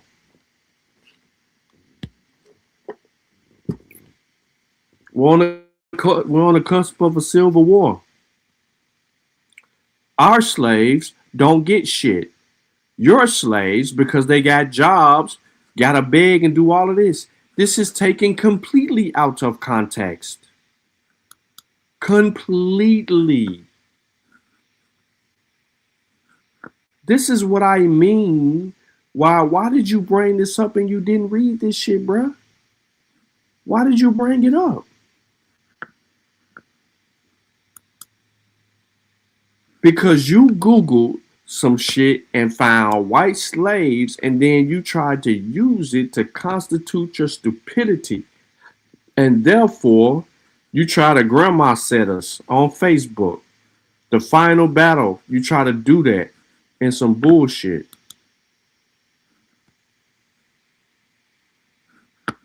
See how people can't get no results for the search? Because you was trying to trick us with your bullshit. Because you didn't know what the fuck to do.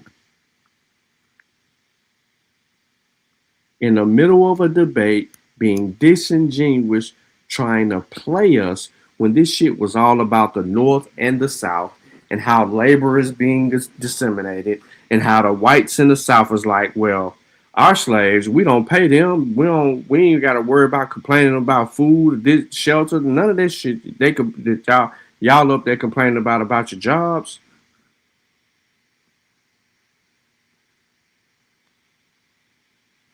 Look at it. Issued around the time of the New York draft riots, 1863, or shortly after the speech itself in 1858.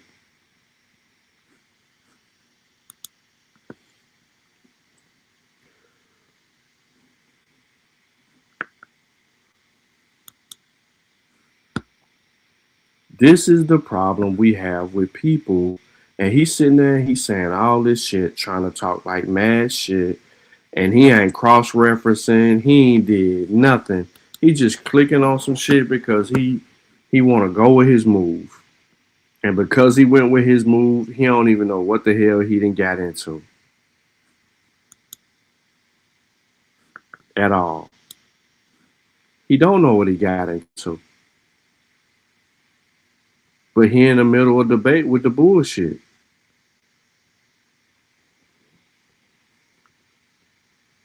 I'm trying to find this document in its entirety. So give me a second.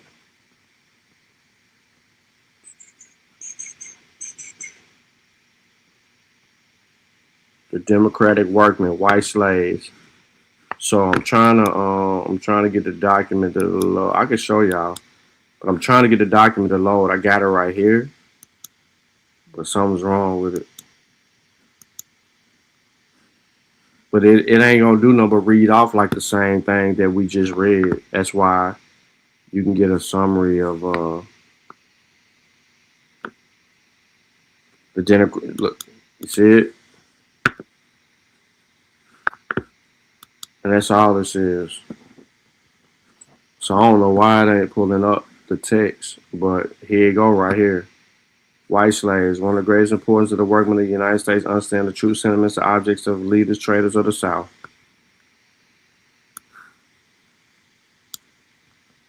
But I don't know, it's the same, yes, it's that entire document.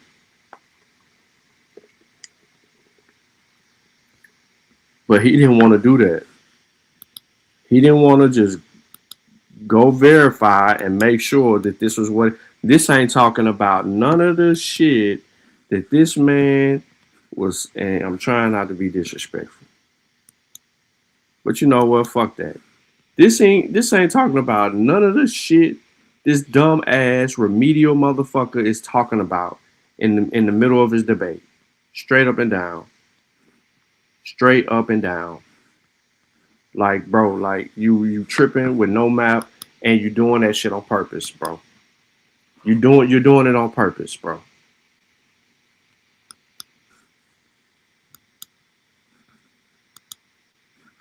I gotta reshare my screen anyway just to get back to the audio.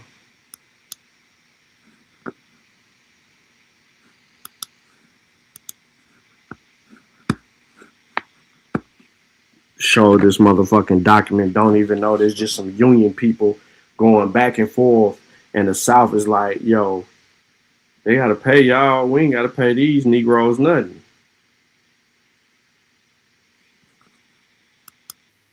They just put slaves on there. You don't know who the slaves are. You assuming the slaves are niggas because that's what they telling you. No, you dumbass. You're assuming that they're not niggas because you sitting here saying all this other shit trying to make white people something that they aren't. Because you won't accept the fact that they are indeed indentured servants. Their contract said.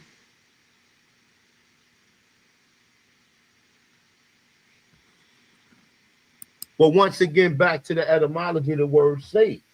We already know the slaves was brought here, as I'm about to get into now, right? So don't worry about it, my dude. You're gonna definitely get your time. I'm gonna show you that niggas own slaves, right? So let's get into this. I'm gonna just tell you some of the situations that they went through, that they told us that we went through, right? Nah, don't tell us, show us. You keep on trying to talk shit in the middle of a debate. Don't tell us, show us. We're waiting for you to show the Negroes owning slaves. We don't care nothing about you keep on trying to insinuate white people were slaves or they was called white slaves, white slavery. Come on, bro. Where the fucking Negroes and Indians owning these motherfuckers? Where that's at? Two different people arguing the same topic. Where it's at? So we're going to get into that, right? So independent investigator A.B. Ellis, right? It's saying rights concerning the transport of white slaves. The human cargo, many of whom were still tormented by unhealed wounds, could not lie down at once without lying on each other. They was never suffered to go on deck. The hatchways was consistently watched by the sentinel armed with hangers, right? It said, in the dungeons below, all the darkness, stench, and lamentation, death, disease, and death. In the past, white slavery was acknowledged as having existed in America as indentured servitude. Such indentured servants were far the most part of convicts who served a term to 4 to 7 years laboring on farms, plantations, and estates in Virginia, Georgia, Maryland, and the Carolinas in exchange for their freedom, but represented only a small fraction of hundreds of thousands of whites remained slaves for life. Such slavery was hereditary. Children of white slaves also became chattel property without hope of freedom.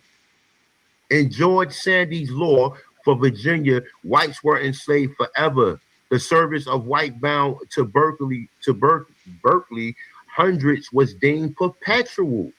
Okay, so man, let's keep showing and proving, man. Let's just keep showing and proving, right? All right, so large-scale purchase, generally retail servants further inland. They drove them through the country like the parcel of a sheep until they can sell them to advance. It's saying, wrote white slave John Harrower. The Virginia Company arranged with the city of London to have 100 poor children of swarms in place sent to Virginia in 1619 for sale to wealthy planters of the colonies to be used as slave labor. The Privy Council of London authorized the Virginia Company to imprison, punish, and dispose of any children upon any disorder by them committed as cause shall require. Okay, let's continue. Let's get back into this, man, because it's a lot of shit. Like last time my time ran out, I'm gonna continue though. All right. It's from the book, They Was White and They Were Slaves. And I'm not just using They Was White and They Were Slaves, but the brother got some good information in it, right? So let me see something.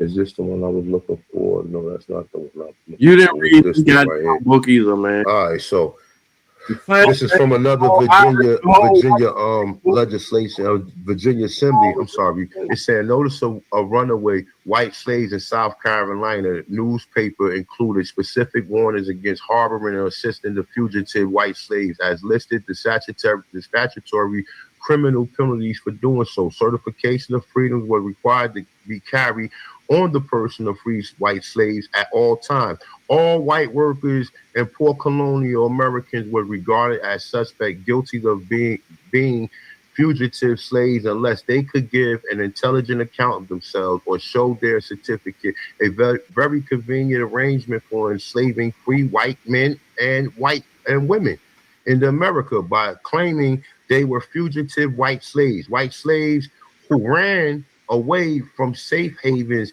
in portions in North Carolina. Hold up, damn, you just threw me off, my bad.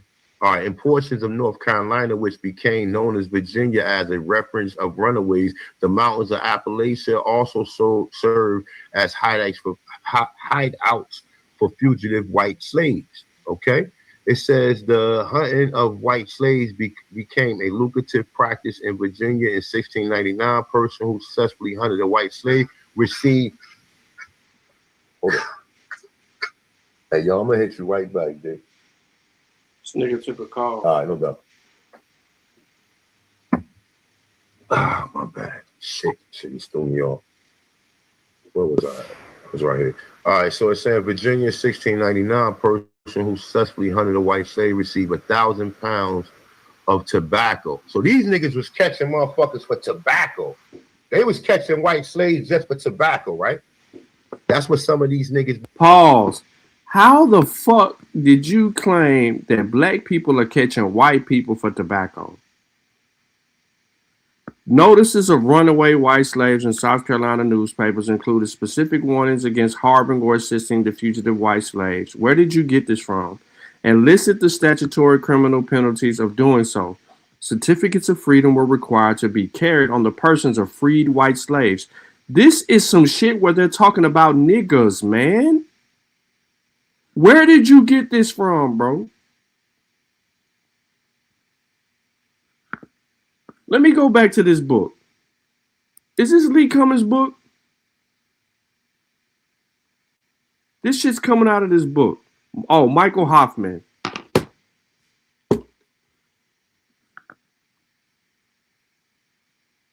How did you take some shit that was about Negroes and changed it to white slaves?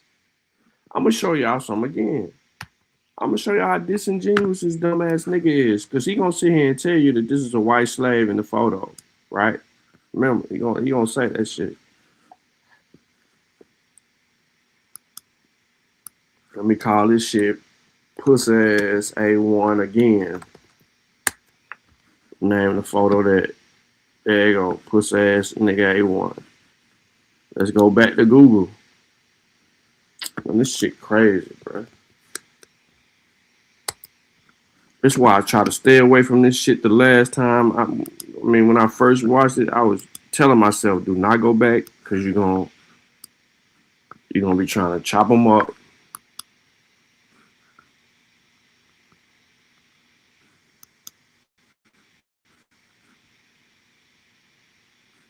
This photograph, taken in Shelby County, Tennessee, around 1924, shows Reuben Patterson, an African-American Confederate veteran, with Mary Gardner Patterson, granddaughter of Colonel Josiah Patterson.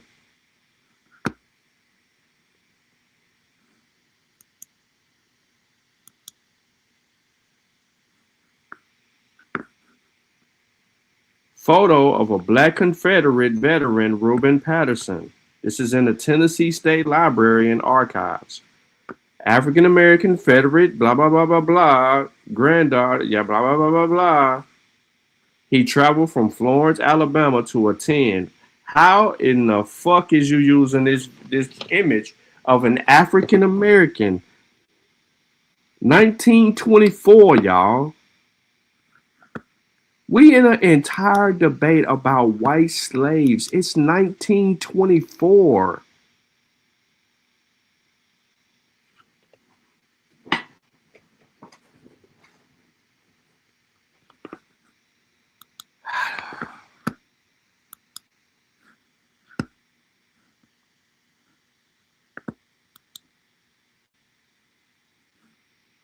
Danger.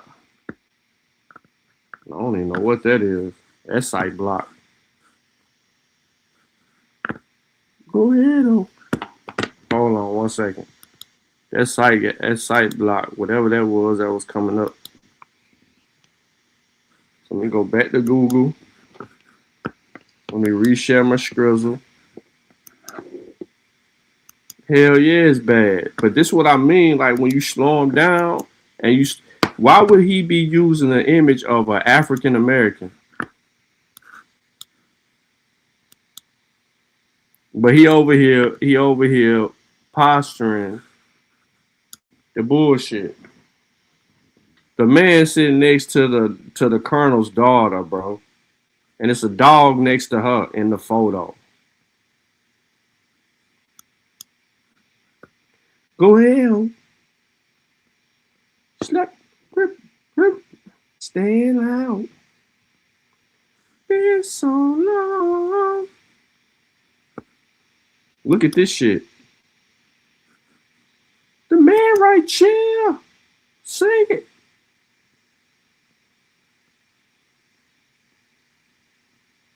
I guess all these people, white slaves, look. These niggas is the slave catchers. They caught all these white people.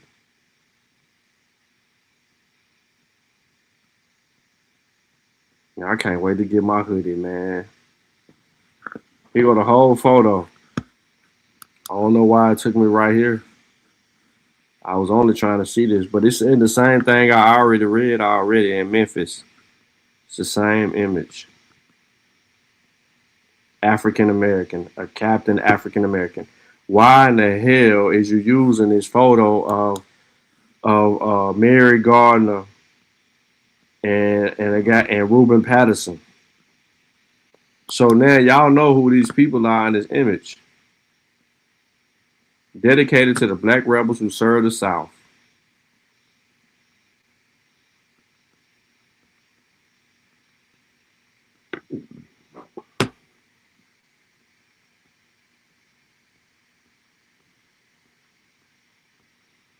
This is craziness. There you go the photo.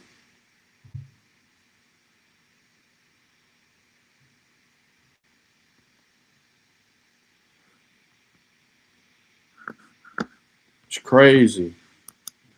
I just don't get it. I don't understand how people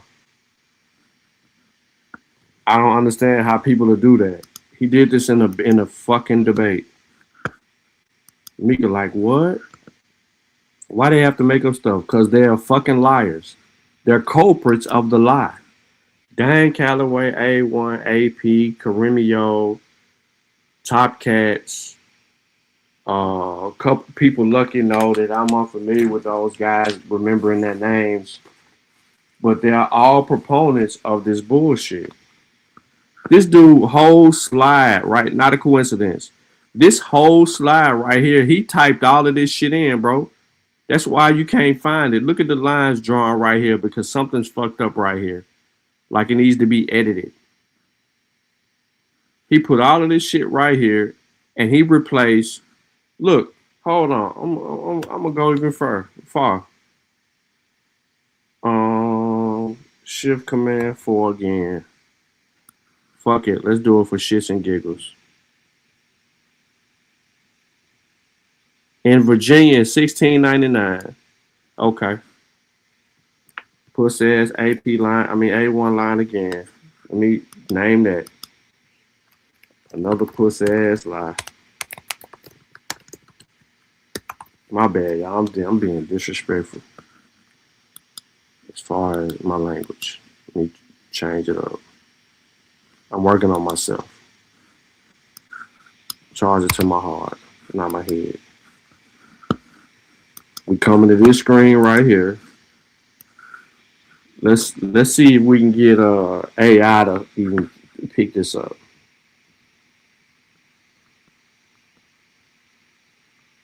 Been so long.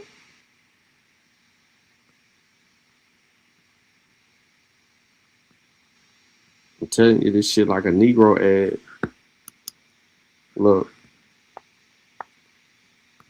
Newspaper notices for runaway white slaves included warning about penalties, assistant fugitive. Where's the evidence? Runaway enslaved people and indentured servants. We know this shit. But where did he get this from? Remember, he said white slaves. He said white slaves. No, indentured servants in colonial Virginia. Let me go back to, he said, notices of runaway white slaves in South Carolina newspapers. Let's look that up. Notices of runaway.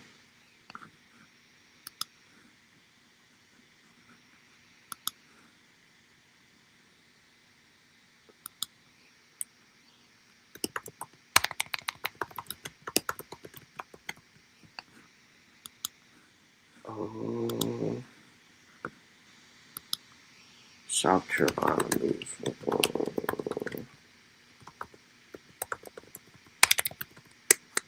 We should be able to find exactly where that comes from, right?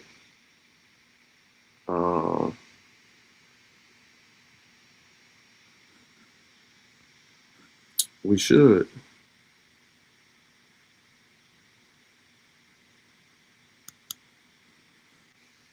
And right now, I can't find it.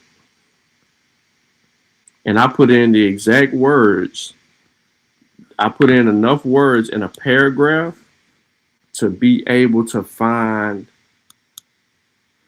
that same paragraph. Because, you know, if you plagiarize, you'll be able to you'll find the actual source.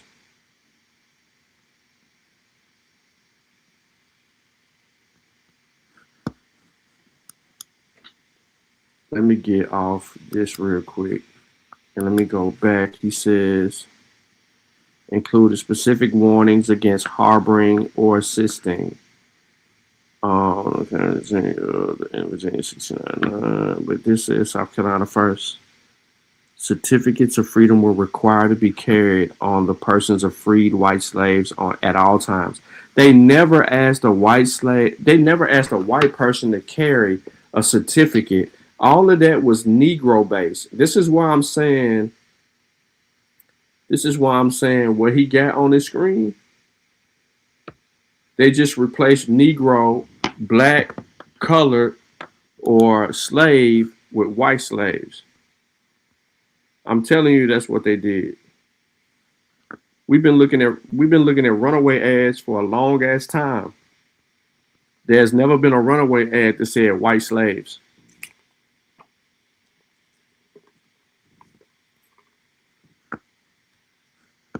At all.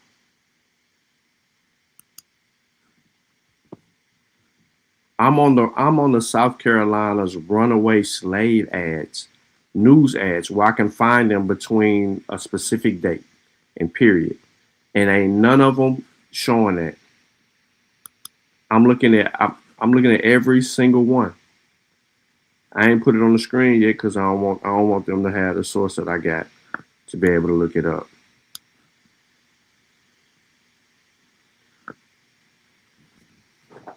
But South Carolina has an archive for an online category regarding transcriptions of runaway slave advertisements in Charleston newspapers. I'll say that much.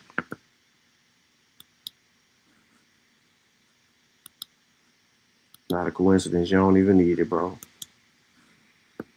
Y'all don't even need it, bro.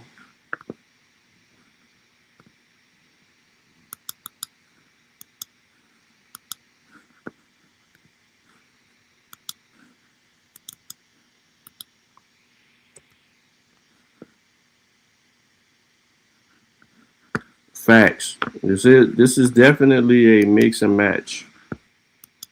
This is definitely a mix and match. And he's lying right here. This whole thing right here is a lie. Fugitive white slaves. Okay, it says the plantation owners joined with the Negroes in insulting white slaves. Now I know that these white plantation owners are really Negroes, but it's just the way it's written, right? Nah. But why? You see that? These white plantation owners are really Negroes. Why the fuck would they call a Negro a white plantation owner? Somebody got to explain to me why they would call a Negro, a white slave plantation owner that.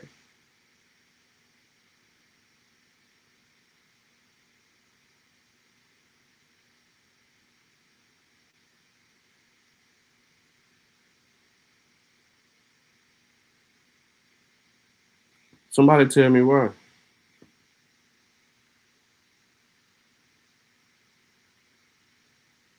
I'm waiting on somebody to explain that to me, bro.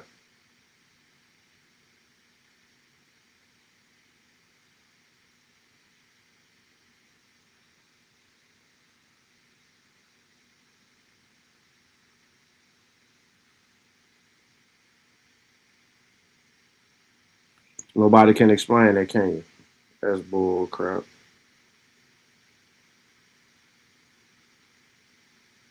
That's crazy as hell.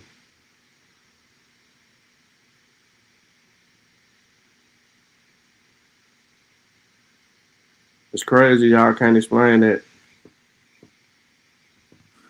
Let them go.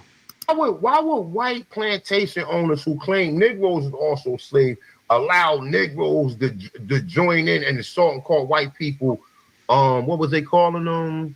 They said referring to them as poor white earth scratching scum, crackers, red sink, red leg. It's saying forerunner of redneck. So that don't sound like a black person. That don't sound like a Negro. What you talking about right there, that don't sound like no Negro.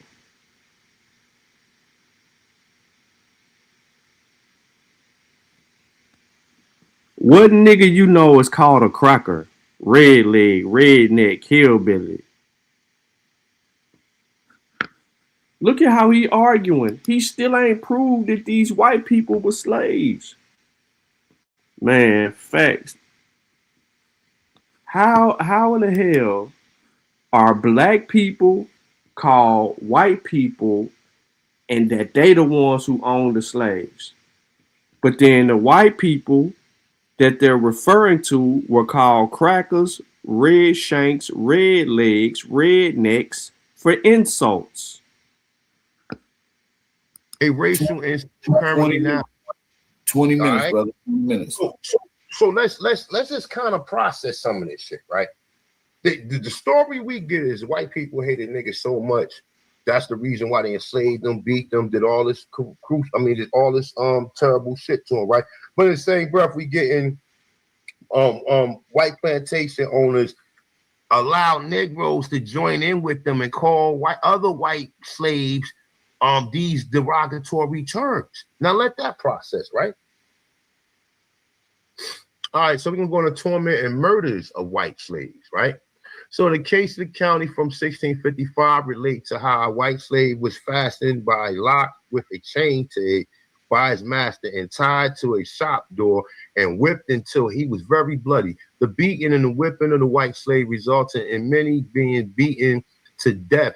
That in 1662, the Virginia Assembly passed a law prohibiting the private burials of white slaves because such burials help to conceal their murder and encourage further atrocities against other white slaves. Henry Smith beat to death an elderly white slave and raped 2 of his female white slaves in Virginia. John Dandy beat to death a white slave boy whose black and blue body was found floating down the creek in Maryland. Why you don't never tell us none of these stories, my man? Why you don't have no sources proving none of this, brother? Because they done hid all the sources. Then you ain't gonna find no. How the fuck did they hide all the sources and you giving us an account live on a fucking debate, bro? What are you talking about? And you still ain't talking about, man, you are talking about indentured servants, bro. Torture and murder of white slaves. You're talking about an indentured servant. We go pull this up, right? His name is John Dandy, beat to death. He was a white slave boy, so let's look him up. John Dandy.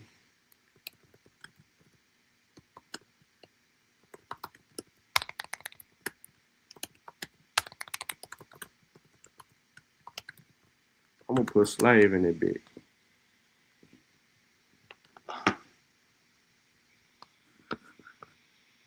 Let me see if I can find the documentation.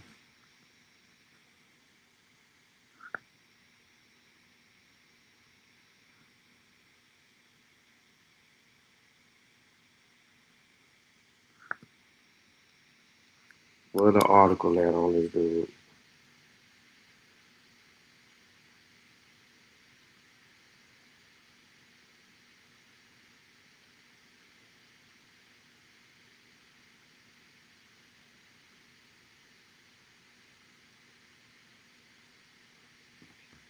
Oh, didn't come up. Temporarily offline. So that source don't work. Let's try another one. The murderous career of John Dandy. Let's see if this works. Let me share the screen. 17th century, young man with a taste of violence avoids consequences due to his skills of a gunsmith. Well, this ain't him. Oh, this don't help us.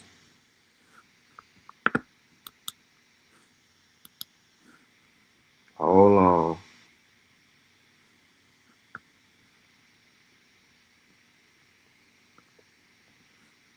They ain't pulling up this instance of John Dandy.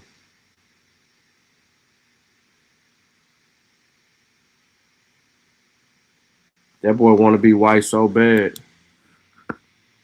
Hold on, but he just said white slave owners. Yeah, the logic. Damn. The logic behind it is he just said white slave owners, then he flipped it to try to say that they was niggas. So if they call him slave owners, white slave owners, then is the white slaves also the Negroes? Based on your logic and your argument here, because you just said that it said white slave owners. So if it says white slave owners, why come it ain't saying? I mean, when it say white slaves, that it ain't also pertaining to the same Negro that you trying to say that owned the white slaves. William Wood, a young immigrant to Maryland, was paddling along a creek and on the Patox River when he found a body floating in the water. Dragging the corpse of land, he discovered it was Harry Gorge, a servant of John Dandy's, whose watermill Wood had just left. He fetched Dandy, who came with two other men. Witnesses at the inquest testified that Dandy had often beaten Gorge, who had no water in his lungs, meaning that he hadn't drowned. Other evidence came from the men first on the scene. They claimed that the dead boy was bleeding from a healed head wound once inflicted by Dandy. An old world custom held by the victims would incriminate their murderers by bleeding in their presence. And Ann Dandy said she'd urged her husband to sell the boy, since Dandy was forever saying that one day he'd hang for him. In the end, the prophecy came true. Dandy was convicted of murder and executed at the mouth of the creek near the scene of his crime. This episode suggests yada, yada, yada, yada, yada, yada, yada. I'm just trying to find supporting evidence of this boy that you calling a white slave. Cause right here they don't even call him a white slave. They said the boy name was discovered it was Harry Gorge. He was a servant. He was a what? He was a servant of John Dandy. Dragging the corpse of land, he discovered it was Harry Gorge, a servant. Didn't say a slave, didn't say a white slave, didn't say none of that shit. Said he was a servant. The motherfucker was a servant. See what I'm saying? Like, bro, like, what are we doing, bro? I'm gonna give y'all this right here, too, because, you know what I'm saying? I don't care nothing about none of this. Y'all can have this. We got us a whole full-fledged lie on our hands. These Negroes will lie in the middle of a debate just because they trying to goddamn score some points. Using an African-American photo. Crazy work. No records of these people calling these people white or calling white people slaves. The terminology was just slave in itself. And you the one who got slavery or the misunderstanding of slavery confused, right? So let's go into something else, right? Right, some more torment. Let me see. Is this the one I was looking for? Yeah, this is it. All right. So the article of New England Confederation provided that where a white slave fled his master for another colony, another colony in the Confederation, upon the certificate by one judge in the colony to which the white slave has fled, the fugitive would be delivered back into slavery. It's saying class with thief. Let me get that together. Class with thieves and other criminals, the fugitive white slave could be pursued by hue and cry, and the land and over water, and men and boats were often impressed in the hunt for him. Magistrates, sheriffs, and constables was authorized by the statute to whip the fugitive white man severely before returning him to his master. 20 to 39 lashes being the usual sentence imposed. Massachusetts authorized that any white slave who had been previously whipped for running away was to be whipped again just for being found. Yo, come on, man. Where's the stories at like this? Not a coincidence. Where's the stories that talk about white slaves? You are a fucking coon and a fucking sellout, my dude. You are the epitome of what a coon is, nigga. I wouldn't even call no black dude a coon. But all of this in a debate that you ain't even proved that black people owned white slaves. You call him all these fucking names. I'll call you one. You are the epitome of a fucking coon. You enforce this false history and this pseudo nonsense, and then you keep on pulling up the same records. But guess what? I came prepared. I got way more than that, my dude. So let's continue, right? Oh, you gonna love the next one? Oh, y'all gonna love this one, right? Listen, Indian and Black bounty hunters. Interesting, right? So in Maryland, 1715, a reward was offered to American Indians who were recruited as bounty hunters to capture runaway whites. Now remember, Indians had slaves too, right? Indians had slaves too, right? So the reason we can see that they're the bounty hunters because they was the ones that was owning these people that was running away. But that's a whole nother story. Let's continue, right? They said American Indians were recruited as bounty hunters to capture runaway whites and return them to their masters. For the better discovery of the encouragement of our neighbor Indians to seize, apprehend, or take up any runaway servant, it was decreed that for every fugitive white labor that the Indian court and brought before the magistrate, they shall, for a reward, have a match coat paid him or them. All right, so it's saying the British colonial government was not adverse to calling on unlikely policemen to suppress white slave revolts. Blacks, it's saying blacks were admitted to the colonial militia responsible for policing white slaves. The aristocrat planters has felt the necessary to arm part of the black men. I'm sorry, I can't. This fucking font is killing my eyes. To assist in suppressing white slave revolts. All right. So this is from a book called Beckwith's Rebels and Reactionaries. On page 17, the armed black militia patrolled the Carolina from the end of the 17th century to at least the 1710, when Thomas Nern reports that black continued to be the member of the British colonial militia organized by the local government. So now we see niggas being free, right? So what gave these niggas special privilege? Why do we see some Negroes free and some Negroes in bondage? We're gonna get to that. We already went over what indentured servant is. Let's get into it. Y'all already know at this point in time. Oh, let me give you my first source though, right? All right, so it's saying white slaves. Now, your boy got this right here, right? White slaves were actually owned by Negroes and Indians in the South to such an extent that the Virginia Assembly passed the following law in 1670. So before 1670. Pause. White slaves were actually owned by Negroes and Indians in the South to such an extent that the Virginia Assembly passed a law in 1670. See, this doesn't say that. This is the same source. Not a coincidence. This is the same source. Look at this whole screen right here.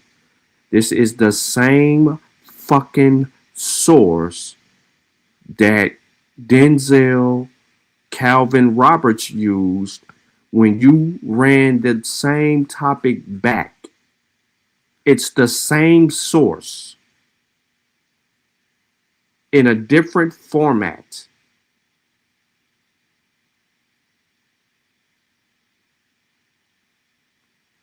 They used a volume 2 of the Virginia Assembly, page 280 and 81. It don't say none of the shit that it says right here. It never says white slaves. So wherever they are getting this from, which is a whole nother provider, they are insinuating shit and changing words around. We just read the Virginia Assembly, and we all know that it didn't say nothing about no goddamn white slaves.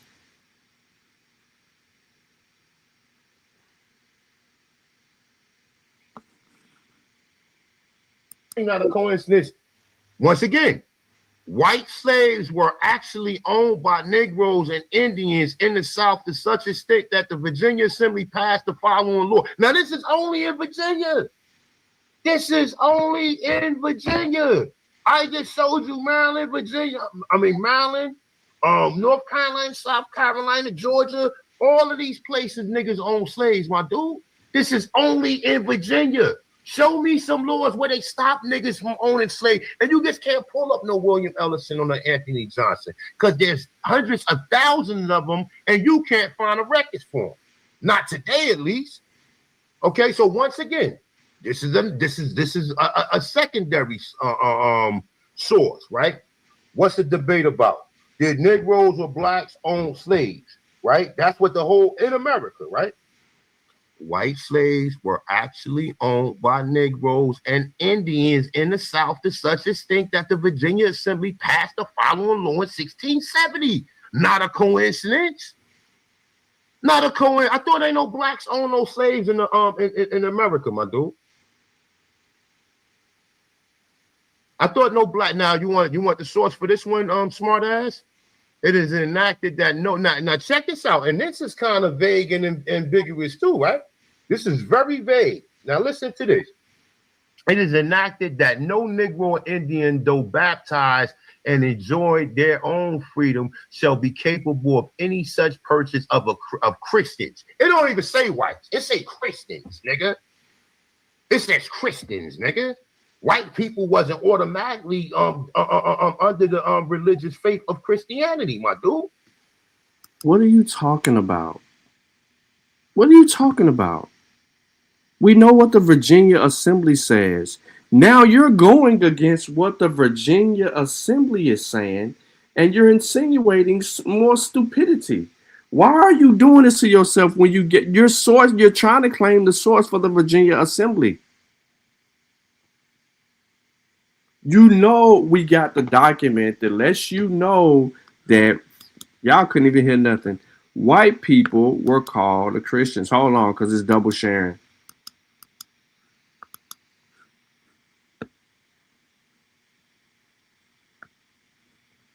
They use the same source, bro. I keep trying to tell y'all these is trash.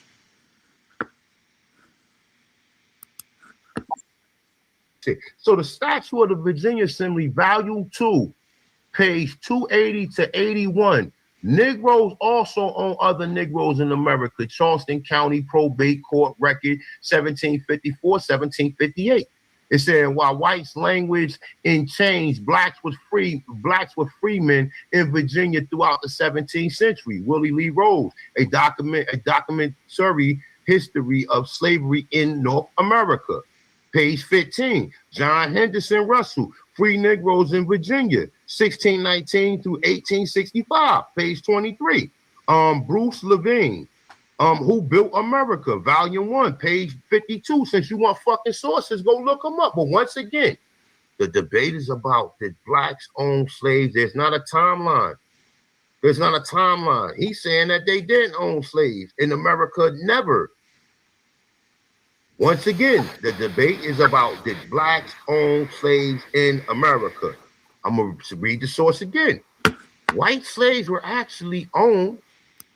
Pause.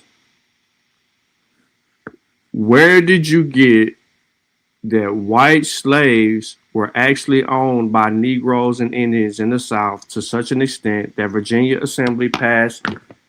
Where are you getting that from? Where is that matriculating from? I can't find that. The beginning part of that. But y'all have used this twice. White. Hold on.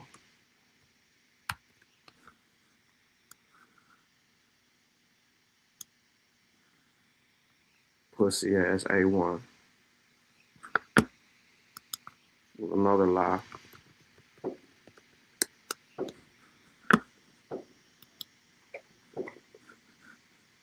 Hold on 1 second.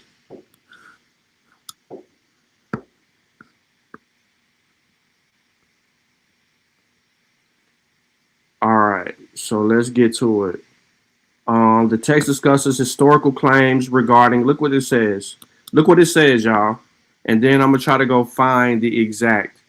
This text discusses historical claims regarding the ownership of white indentured servants by Black and Native American individuals in the American South during the 17th and 18th centuries.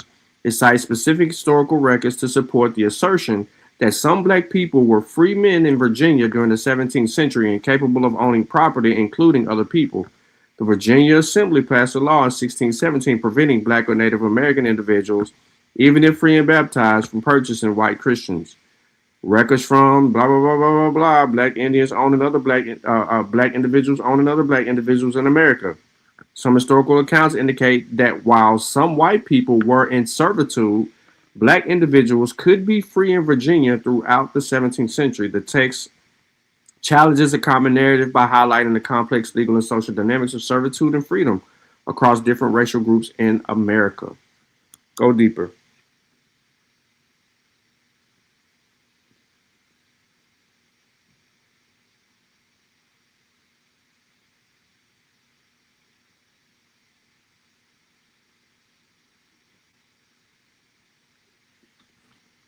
It looks like there's nothing available to search. No exact matches. So here we go again. By reading in context, we know that they're making up shit. And we ain't going to be able to find nothing to justify. I want to know who was the author and where that shit came from. I'd rather have that source so that I could challenge the validity of the, not only that source, but put that shit to fucking rest. It's just crazy work right here. I'm finna let him rock out. How much longer he got?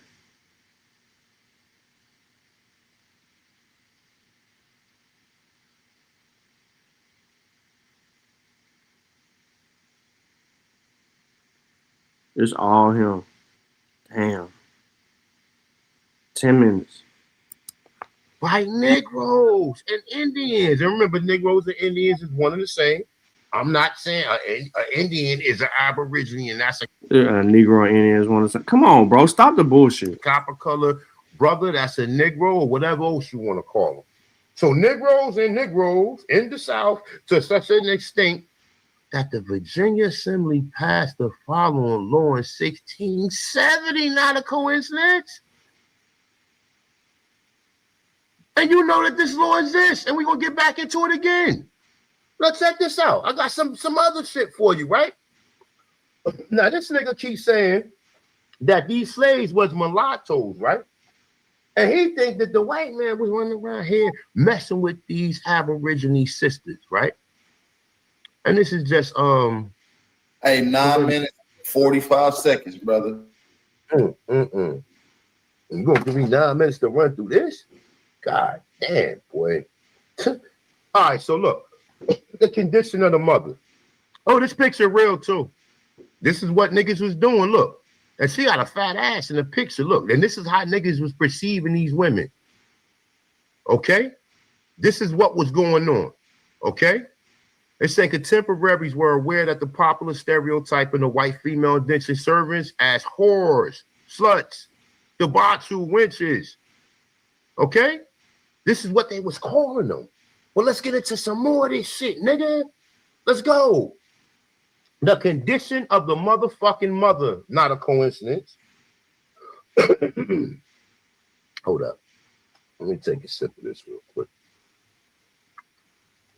All right, let's go.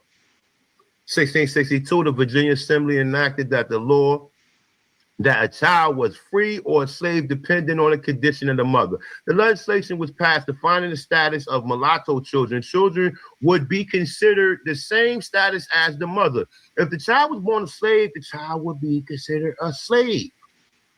Now, I don't know if you're ready for this next sentence I'm about to read, but anyway, in 1619, in 1691, I'm sorry, the Assembly prohibited the manumission of white women. Now, just before we even go, since you don't know what the word of manumission is, it's a liberation from slavery, bondage, or restraint, freedom or feudal servitude. Okay? Also an instance of such release, nigga. So what?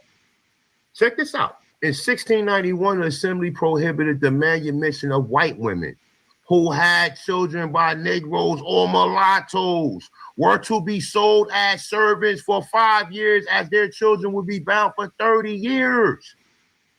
So you got niggas, right? And think of it like this, right? These niggas ain't slaves, or the Negroes or the mulatto. They're not saying that they're enslaved. They're saying the manumission of a white woman who is already in slavery, right? Who had children by Negroes or mulatto were to be sold as servants. So how are these niggas getting access to slave women if they wasn't on the plantations with them? Oh, so they let the white women go out for a night on a night in the town and shit? How was these niggas having access to these women like that? Because most of them was the Negro slave owners. Like I said, you want to see this time and time again in this right here, right?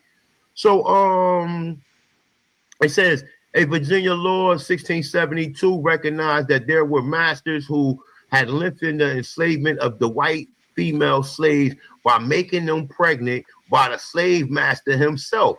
The mulatto was the most commonly used by the colonial county court of Virginia and Maryland when they prosecuted thousands of cases of bastardy concerning the children which white women had by Indians or Negroes. This nigga is so far removed from the debate. The debate title is "Did Black People Own White People in the United States of America?" Why are you talking about that? Black men and white women sleeping together and creating mulatto children. That's not the subject of the debate topic. You were making claims on sources on previous things, and you never provided the evidence or accounts thereof that would prove you to be right, where black people were actually owning white slaves. You never gave an account. This is two debates. And the case where their daughters and granddaughters was prosecuted, the case in which a woman had a child by an Indian was prosecuted under the same law as white bastardy, for which the penalty was a fine, a corporal punishment. In some instances, the indentured laws virtually enslaved the person for life, nigga. Now check this out. Let's continue. Condition of the mother. Young females in bondage was denied to the right to marry, a clever device for helping extend their servitude into full-fledged slavery. Since the penalty for a woman having a baby out of wedlock while a slave was the extension of her term. It's saying of slave labor, another 2.5 years. So they gave him another 2.5 years for having babies. How's all these white women having these babies by these Negroes? Okay. Get into this. Condition of the mother. Despite the efforts of the legislation, white serving women continue to bear children by black fathers through the late 17th century as well as through into the 18th century. From the genealogy, there were primary sources of the increase of free color population in 1723 until 1782, when Virginia relaxed its restrictions against the manumission. Over 370 families in the history descendants from white women. Many of these women may have 5 minutes, brother. My bad. 5 minutes.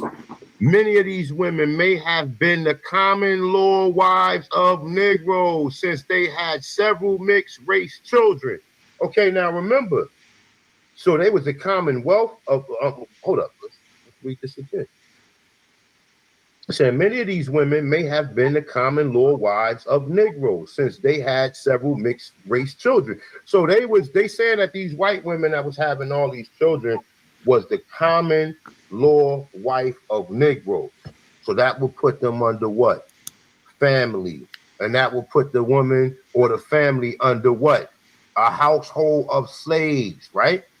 Servants. Now, I already proved it up here, and I'm going to get into some other sources, right? I already proved it up here. White slaves were actually owned by Negroes and Indians in the South to such extent that the Virginia Assembly passed the following law of 1670. Now, you need to debunk that. Don't worry about nothing else I'm saying, because you know that this is an actual law. So don't worry about nothing else I'm saying. If you can't debunk that, my dude, you already know what time. You already lost. But if you can't debunk this, then you already know what time it is, brother. Well, back into this right here, right? So got this one right here. Boom. So George Cummings, a Negro, had the indenture of his white servant woman. Her name is Christina Finney, extended by a year, and her child bound for 31 years by the order of on December 7, 1736, the Carteret County Court, because she had a mulatto bastard child during her service. She may have been the common law wife of a free person of color, for she was charged with having another mulatto on July 10th, 1739, and another on December 20th, 1743. When she applied to the courts for her freedom on June 9th, 1744, the court ruled that she serve another 5 months to pay off the cost of the court suit against her. When she again applied for her freedom 6 months later, the court ruled that on checking the record, she served another year since she had another mulatto child at the time of her servitude, nigga. Come on, bro. How the fuck is all these white women having these slaves by just having random, and they're already in bondage, so how the fuck is they having random children by niggas? Oh, the niggas, they're not saying the niggas are slaves. They're not saying the niggas are slaves in this case. Okay? She may have been the common law wife of a free person of color, nigga. The fuck out of here. All right, so one more. Let's get into this one. Nah, I don't want this one. I want this one. Let me see. Oh, matter of fact, here, bet the condition of the mother. On November 26, 1772, it said runaway from the subscriber in Cumberland, a mulatto man named Jim, who is a slave but pretends he had the right to his freedom. His father was an Indian, right? So how the fuck did he become a slave if his father was an Indian? Because his mother was a slave, right? Hold up. All right, 1749, North Carolina made a law. Law is amended. Hey, y'all tell me when y'all hear this man say who the black slave owners were and the slaves that they own. Danny said, okay, I've lost enough brain cells. Indentured Swirls, a Netflix series coming soon. I need that, bro. I need that. Virginia Swirl Menthol 100s for those who like to mix up the party.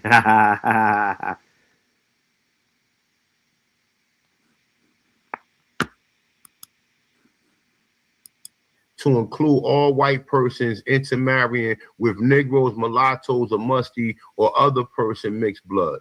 Okay.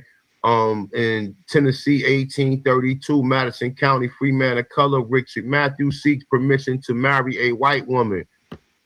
Okay. That's all this is. So I don't need to get into that. So go ahead.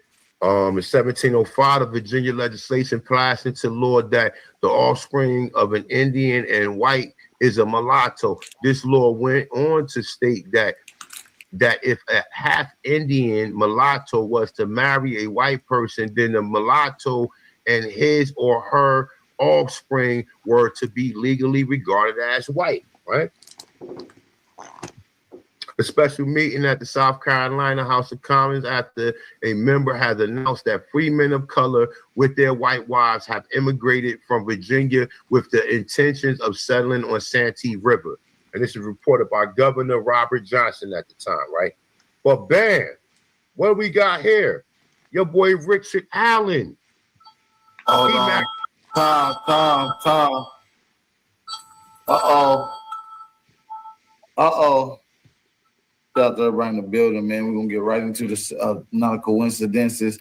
Second round, that was A1. Second round, that was a fire second round. Shout out to not a coincidence, man. Let's get right into it. Get your screen ready. We'll be right ready when you're ready, brother. Let's get it, man. Shout out to not a coincidence.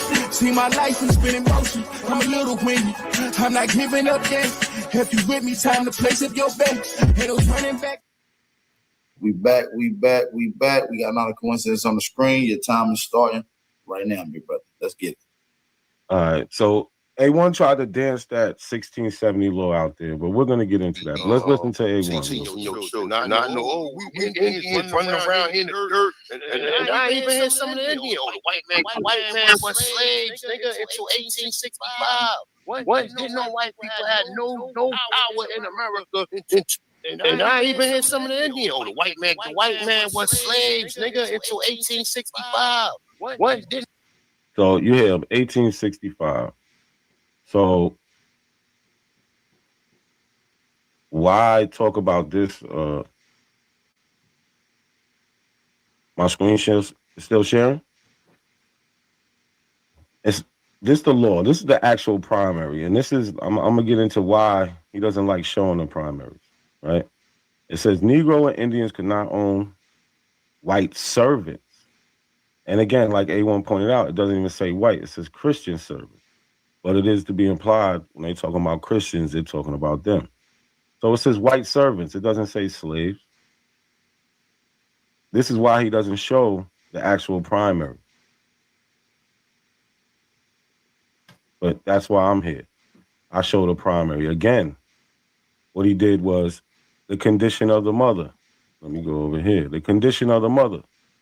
Negro women, children to serve according to condition of the mother. It doesn't say white women. It doesn't just say women. It says Negro women. We have the primary.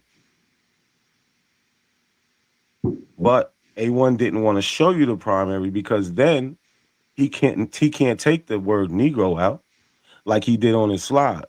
He deliberately took the word Negro out. What type of scholarship is that? Negro women, children to serve to the condition of the mother, not white women, not Slavic women, not any women, Negro women. This is what the law said. But he put it on his little presentation and he took the word Negro out. That's a damn shame. So he got to come on here and lie to make his point. We ain't got to lie. That's why I show the primaries. This is why I show the primary. So this is from 1670. And no, in these laws, they don't call everybody servant because I'm going to show you what they said in 1699. 1669. Just the year before that.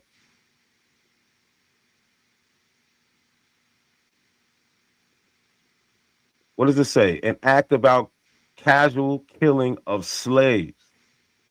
Right? So in the law, they make the difference. And this is why I won on that debate with Hawk School. I proved there is a difference between slave and servant because they use these different words in the law. Here, where is the only law enforced for the punishment of refractory servant resisting their master, mistress, or overseer cannot be inflicted upon Negroes. Who they're calling a slave? The Negro. They're saying you can kill him. I don't have to read this whole thing. But he showed you this and took out the word Negro. He should be fired on the spot for that. He took out the word Negro. Now this is a slide he put up. The condition of the mother, right? One array from a subscriber in Cumberland, a mulatto man. Mulatto, he's mixed, he's not white. So I don't care how much of your infatuation you have with these white women, because you keep showing these perverted pictures. That really doesn't matter. You can't change history. That's why what you did do was you didn't show the primary. So you can try to change history. But we got you. We caught you. We caught you. That should be my 5 minutes. Let me get into...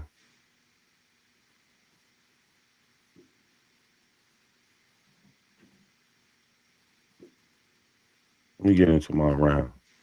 Again, A1 seems to not know what a primary source is. These debates are based on primary sources, not secondary sources. And you see why he doesn't put his sources on the screen. Why? Because he can get caught up.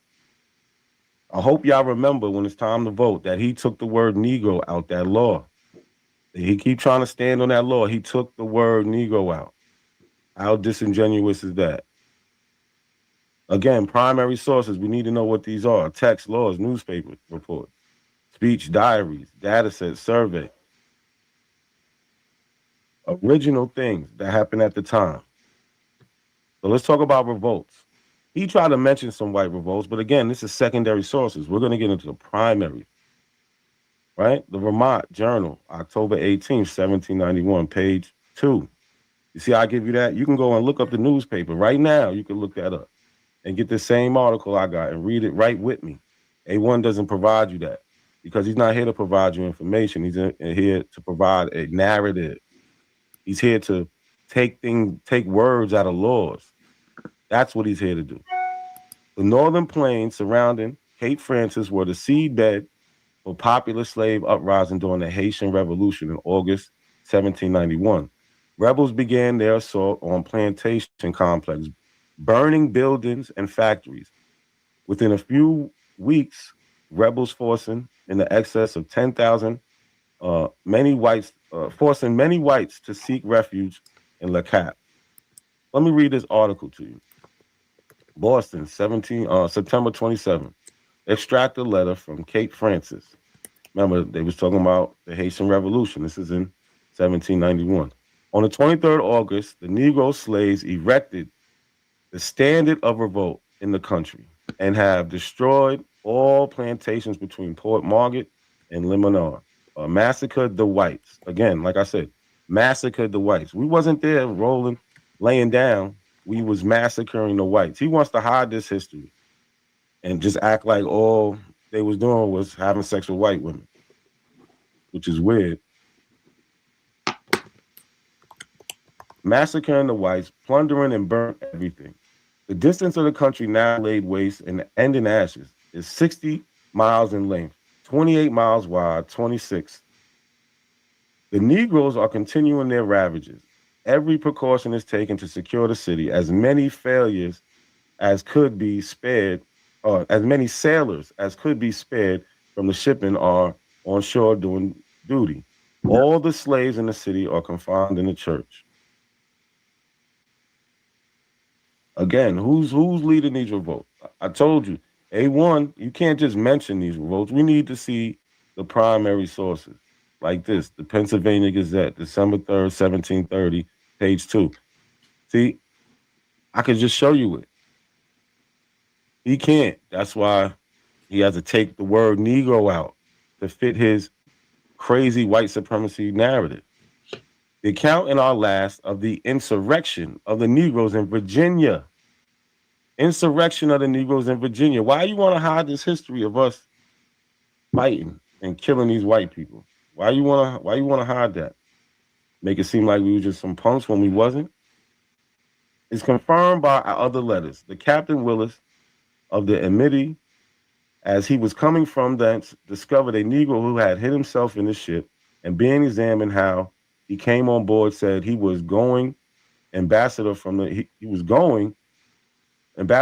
Negroes to His Majesty King George. However, His Excellency was turned ashore and whipped through every country to the place from whence he came. It is wrote from Jamaica, July 5th, that 100 white men being sent out against some runaway blacks were all destroyed by those Negroes. Again, 100 white men being sent out against some runaway blacks were all destroyed by some Negroes.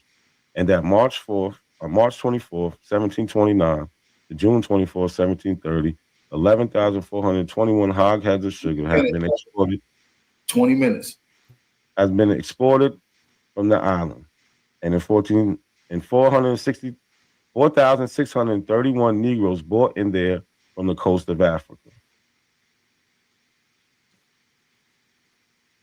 It was so bad that they had to start making new designs on guns just to stop the Negroes from revolt. New guns, self-cocking and revolving pistol to stop Negro revolts. So where do you see the effect of these white slave revolts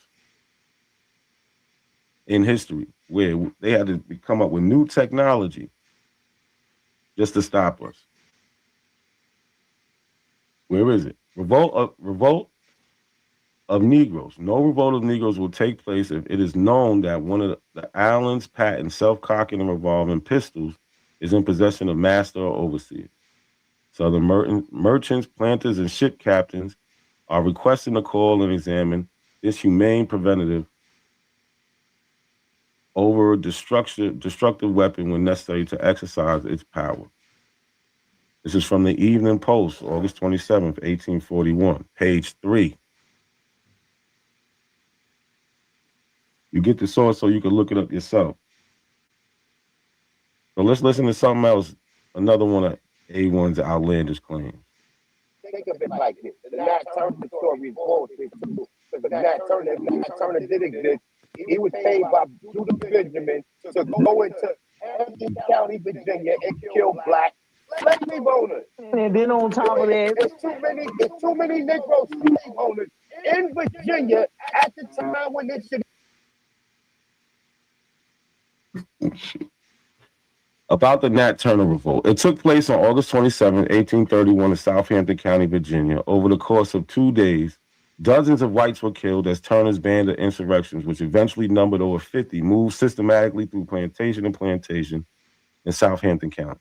Most of the rebels were executed along with countless others who were suspected, often without cause, of participating in the conspiracy. So again, A1 brought this book up, Free Negro Owners of Slaves, and we heard him just say that Nat Turner was hired to kill black slave owners. Well, in Southampton County, there was only 2 black slave owners, and they only owned 1 slave apiece. It was Edith Turner owned 1 slave, Perry Taylor owned 1 slave, and you can find that on page 42. Where are all the black slave owners in Southampton County that Nat Turner was hired to kill? Where is that, A1? And this is the census that Edith Turner is on, 1830 U.S. Census. This is another 1830 U.S. Census for Perry Taylor. This is the other one. You see in both censuses, there's no white slaves, just black people. So only white families were killed by Nat Turner and companions. A large number of white residents of Southampton County were involved in the rebellion, in some ways as victims, as witnesses, or as owners of slaves, implicated in the revolt. The names marked with an asterisk are those individuals killed in the revolt. Number refers to the order in which the farms were attacked by the rebels. It's from the Nat Turner Project. Look at all these white people. They're not the slaves, they was the slave owners, and they got killed for that. Only white families were killed by Nat Turner and companions. This is continuation of this list. This is other white victims, witnesses, and so on. Out of the 46 people who went to trial, none of them are charged for killing a black slave owner. They're all charged for killing white people. Also, all are black Negroes, free or enslaved. There is not one white slave in sight. Look at all these people. And we have the trial records for all of these people. These everybody who was on trial for the Nat Turner revolt. A lot of them were executed for killing white people. Here goes one of the people, trial of Daniel, slave of Richard Porter, August 31st, 1831. This is from the Court Minute Book of South Canton, Virginia, 1830, 1835. Page 72, page 73. You can find Daniel's case. You see how easy it is to source that? Because I'm not hiding anything. Trial of Daniel. Charged with felonious consulting, advising, and conspiring with each other and divers of other slaves to rebel and make insurrection and making insurrection and taking the lives of divers for free white persons of this commonwealth. Witness Levi Waller.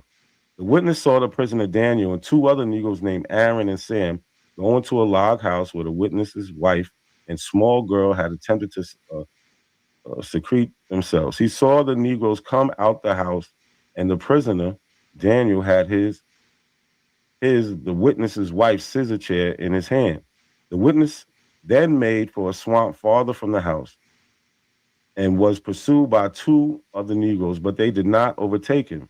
After the Negroes had left the witness house, the witness returned to the house and found his wife and small girl, as well as many other members of the family, murdered. and an infant child mortally wounded who died the Wednesday evening following. Anybody can get it in this course of freedom. I don't know why you want to take this history from us. Like, we fought the whole time. But he wants to make it to white people had it bad. Who cares how bad they had it? Witness Nathan Francis, also a witness of this Commonwealth, was sworn and deposed to the following facts: that a number, say between 50 and 60 free white persons, were murdered on Sunday night, the 21st, and Monday morning, the 22nd day of August 1831, by a number of Negroes. And it was generally believed that there was insurrection among the Negroes of this county. Again, you can find that in the Southampton County Court Minute Book, 1830, 1835, page 72, page 73. It's the trial of Nat Turner. In that same book, page 21 to page 123. His trial was November 5th, 1831. Trial of Nat Turner, or Nat, alias Nat Turner. Slave of Putnam Moore, deceased November 5th, 1831. Executed. Nat, alias Nat Turner, Negro man slave, late the property of Putnam Moore, an instant charge with conspiring to rebel and make insurrection. So if he was hired to kill white or black slave owners, how come the court documents don't say that? Witness Levi Whaler heard that the Negroes had risen and were murdering the whites and were coming. Mr. Crocker came to the still where witnesses was and said they were in sight. Now remember, if I'm lying about anything I said, I gave the page number. He could show it like I did when he was lying about these women when it really said Negro women. He tried to imply that since it just says women, it could be white women. No, it says Negro women on the law. So we see the witness heard that the Negroes had risen and were murdering the whites. They're not murdering the blacks. They're murdering the whites, and we're coming. They're scared to death. Mr. Crocker came to the still where witnesses was and said they were in sight. Witness retreated and concealed himself in the corner of the fence behind the garden and the weeds. He's hiding. One Negro looked up, rolled up and looked over, but did not observe him. The attention of the party, he thinks, were called off from him by some of the party going in pursuit of another, which he thinks they took for him, but who turned out to be his blacksmith. Witness then retreated into the swamp, which was not far off. After remaining some time, witness again approached the house. Before he retreated, he saw several of his family murdered by Negroes. Witness James, that he admitted that he was one of the insurgents engaged in a late insurrection. They're talking about Nat, saying he confessed to him, and chief among them, that he gave to his master and mistress, Mr. Travis, his wife, the first blow before they was dispatched, that he killed Miss Peggy Whitehead. They're killing white people, not black people like A1 like to say. After the revolt in Southampton, communities and state legislators across the South considered the implementation of new, harsher restrictions against enslaved and free African Americans. So these are laws passed in Virginia, March 15th, 1831. No free Negro or mulatto shall be suffered to keep or carry any firelock of any kind, any military weapon, or any power or lead. Number 6, if any slave, free, Negro, or mulatto shall hereafter willfully and maliciously assault and beat any white person with intention in so doing to kill such white person, every such slave, free, or mulatto, so offended and being therefore lawful convicted, shall be adjudged and deemed guilty of felony and shall suffer death without benefit of clergy, no trial. Number 7, if any person shall hereafter write, print, or cause to be written or printed any book, pamphlet, or other writing advising persons of color, not persons of Slavs, persons of white people, persons of color within the state to make insurrections or to rebel, or shall have knowingly circulate or cause to be circulate any book, pamphlet, or other writing in this Commonwealth, commit insurrection or rebellion. Such person, if a slave, free, and mulatto, discretion to the said judge not exceeding, you get the point. There is no white slave law. 10 minutes, brother. 10 minutes. There is no white slave law. That's what we're looking for. Where's the white slave law? Right? We have descendants of Nat Turner. He said if he was real. Well, if he's not real, how do we have descendants of him? Descendants of Nat Turner gather on Southampton County farm where Turner hid during the 1831 rebellion. They are from left, Brindle Hardy, Lamont Hardy, Louise Person, Evelyn Hawkins, John Young, Jason Turner, Joyce Lewis, Yvonne Reeves, and Alvin Turner. Right? I think A1 forgot what the debate is about because he ain't giving it to us. What type of debate? What type of debate? Again, he just told us what the debate. I don't know. I just told him. What was it? The black people own white slaves. Oh, man. And what's your position? What's your man? Yes. Emphatically. That black people own white slaves? Emphatically. And not a coincidence saying that black people didn't own white slaves? No, he's saying yes. Wait, he's saying no? No, he's saying black people didn't own white slaves. And you talking about United States? Yes. Here. The United States, America.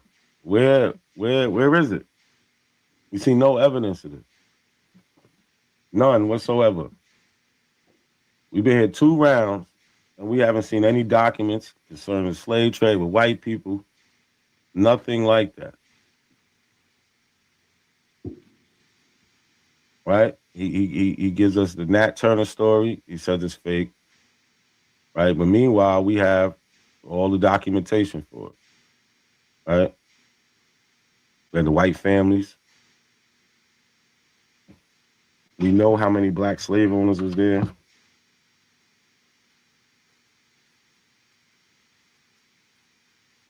What else do we need to do? Like I said, I think he forgot what the debate is. That's his issue. But let's go back to this. A1 tried to wheel this law out there, right? And you can get it from William Wyler's Henning Statute at Large, Volume 2, page 80. Remember, he said it. And we knew he was going to say it. And we knew he was going to take the word Negro out.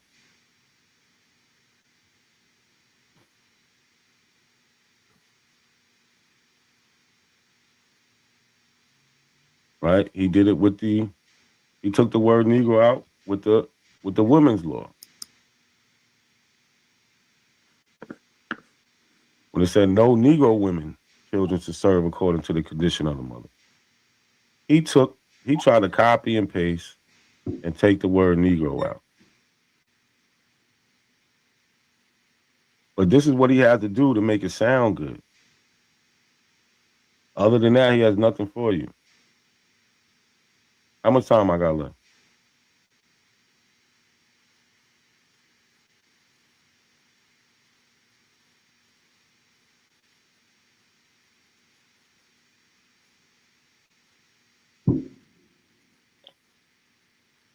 All right, let's go over some things. Like with the Nat Turner story. Only white people was killed. There was only 2 black slave owners in the area. He's saying they was hired to kill black slave owners. Well, how did so many people get killed?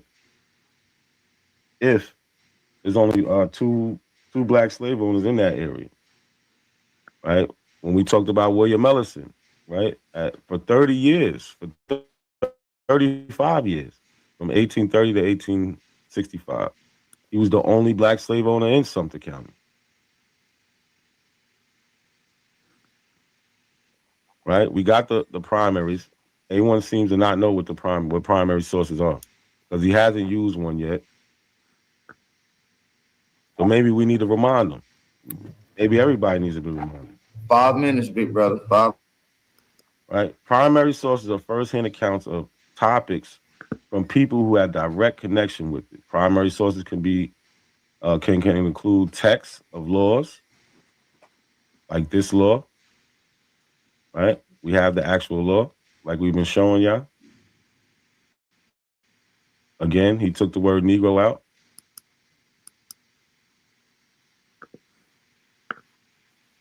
Newspaper articles, like we see over here, of Negro slaves coming in from Africa.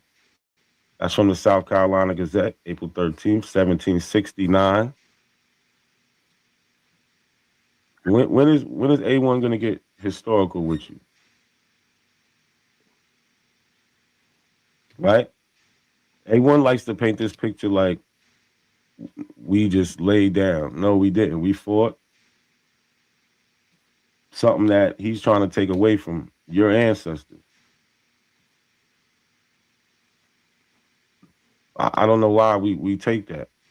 So newspaper report by reporters who witnessed an event or who quote people who did. These are primaries. Ads, these are primaries. We got the sources. We're going to go into it further. Right? A1 still ain't show no black slave on it. He hasn't proven that there was 2 million black slaves, like he claims. Hasn't proven Anthony Johnson owned slaves.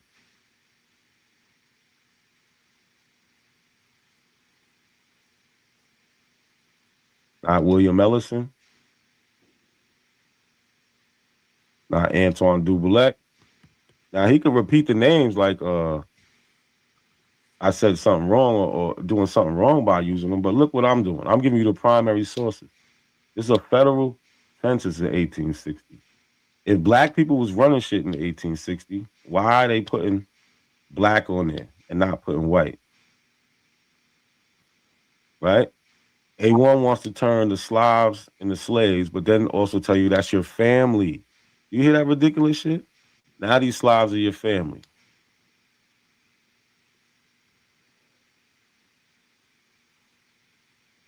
Like, I hope y'all not falling for the same old sermon. How come news articles from back in the day aren't saying that Negroes own white slaves when they talk about it? Why? Because it never happened. It never happened. But you know what did happen? Negroes fought. Just like you see here. Just like you see here in Virginia, in Jamaica. Just like you see here in Southampton, Virginia.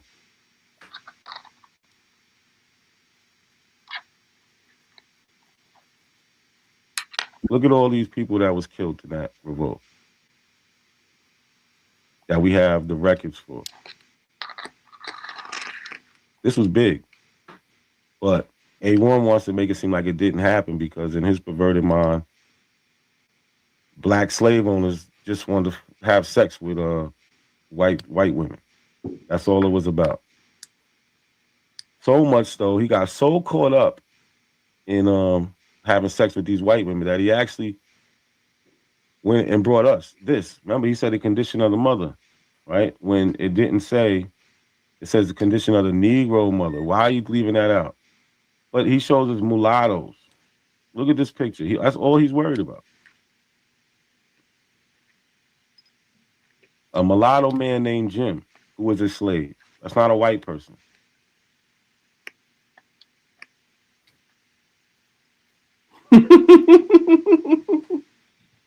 Matthew says these are of the Portuguese blood.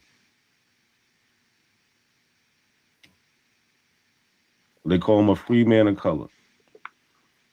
So is he trying to say white people are Negroes? Is he trying to replace you with white people?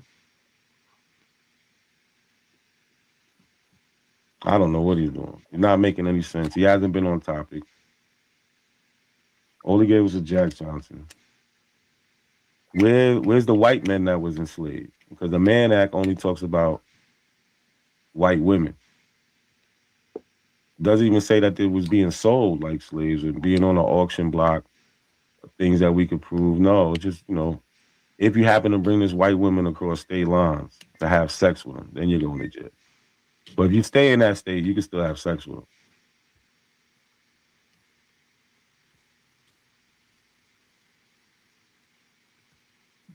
Again, I think A1 forgot what the debate is. So let's remind them. Shout out to everybody in the building, man. This concludes the second round, man. Shout out to both of these brothers. This is a fire-ass debate, man. Shout out to everybody in the building. Y'all let me know who y'all got winning. Put an A1 in the chat if y'all got A1 winning so far. Put an NAC in the chat if y'all got the brother NAC winning so far. Y'all let me know what's going on. This your brother Aboriginal Power. We're going to take a quick couple minute break. Give y'all enough time to go use the bathroom, get something to drink. We'll be right back in just a couple minutes. These niggas are straight hoes. Niggas know what's up with us, man. Talk, we don't be out here. And I get shit done, boy. Your ass tripping. Niggas call me blooders just like T out here. Let's get it. Man, listen. These long ass rounds. Bro. Then look, this is the round. Okay, hold on. So if y'all recall me dropping the video at this, I'm gonna stop right here because if I let this play, it's gonna be an issue. This is the part where I played the I'm black, y'all. I'm black, y'all. I'm bliggity bliggity black, y'all. Y'all remember that? The video was in the videos, uploaded videos. This is where he make Abraham Lincoln, George Washington. He make all these people black in this round. He got all the way away from the debate. All the way away from the debate this round. And he just started making people black. Parts of the earth. These products are peculiar to. So I don't want to play this last round because it was laughable, and I've already made a mockery out of dude in this moment. So much so, let me do this. So much so, I'm already on the Mossy. Oh, by the way, this I think is this Saturday. Me and Tua SARS and Black Panther. We gonna get into this whole FBA, ADOS, Aboriginals, Indigenous, Untouchanons. We gonna get into a lot of what they've been facing, what I've been facing, and more. And you'll see a flyer go up and for the show and all of that, and the title to it. I just wanted to kind of let y'all know ahead of time. So y'all remember this, right? Is this the one? Nah, this ain't the one. I think. I don't know. The handling business, you still betting against me? Please seek help. You might have a gambling addiction. Yeah, this an FNN on me, but this ain't the standard edition. I keep killing this shit and killing this shit. Feel like a Batman villain, pushing my whip through Gotham City, and I still got both feet on their throat, laughing all the way to the bank. But don't take me as no joke. They ain't no honest. Yeah, this is it.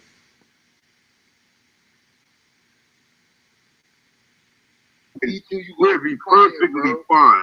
Listen, I'm gonna emphatically dust them off again. What's our debate? What's our debate? Again, he just told you what the debate. I don't know. I just told you. What was it? What's y'all gonna do? Black people own white slaves. This one of the videos, right? So they let y'all know that's one that I did. And then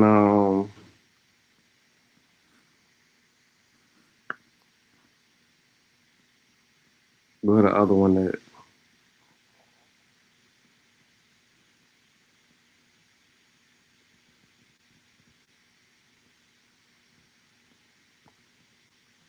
There you go.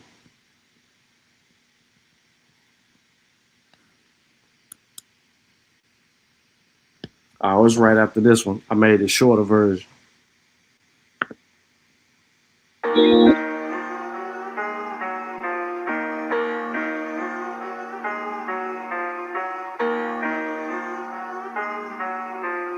What's up, Chihuahua? What's up, Chihuahua?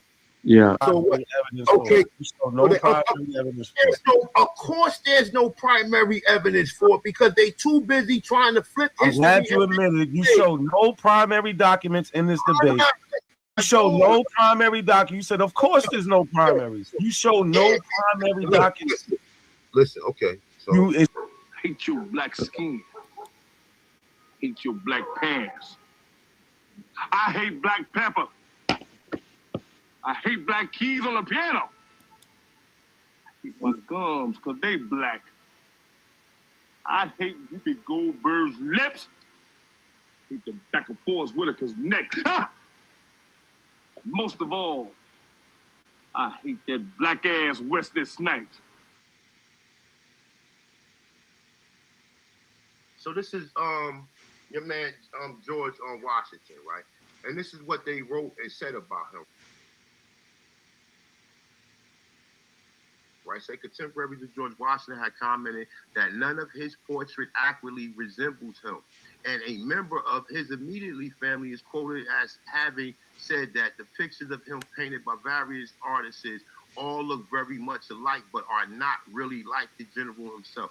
This is attributed to the fact that the expression of George Washington's face varied according to circumstances, and the painter saw it only in repose, right?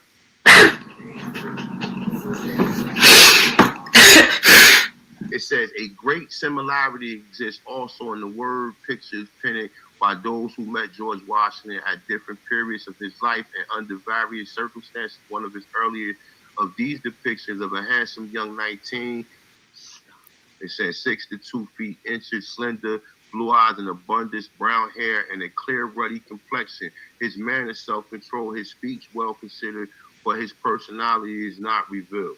Okay? So that's dealing with George Washington right here. They saying George Washington was a nigga, right? I'm black, y'all, and I'm black, y'all, and I'm blacker than black, and I'm black, y'all, and I'm black, y'all, and I'm black, y'all, and I'm blacker than black, and I'm black, y'all. I'm blickety black, blacker than black, black, I'm blacker than black, yo, because I'm black, and I'm black. So your boy Andrew Jackson. Andrew Jackson's father and mother came from Ireland and was richly poor. The Virginia Magazine of History, volume 29, page. Well, you all are just really tickled by that, aren't you? You try walking in those shoes. On 191 says that John Jackson was the son of a white woman who had intermarried with a Negro, and that his older brother had been sold as a slave in Carolina. Now you go figure that, right? It's another source, and actually this is from Jay Rogers, the 6 Black Presidents. Just to quote, put that out there. It's Anthony Johnson, another American 7th president, was according to a 1921 article of Virginia Magazine History, the son of an Irish woman who had married a light-skinned black man, right? I'm black, y'all, and I'm black, y'all, and I'm blacker than black, and I'm black, y'all, and I'm black, y'all, and I'm black, y'all, and I'm blacker than black, and I'm black, y'all. I'm blickety black, blacker than black, black, I'm blacker than black, yo, because I'm black, and I'm black. This is Thomas Jefferson, right? Thomas Jefferson, the chief attack on Jefferson was the Johnny Cake Papers and the general denunciation of him. It said, Thomas Jefferson, the son of a half-breed Indian squaw, sired by a Virginia mulatto father. It also calls him a half-nigger, okay? Huh? This is another source of, according to these reports, which are based on books by late Jamaican historian Jay Rogers, by African American Leroy Vaughan and others. Thomas Jefferson's mother was part black, as was his father. Jefferson was described once by a political rival as being the half-breed Indian squaw and the Virginia mulatto father. All right. So I just wanted to put that out there, right? I'm black, y'all, and I'm black, y'all, and I'm blacker than black, and I'm black, y'all, and I'm black, y'all, and I'm black, y'all, and I'm blacker than black, and I'm black, y'all. I'm blickety black, blacker than black, black, I'm blacker than black, yo, because I'm black, and I'm black. So Lincoln was said to be the illegitimate son of Nancy, of a Negro by Nancy Haint.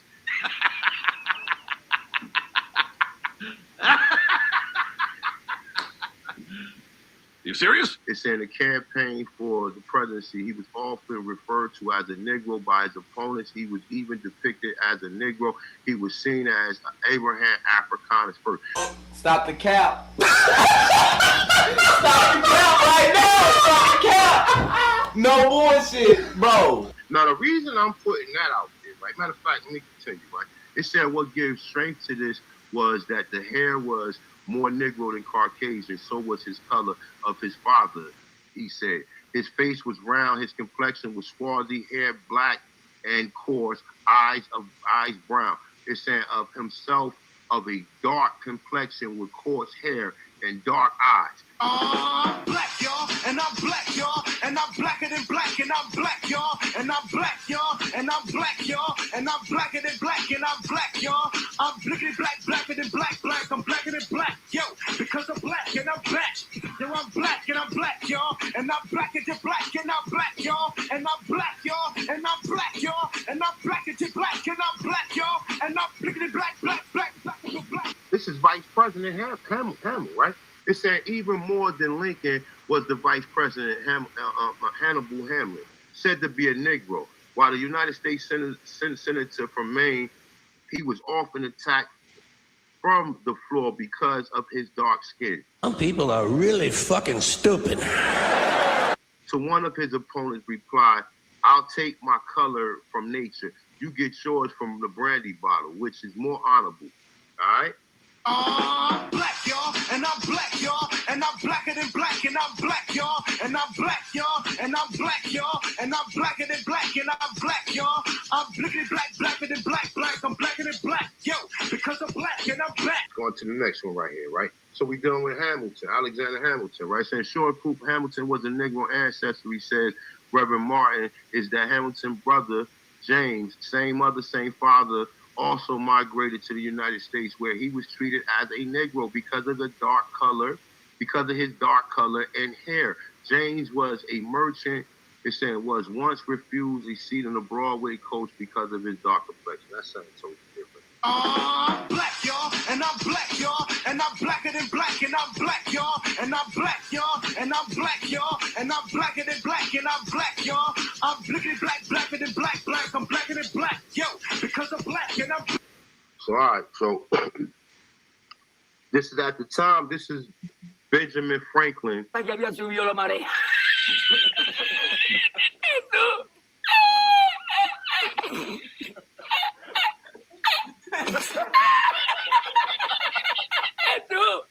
And this is what he said, right? He said, hold up.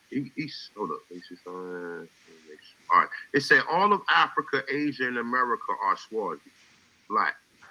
Nigga, you remember that shit I gave you last week, nigga? It's nothing, nigga. It's nothing. It's nothing, nigga. Nigga, it's nothing. This shit right here, nigga. This shit right here, nigga. Russia, Italy, Spain, France, Swedes, and the Germans are black. I'm black, y'all, and I'm black, y'all, and I'm blacker than black, and I'm black, y'all, and I'm black, y'all, and I'm black, y'all, and I'm blacker than black, and I'm black, y'all. I'm blickety black, blacker than black, black, I'm blacker than black, yo, because I'm black and I'm. When we get into all these individuals, right? We know all these individuals are not the original Europeans, right? Because we got the memoirs of what the people look like, right? Which we're about to get into. But just for showing sake, this is what reportedly said with King George III. How could you be so stupid, huh? Would you tell me how you could be so goddamn stupid?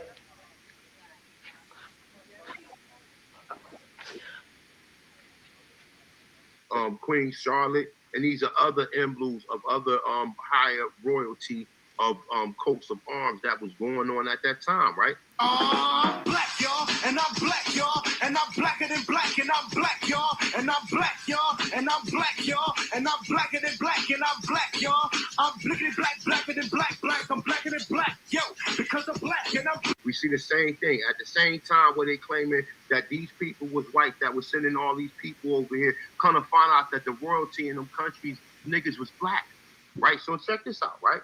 Right, Maury. Let's try again, shall we? This is called adding.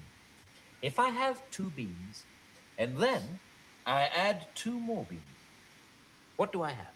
Some beans. Yes. and no. Let's try again, shall we? I have 2 beans, then I add 2 more beans. What does that make? A very small casserole.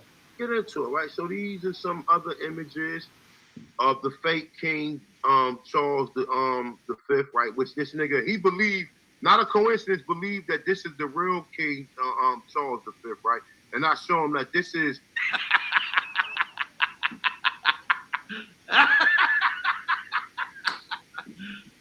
You serious? What the people said, what King Charles V looked like, he don't agree with that because it don't go with the original narrative, right? We see other composers of other fake drawings and artists drawing white people in a later time, right?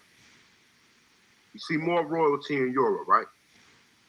I'm black, y'all, and I'm black, y'all, and I'm blacker than black, and I'm black, y'all, and I'm black, y'all, and I'm black, y'all, and I'm blacker than black, and I'm black, y'all. I'm blickety black, blacker than black, black, I'm blacker than black, yo, because I'm black and I'm black. Yo, I'm black and I'm black, y'all, and I'm blacker than black, and I'm black, y'all, and I'm black, y'all, and I'm black, y'all, and I'm blacker than black, and I'm black, y'all, and I'm blickety black, black, black.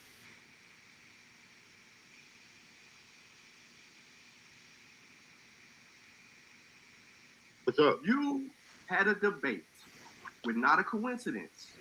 Mm-hmm. The debate was for you who made the claim that black people enslaved white people. Mm-hmm. You had an hour and a half, and you didn't show not one black person owning one white person ever. Okay. What you did, hold on, let me finish. What you did earlier was try to play the color game. So I'm asking you, where is your evidence of a black person or black people owning white slaves? You said these people were 2 million. We have you recorded. So where are the 2 million people, and how the hell did these white people get here to be enslaved? How did they get here? Right? So it's saying on April 10th, 1606. Huh? 1606, the Virginia Company in London was granted the royal charter by King James I, awarded in a large tract of land in present-day Virginia, Delaware, Maryland, with the objection of colonizing the eastern coast of North America, right? It said the Virginia Company arranged with the city of London to have 100 poor white children, right? It's saying in a place sent to Virginia in 1619 for sale to work on wealthy planters of the colonies to be used as slave labor. Okay? Now, What the hell are you talking about? Who are you talking to? What the hell does this have to do with anything? Tell me what's happening! I know. This is another image from Lee Cummings' book, right?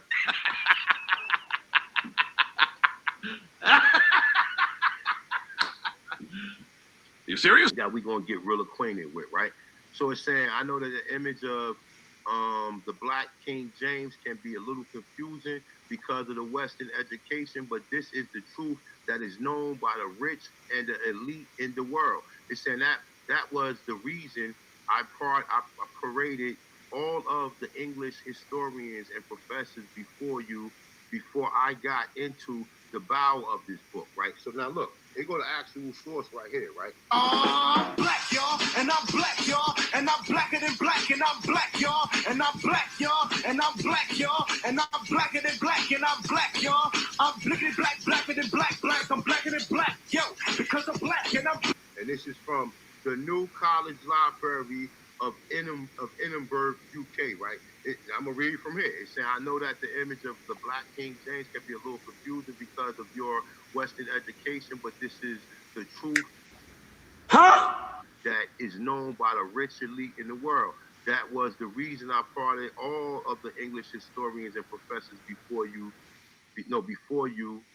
got into the battle of the book. I had to get your minds ready to receive the truth. King James came from a long line of black Scottish Stuart kings. Bro, what are you talking about, man? 340 years of rulership in Scotland. The Stuarts not only ruled in Scotland, but they ruled in France, Spain, and Ireland, and England. in Britain, the Welsh, King James was able to rule all these lands because of these people were what? Iberian, black descent. They were the same people. Okay, so this is a source right here. Bro, what are you talking about, man?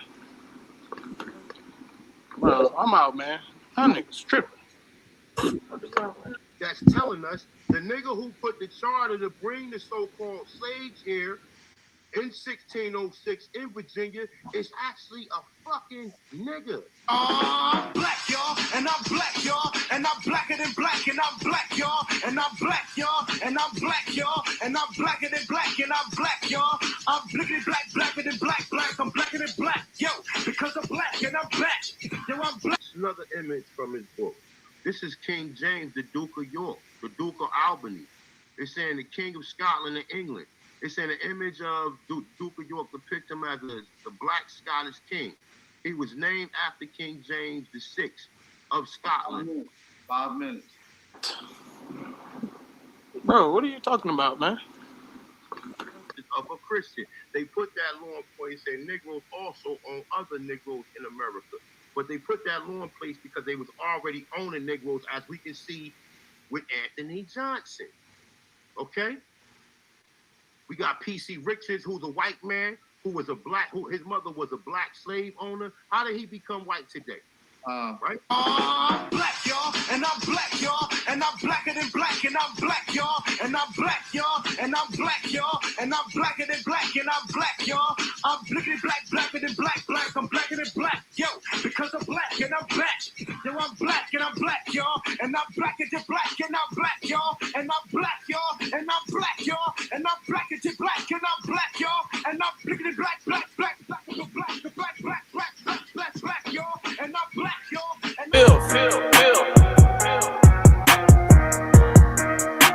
Spin like we know the combination on pill. We gon' spin like we know the combination on pill. What's up, Chihuahua? Man, that's all I got for y'all today, man. The whole plus King James was a true Black Hebrew. Yeah, it's crazy work right there. Crazy work. But listen, man, I'm gonna get up out of here, man. Y'all enjoy y'all New Year's. I've been on here long enough. I just been running. Shout out to Not a Coincidence for beating up both AP and A1. Pseudo behinds running around here thinking that they've been in America since time memorial. Garfield going live. He going live at 11 p.m. Okay, I guess. I didn't know that. But all right, that makes sense. But yeah. Make sure I see y'all in the streets, man. Y'all be smooth. From Africa, but they will be able to tell you about Africa. They wouldn't be vaguely saying they from Africa, brother. Like when a European says I'm from Europe, he doesn't say I'm from Europe. He says I'm from Germany. I'm from a particular province. I still got people out there, right? You know, when people say hold on. When people say they from Asia, they tell you whereabouts from Asia they from. They tell you their province. They tell you they still got people out there. These people will confirm that they are indeed a part of their heritage. But you niggas was calling y'all African? Oh, mysteriously, you have no contact with the people you say you descend from. So I don't believe you. Bro. Hating Africa and hating the African, we ended up even hating ourselves without even realizing it. Because you can't hate the roots of a tree and not hate the tree. The roots of a tree and not hate the tree. You ain't no Indian, please try again. Everybody know you's an African. And Malcolm X said, you can't hate the root without hating the tree. Now take a look at you, you's a wannabe Cherokee. And I told you before, you need some therapy. And why you never show the genealogy? You owe your ancestors an apology. And you know they turning over inside of their graves just because you don't wanna come from a slave. So you gotta take this whip in. I caught another apple slipping. Caught another apple slipping. caught another apple slipping. Caught another apple, caught another apple, caught another apple slipping. Ay, caught another apple slipping. Ay, caught another apple slipping. Ay, caught another apple, caught another, let's go. Caught another apple slipping. Caught another apple slipping. Caught another apple slipping. Caught another apple, caught another apple, caught another apple slip. Yo, check this out, man. You wasn't already here, man. Dane Calloway lied to you, man. The research guy lied to you, man. Karimio lied to you, man. Your ancestors come from Africa, whether you like it or not. So no matter what you do, no matter what you say, you will always be an African. You can't deny the facts. You can't deny the evidence. You can't deny the genealogy. You can't deny the DNA. You can't deny it, man. Whether you like it or not, you are African. Caught an apple slipping. That's all we do. That's all we do. Let's go. Got some dewy-eyed thing that you got a friend. I still ask you to look at that mirror. And if nothing's staring back at you is friendly, then you've got no friend.